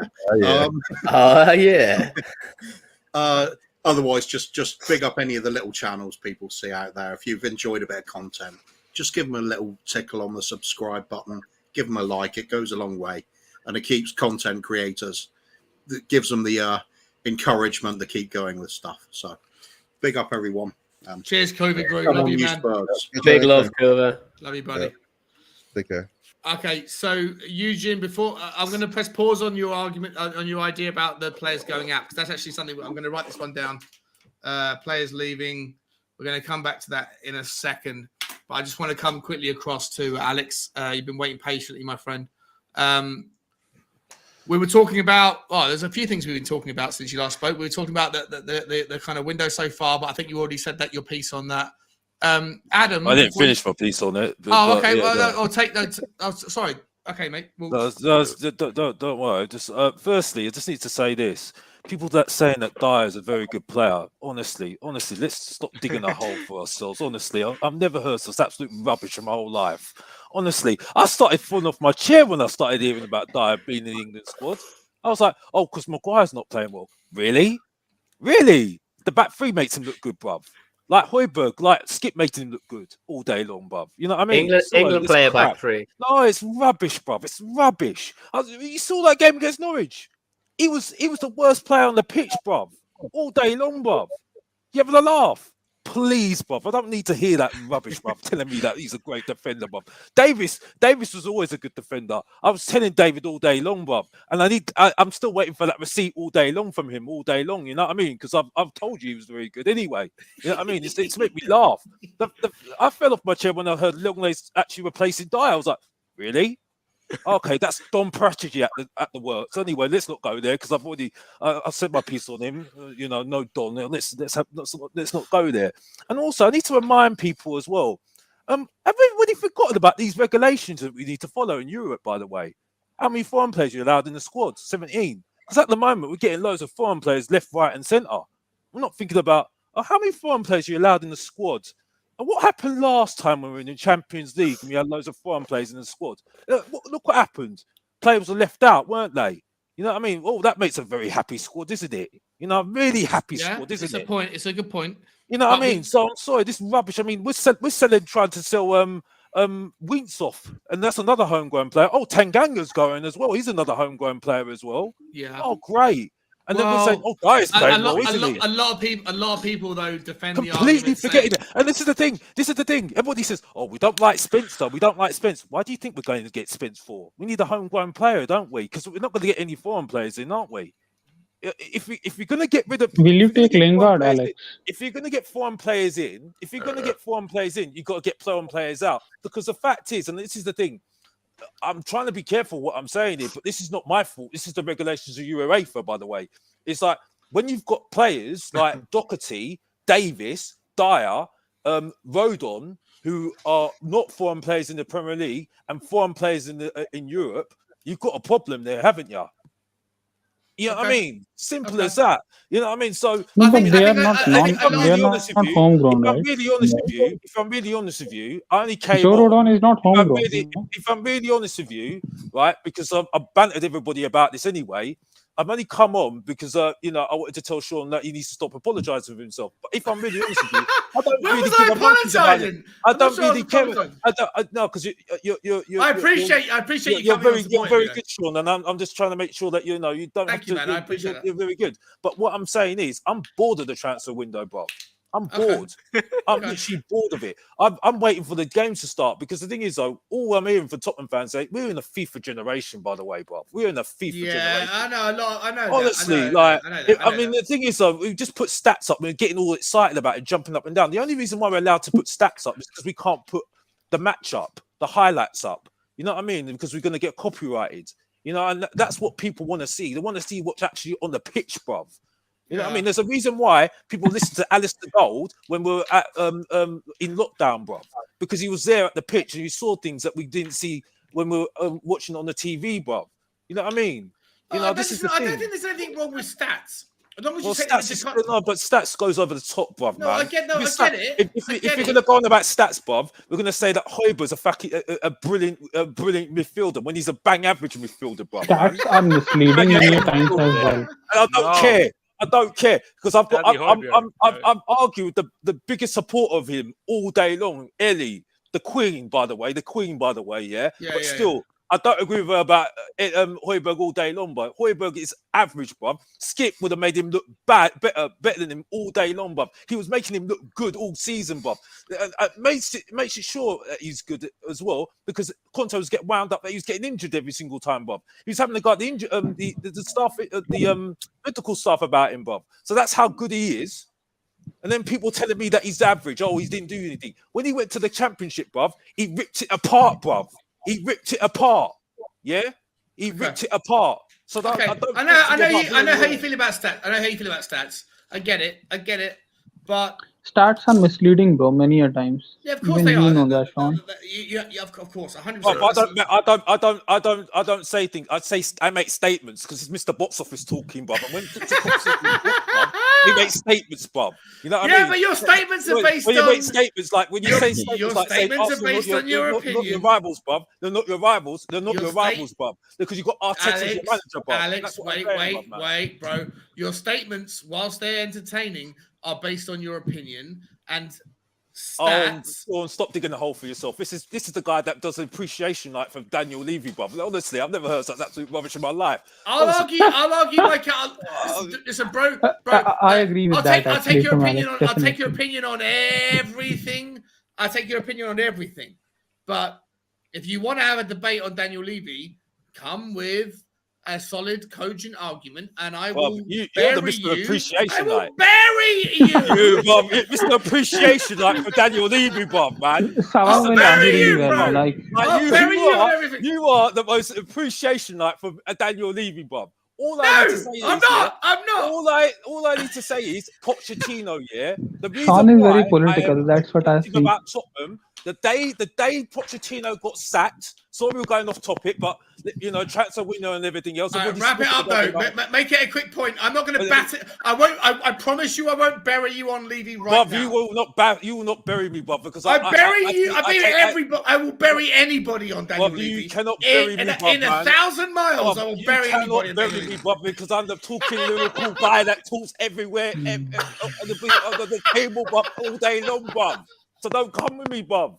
Yeah, Alex, you're not special, bro. I'll bury anybody. You're not gonna come with me, bub, man. It's like a special, bub, man. It's like a special, bub. You're not gonna get anybody like me any day of the week, bub. Alex, I love you coming on. I will tolerate your wildly weird opinions on football players when it comes to Daniel Levy, bro. You got no chance, bro. You have no chance against me. So just pause, because there is two people on the stream that as of yet haven't said a single word, and I want to come to them both. So, Daniel, first of all, how you doing, my friend? It's good to see you, but I want you to wait 1 minute because Scott M has been in the crowd here and I know that Scott and I disagree on nearly everything, and it's all good. It's all part of the fun. So I need Scott to have his say. I'm going to press pause. Scott, the floor is yours. And then after that, the floor is Daniel's. Scott, how you doing, my friend? Take this conversation wherever you want it to go, buddy. All right. Good. Thanks for having me on, Sean. I'll say, I know everybody probably wants me to start talking Levy, but I think we've kind of had that already enough on the stream. So if you want to go back to it at the end after we talk transfers and players, or even talk about it behind stage, I'm more than fine with it. But I think so far from what I've seen, Levy has been talked about enough for this point, right? We can talk about it later. Let's talk about the players. For the window, I mean, I might surprise you a bit. I think individually, the players we've signed have been good. I don't have any complaints about that. My only issue that I would say so far in the window, and it's still early, I realize that, is much like what happened in the January window where everybody was saying it was so good, is yes, the players so far have been good, but I think if you look at it overall, there's still a lot of concerns. And what my concern is Jed Spence for me isn't close to good enough as a right wing back, and I don't see many other options that we're linked to. And if that's what we end up with is Jed Spence as our right wing back, I don't see how this window can be anything higher than a 5, because it leaves us such a gaping hole in our squad. But I agree. Longley, I think he's not my first choice. I'd much prefer Bastoni, Torres, Guardiola. I don't think he's at that level, but I think he's a clear upgrade over Davies. I think he makes us competitive, at least for top 4. I don't think he gets us competitive with City and Liverpool. And my only concern when you're saying, and I kind of understand what you're saying, is if we get him in now and then we go for Guardiola and Bastoni next season, I'm not sure what we have to think that we can then get those guys next season. That's my kind of concern with him. Understood. Like I understand the point, but I am concerned that we say that let's just wait and get those guys next year. I'm not sure that I've seen anything that makes me think we can. I think Perisic is exactly the kind of signing that we needed. He ticks so many boxes of being left wing back, experienced. He's a winner. I think he brings the attitude that we need from players, so zero complaints there. I don't think Forrester's really a great signing, but he's better than Golini. He's fine. Significantly. Right? We're not going to get like an amazing player for a backup when we have Hugo on. Would you have preferred Alex? Do you think Alex Pope was possible, Scott? He cost £8 million to Newcastle. Sorry. I keep saying Alex Pope. Nick Pope. Sorry. Do you think Nick Pope would have been a good signing? I don't think so. I think Nick Pope wants to play first team football. I don't think with Hugo having 2 years left. If Hugo had 1 year left and we said we're going to bring him in now, we're going to kind of split the playing time, whether that's like half Premier League games, half Champions League, or one's going to play Champions League, one's going to play Premier League, whatever it is. If he had 1 year left, I think it makes sense. But with Hugo being here for probably 2 more years, I think that Nick Pope I don't think he'd be happy coming in here to play there. I would prefer him as a player, yes, but I think like for what we need, I think that we're looking at just having somebody solid, and Forster is solid, right? I don't want him playing for us. I want Hugo playing, but if Hugo does get hurt, I have a lot more faith in him than Golini. 100% agree with that. 100%. Other than that, I think the one thing I will say though, what I've been saying, I know some people are kind of saying like now this is what we want. Levy's kind of showing us. I personally don't see that though. I think this is a good window, but I would say every single player we've signed is a player we would have signed in the past, or we could have signed in the past. So you don't think this is the best window we've ever seen? I agree with that. We'll see. It might be, but being the best window we've ever seen because the other windows are terrible doesn't necessarily mean that it's great, exactly. Right? What I've seen is I haven't seen a single player now that we're signing that we couldn't have signed before Conte, before Champions League, right? We haven't seen a move like that. I haven't seen something where I've seen like a total shift in the club's mentality. That's what I haven't seen. Now, if we get this window every time, maybe then you could say that the change is that we're starting to spend more and we're willing to do that. But in terms of like the moves, I haven't seen anything to me that indicates a clear change in the club's mentality. That doesn't mean that it's a bad window. That just means I haven't seen a clear change. Is it realistic to expect a window like this every window though? Like even Man City don't do that. Liverpool don't do that. That's not. I don't mean like this many signings. I mean in terms of addressing our needs. We're kind of looking like we're addressing our needs.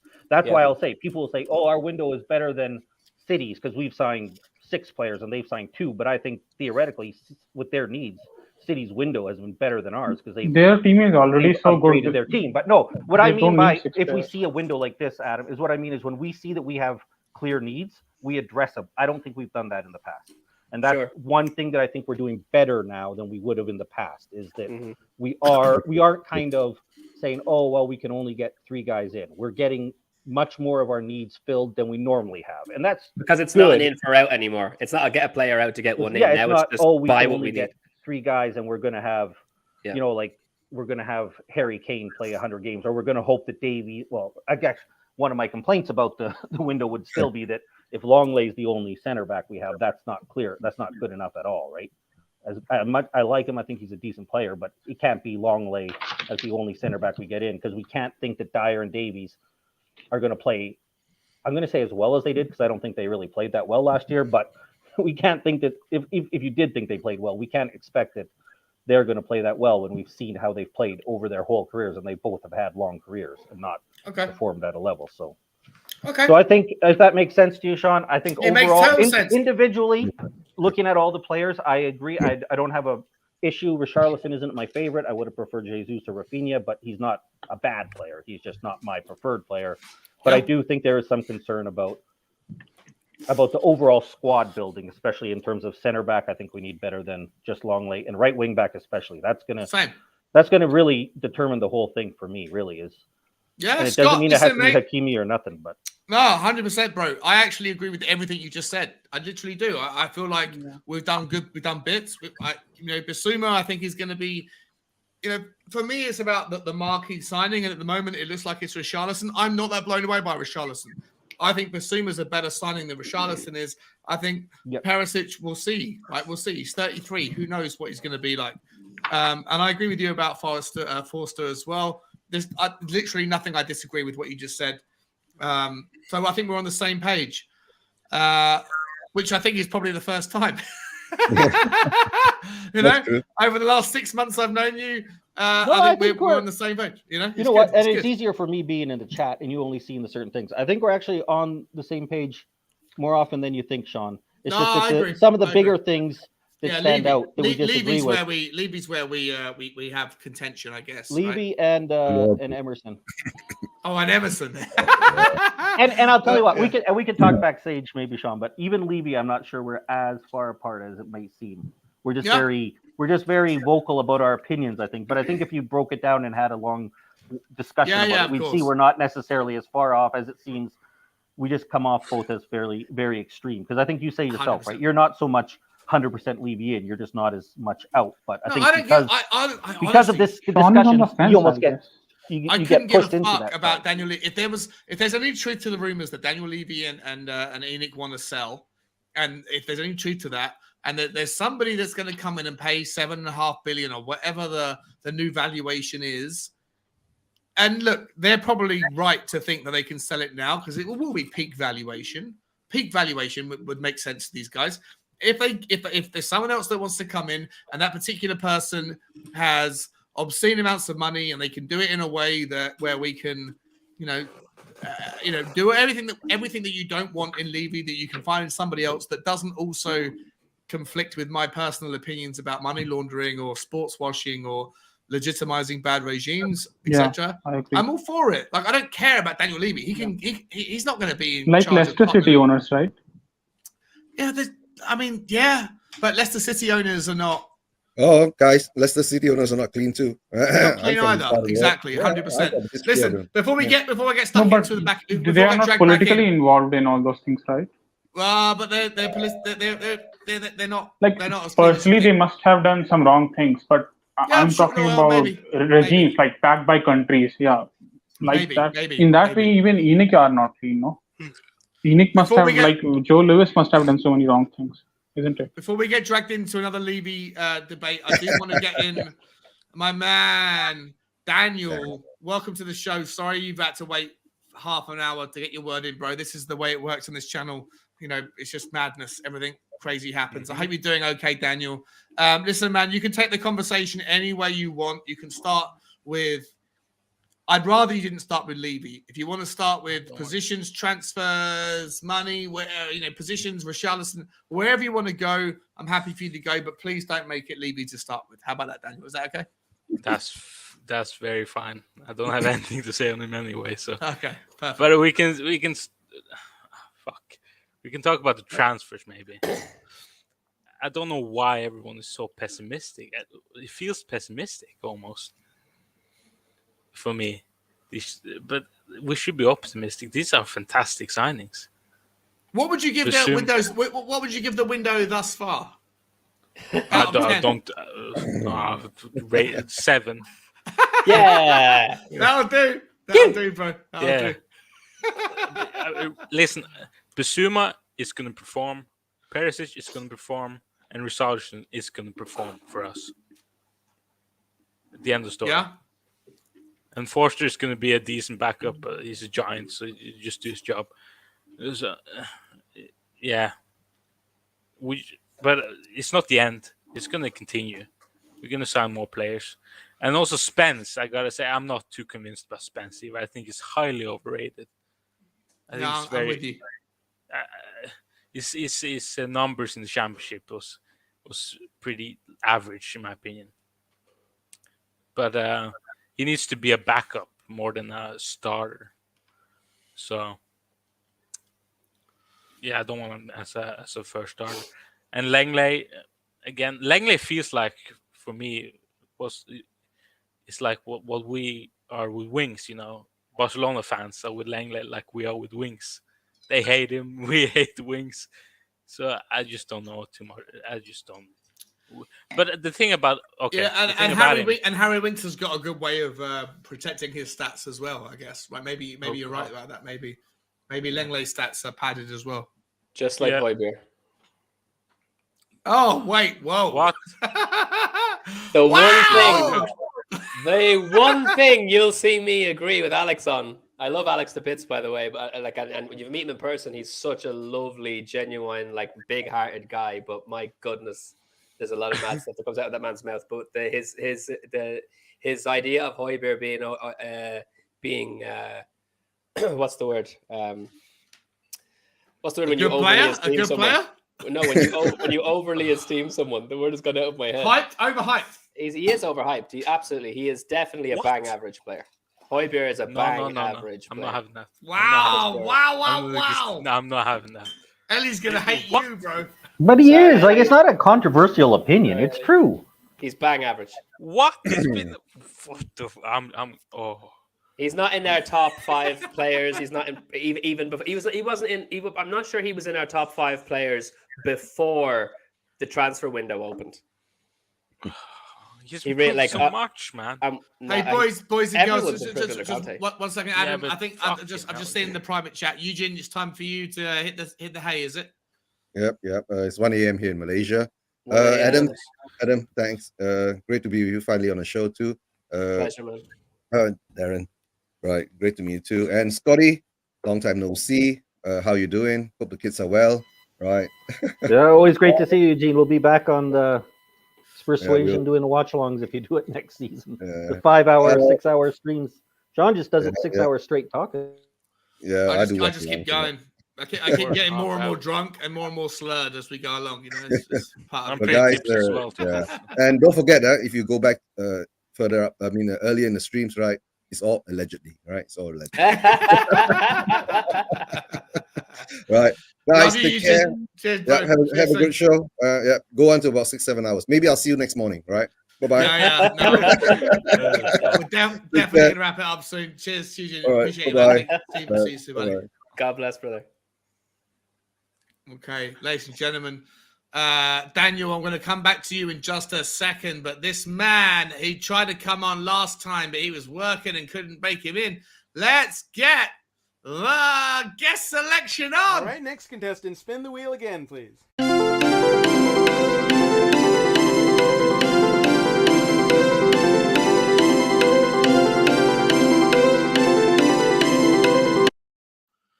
Ladies and gentlemen, I don't know how to speak to this man. He might be someone who works with rocks.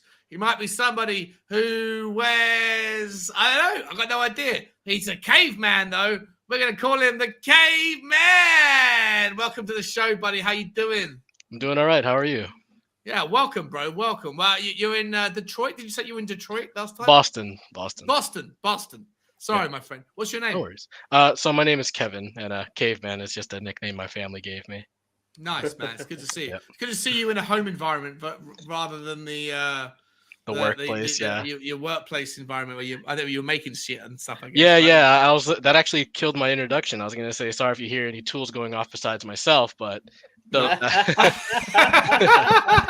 here I am. I'm at home. I got the day off for some unfortunate events, but good things came out of it at the same time. Yeah, well, welcome to the show, buddy. Welcome to the show.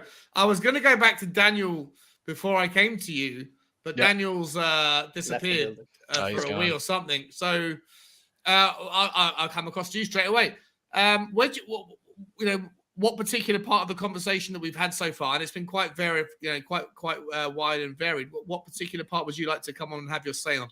I'm not actually sure. I actually just started tuning in. I had just gotten home about a few minutes ago, and I was about to take a nap. Then I saw you guys were up, so I was like, "All right, turn on the computer. Let me just see what's going on." Well, let me give you primarily transfer stuff. Yeah, let me give you a topic to say that. Are you happy? Well, let's start with the controversial one and see where we go. What would you give the window out of 10 thus far? Like, bearing in mind if we're to end right now, or no, not that, no, thus far. Thus far. I was actually thinking what we've about done, it. and then with all the room to improve, how you feeling? I think it's a solid 7 so far. Yes. I think even if we were to take out the free deals of Forster and Perisic out, I would still give it a 7 because I think we very much strengthened areas that really needed help. And I'm very happy with the people that we brought in. Not only did we get quality for money, we also got quality in what we know is available in these players as well. Okay. Basuma was a big one, right? I mean, to get it up to a 7, Basuma was a big chunk of that. Oh yeah, for sure. And I'm ultimately happy, and I'm very glad that Richarlison is in. I think he was more important to the team for what we needed instead of some like a Gabriel Jesus. But I still would have been okay had we brought him in, especially for the value. But Richarlison is very, very solid, and I'm happy to have him in the team. Yeah, yeah, he's going to be solid. What number do you think he gets? Do we all reckon he's 9? 100% it's a 9. It has to be. That thing is right available for tailor-made. Do we have a 9 currently? No, Gareth Bale was our last number 9, and since he's gone, we've not replaced that. Unless Troy Parrott can pull some sort of miracle, I don't know. I like Parrott in 52. I actually think he should just keep the 52 on his back. Yeah, it's like Skippy with 29. It just fits. Totally. I don't want Skippy to have any other number besides 29. Exactly. 29 just suits him. Yeah. All right.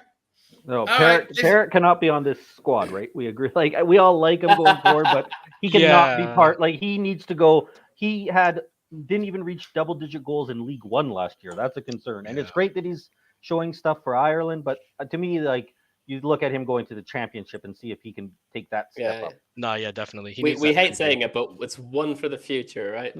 Yep. But it's okay if one for the future is one that has already been in our club and we actually have players ahead of him. The concern is when we buy one for the future, but we don't have anyone for the now either. At least now with Kane, Richarlison, and stuff like that. When Parrott's for the future, we have the players for the now as well, and that's when one for the future actually works. Exactly. All right. Daniel, I want to come back to you, bro, because you've been waiting patiently. Then when we had to take the break, you disappeared for what did you go for a wee, or was it a cup of tea? Exactly. Was it a wee? Fair enough. Okay. Listen, I want to ask you about Richarlison, right? Yes. Do you how much value do you have the same reservations that I have about Richarlison? I'm not saying that Richarlison's not a great player. I think he is a good player. My first reservation is the valuation, and my second reservation is where does he play relative to the front three that we have. I just believe that there's going to be an issue with Harry Kane not wanting to come off the pitch. And if he hasn't signed his new contract, I think that until he does, if he hasn't signed it before the start of the season, I feel like maybe to keep him happy, just like last season, and it's a controversial take, but just like last season, I feel like he wasn't taken off, not because there was nobody that was playing his position, but because it was like, we have to keep the guy happy. And I think if you look at Sonny as well, the fact that there was this meritocracy that was trying to be presented in the front three, and that it was always the same thing. Kulusevski came off first. for Lucas Moura, even though Lucas Moura didn't deserve the minutes like Bergwijn did, but because of the positions that the relative positions they played, it didn't work out, and Harry Kane never came off. I'm worried about how much money we're spending on Richarlison, and because he can play everywhere, but I don't think he will play everywhere. I think you're going to see him on the right. I think you're going to see Kulusevski be the guy that's pulled for him rather than Lucas Moura. What are your thoughts on that? Yeah, I kind of agree, actually.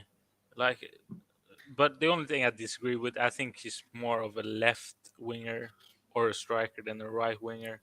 That's where he plays his best football. Yeah. But, yeah. But again, with Kane, you go back to Kane, he needs to be careful as well with his own health. You would say his own, because he's going to get an injury eventually if he keeps continuing like this. Yeah, I get it. The injury argument's fine. Like if someone gets injured, we've got depth to fill in. But what happens if he doesn't get injured? What happens if Son doesn't get injured? Then we've got a guy in Richarlison who is a volatile personality, right? He's volatile. I don't know. I'm speculating. I think that's a bit over the top. Oh, you don't think he's volatile? You don't think he's aggressive? You don't think he's going to tear up a dressing room if he's not getting minutes? No. He doesn't have the anyway now with content and everyone else in the squad. They doesn't have the guts to do that anyway. But yeah, Kane, he doesn't choose anyway, like to stay on the pitch. Like if you get told by the manager to get off the pitch, like to be subbed, then you get subbed. You can't throw a fuss about it. Anyways, I think Richarlison is a perfect player to have / backup. Rotation. Yeah. Okay. I think you're. In the past, I've probably been looked at in some places as a bit of a Kane apologist because I've defended him for not coming off because we haven't had replacement for him, and Conte seems to like it, as you say. If going forward, as you say, Sean, he is causing trouble, then I would say that is a problem. I guess I don't have as much a concern because can you think of somebody who does the same, like at his high of a level, who has caused that trouble? I guess I'm just hoping that Cristiano Ronaldo. Fair enough. He might. You're right. Fair enough. He could be. So maybe there is a problem. I guess I'm just hoping that Kane wants to win, and he can see that in all the other clubs, right? Liverpool rotates their guys without much problem. City has rotated their guys. Real Madrid have done it, right? Like big clubs have been able to rotate their players, and maybe you're right. I'm just not sure how. All I would say is I get the argument. I would just posit the argument that maybe Tottenham are not as big as players think Tottenham are. Like we think that Tottenham are the big deal, but does Richarlison give a shit about Tottenham? Does Harry Kane probably more so than Richarlison? Like, I'm just not sure. I'm not trying to suggest a problem is going to happen. I'm speculating. I'm positing the idea that as a fan channel, we should try and find something to discuss. And one of those elements, and it might come across as super negative, but to me, I think there is an outside chance, however small, however large, I think there's an outside chance that in a scenario where Harry Kane doesn't get injured this season, whatever we're in, and Sonny doesn't get injured, that there's a problem. That there could be a problem with playing time and game minutes. And Richarlison he's not like a Lucas Moura that's willing to come in and play a part of. I think Richarlison's the sort of guy that would cause trouble. I'm not saying he will, and this isn't even a take I want people to remind me of. Can I just burst that just on the face of it, Sean, if you don't mind, because just for the fact that we've got 4 players that we're going to be rotating. The key is rotation. The thing that Conte wants to get through the players' minds, and then is via the media want to get through our minds, is that we're not having a first 11. It's a squad that will rotate, and when you have 3 players playing across the front and 4 players to fit into those, assuming that Bergwijn's leaving and you're not really going to use Lucas as much, then every one of those 4 players plays 3 out of 4 games. All of them. Yeah, but none of the current 3 have learned, or 2 of the current 3 have never had to do that before. Doesn't matter. Drop them 1 in 4. 1 in 4. They're not going to complain. How do you know? Because Kane has spent the entire time that he tried to leave, most likely moaning that he wasn't going to win trophies at Tottenham. I'm not suggesting this will happen, Adam. Oh, I know. I'm not saying this will happen. I know. I'm just saying that this is a conversation that we should have. What happens if this happens, right? What happens if there are no injuries to Sonny and Kane next season, and that Kulusevski puts on a fucking blinder, right? Do we not have the exact same problem we had this season with Bergwijn, right? And Bergwijn wants out.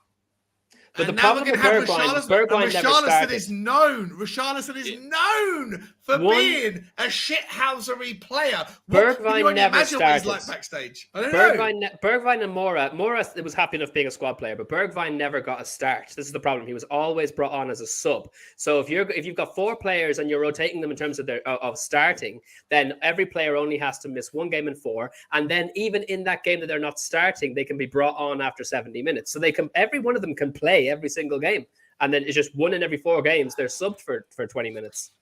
I hear what you're saying. You're playing devil's advocate. I'm playing the worst case scenario. Right? I'm positioning a worst case scenario, which is actually a really good scenario, which is no one gets injured.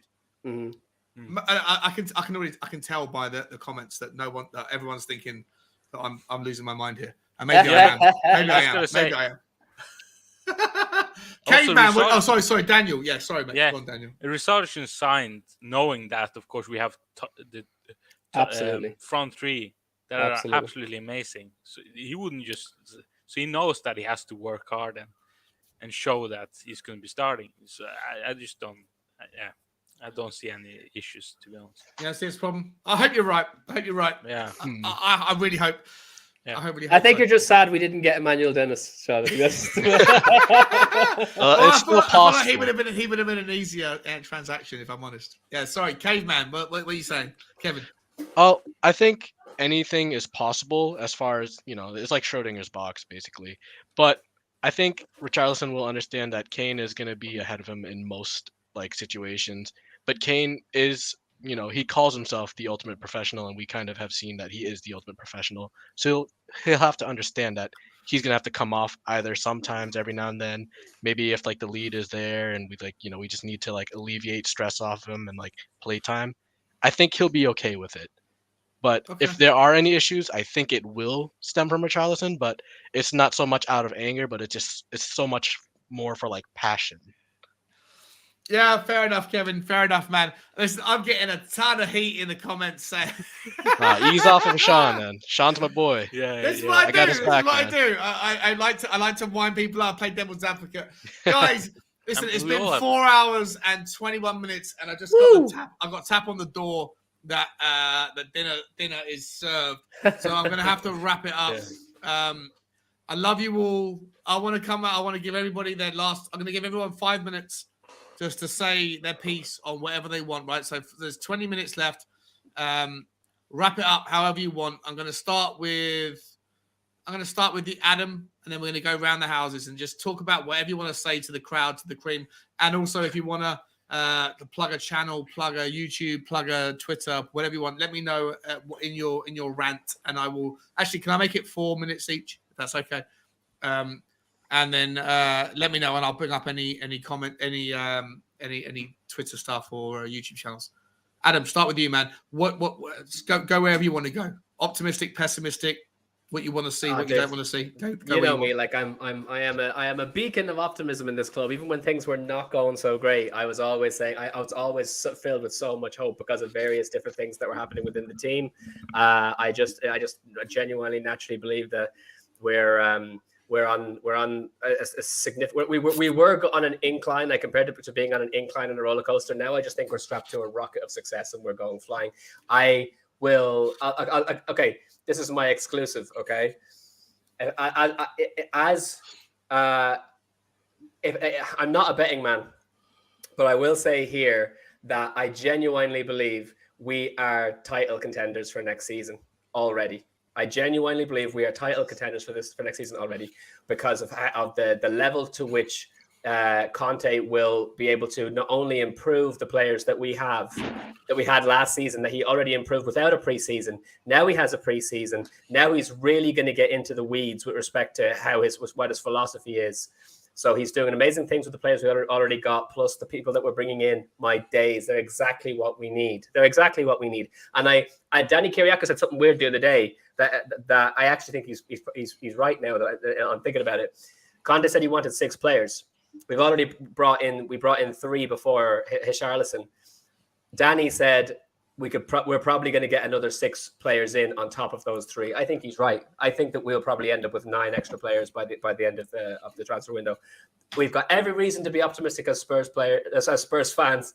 I wish we were Spurs players as Spurs fans. So I think absolutely 100%. There should be absolutely no Debbie Downers in the Spurs fandom. Everybody get excited for the preseason. Hopefully we'll get to be able to watch some of the games online starting next week.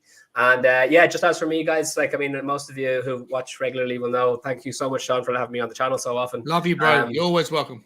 Yeah, no, the community is tremendous, but with respect to the channels that I adore the most, Spurs Talk Show, honestly, Shawnee, is just we're on the same wavelength on so many things. Love coming on here. You're an absolute legend. So big up yourself. And then also the Irish Hotspur is the second channel that I'm probably on almost as much. And so big shout out to them as far as the Spurs channels go. And then just with respect to I don't have my own channel, but I'm a filmmaker. If you want to see what I'm doing, go on any of the social medias and go at Wildstack Media, which you can see there, I think. And you'll find out what I'm doing. And my feature film just got into another festival, which is in Northern Ireland, which will be screening in August. So, amazing. Please God, there'll be more news about that coming soon and put more victories. Please God. But yeah, thanks again, Sean, for having me on. Absolutely love it. And Adam, I absolutely adore you, my friend. Thank you so much for coming on at Wild Stag Media, ladies and gentlemen. Please find that on Instagram. Listen, I know I might have come across. I'm getting a lot of heat. Bro. A lot of fucking heat this evening. A lot of people disagree with me. Maybe I'm just drunk at this point because I have been drinking throughout the stream. And after 4 hours of drinking, maybe I'm getting a little bit wild. You're awfully shiny there, Sean. You're awfully shiny. Yeah, well, that's just the light. I'm not sweating or anything else. Before I come to Scott to give his rant, I want to just call up my man William Kelly. William Kelly, who's given a $10 Australian dollar donation. Thank you so much, Will. And as much as I want to receive the money, and every time he super chats me, he calls me out, and I love that about him. Sean, you're talking waffling. You're waffling now, bro. How many times have we seen the soft side of Spurs? The reason Richarlison was signed is to add that fight and grit that we need badly. Yeah, I agree. 100%. I'm taking that on board. Listen, not I the love waffling it. part. No, I'll take the waffling. Listen, I'm guilty of waffling. I waffle a lot. I talk far too much, especially when I'm drunk. And at this stage in the show, if you want to get the best bits out of Sean Butler, you got to tune into the first 20 minutes, not the last 20 minutes for sure. Right. Will Kelly, I absolutely adore you, my friend. Thank you so much for the super chat, man. And you're absolutely right. I probably am waffling. I'm not even sure if I mean the words I just said in the last half an hour. I'm just calling it out. I just feel like there's things we need to do that we're not quite there yet in my mind. Scott M, my man, over to you, buddy.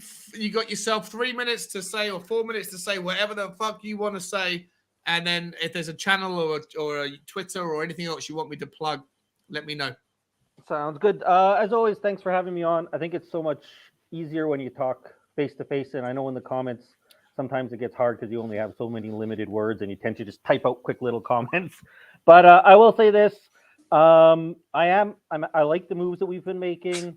I know a lot of fans, you reading in various streams, want everything that has to be 10 out of 10, and every player we bring in has to be the most amazing player that ever played, and every player that we have is great. But I will point out, we finished 7th and 6th the last 2 years. Last year finished 2 points ahead of an Arsenal team that everybody says is woeful. So maybe when some people are saying that some things need to be improved and some players need to be improved, it's because it's been pretty clear that that's the case. Doesn't mean that you hate the club. Doesn't mean you're not a fan. just means that you can see that some improvement needs to be made on this club, and it's good to see that we're going that way. I'll gladly talk to you about Levy out after or on a different stream anytime. Other than that, thanks very much for having me, Adam. Congratulations on your film. I hope it continues to keep getting more plaudits and you get in more success with it. Caveman, first time seeing you, and I've seen you in the chats a lot more recently. Great to see you. And Daniel, nice chatting with you as well. So thanks for having me. Come on, you Spurs. Let's hope that all we're doing next year is not arguing about Levy, not arguing about how if every player is amazing, but just talking about some fun results and enjoying watching the team play, which has been a long time since we've been able, or for me, that I've been able to get pure enjoyment out of the club.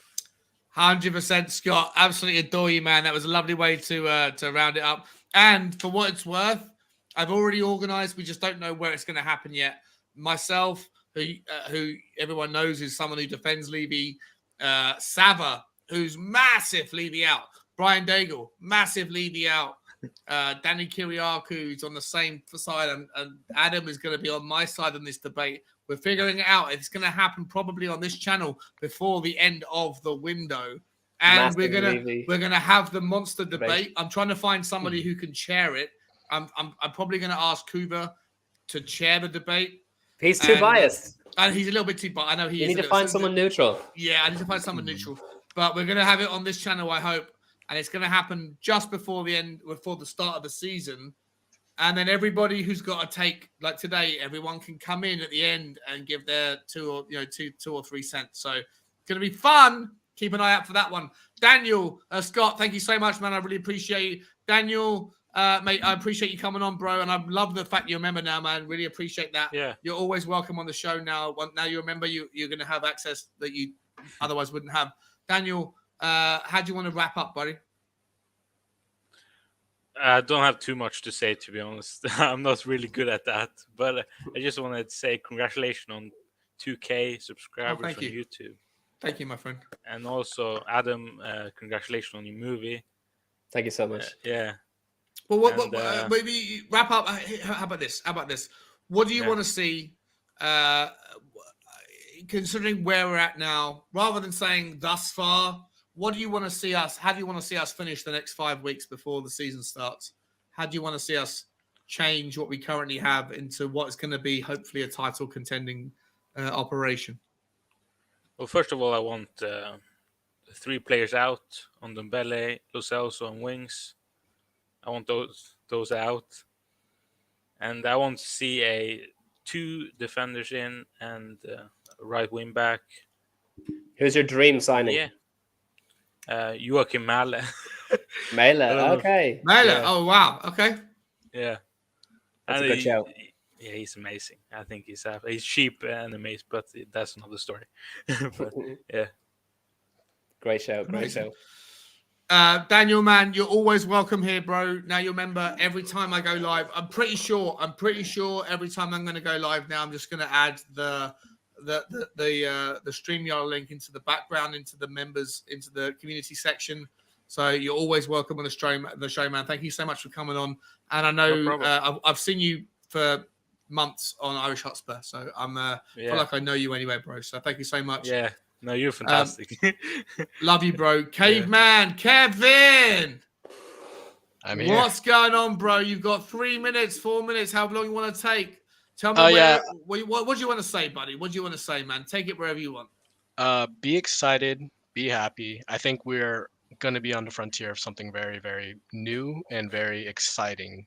And be patient as well, because the last week, that's actually what I wanted to talk about on Tuesday. People were just panicking. They were just like, oh, we're not doing enough. We're not doing this. We had 3 people come in before the window even opened or whatever, or like before July. So give it time. Italy's window just opened. Expect to see movement with just any club in Italy. So maybe we might see a Bremer. We might see an offer for Bastoni. Who knows? It's a little bit tougher with Bastoni, but whatever.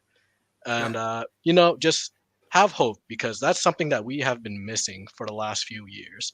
And I've only supported Spurs for 5 years, but I have never seen something as dismal as the last 4 years being a Boston sports fan.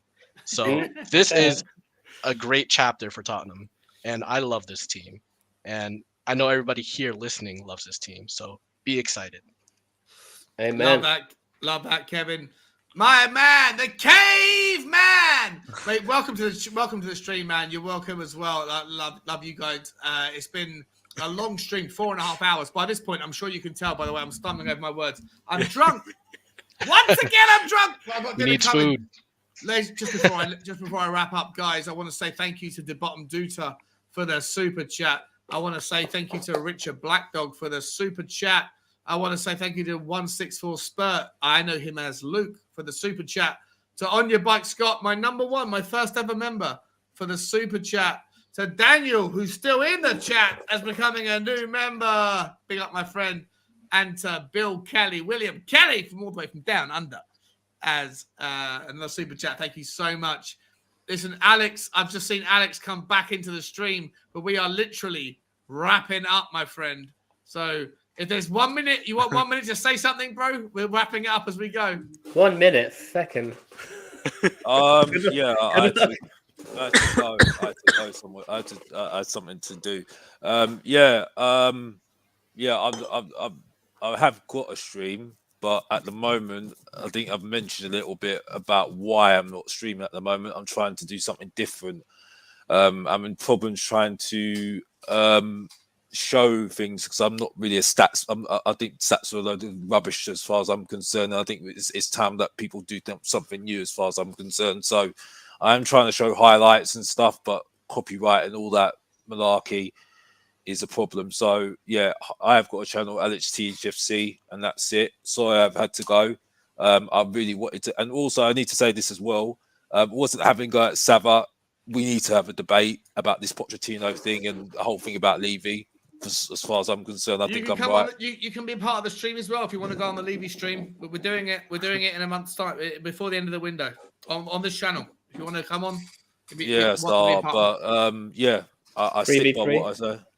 I sit by what I say. As far as I'm concerned, I was right because we should, you should have stayed Pochettino, isn't it, at the time? But that's old news. I don't care about this transfer window. I think as long as we get the signings that we get in, we get in. I'll stick by what I say about the transfer window. Perisic is okay, good signing. Foster, meh. Basuma, good player. Richarlison. Alex, we're wrapping it up, bro. We're wrapping it up, man. I know, but I'm just making a point.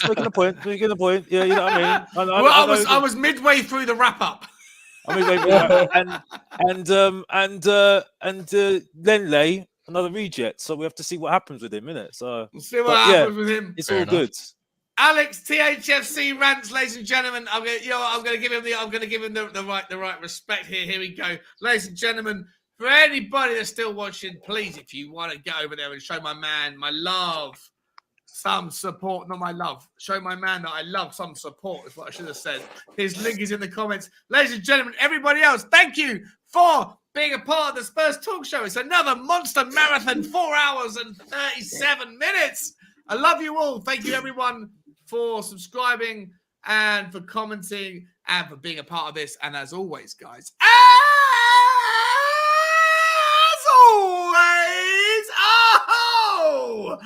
bye. Fucking bye.